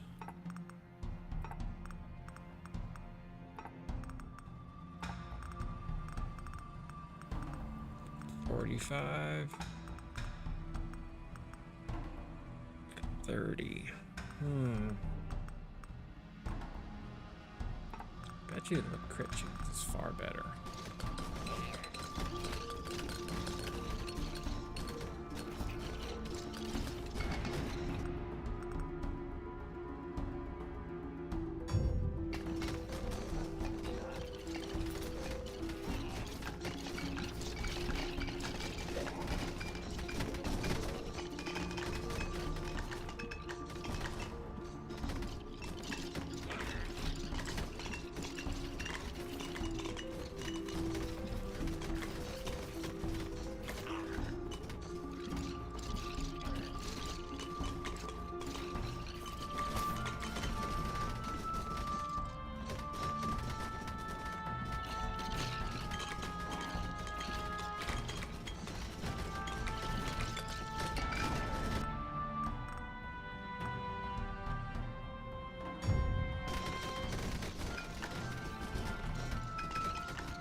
those look intimidating.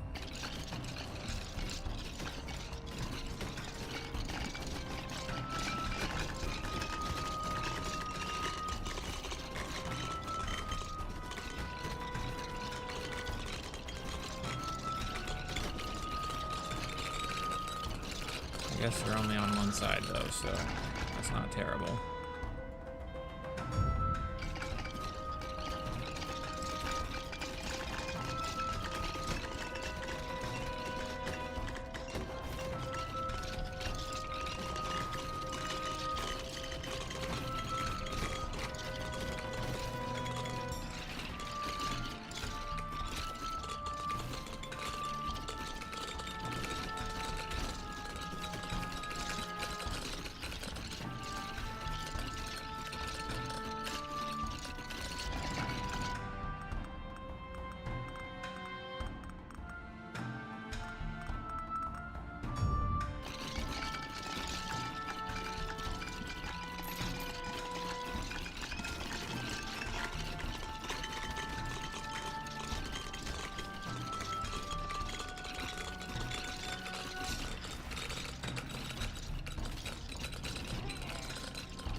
Need another magnet. Let's pick everything up.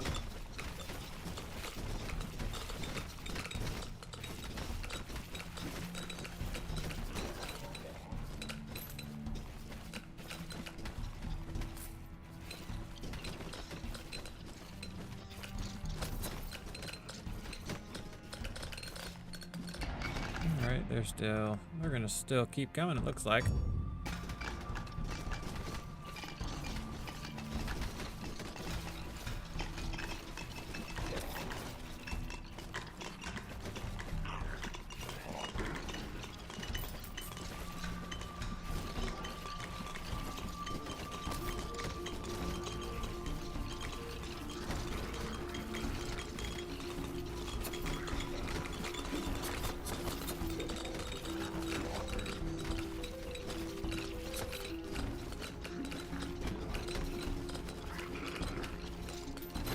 Oh, so now they're on both sides.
Invisible floor, that's not cool.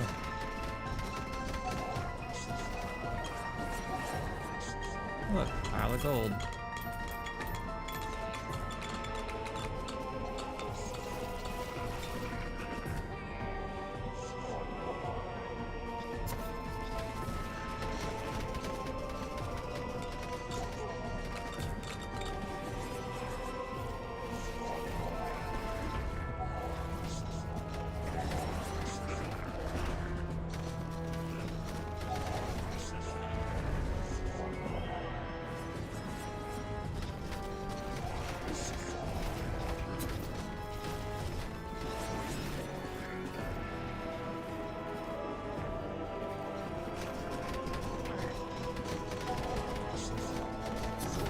Oh my god, there's so many things to dodge.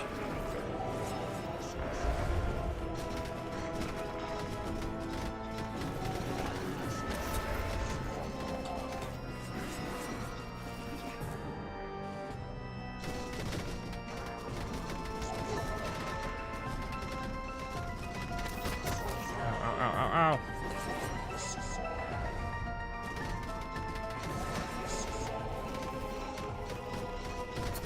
Come on. There we go. Victory.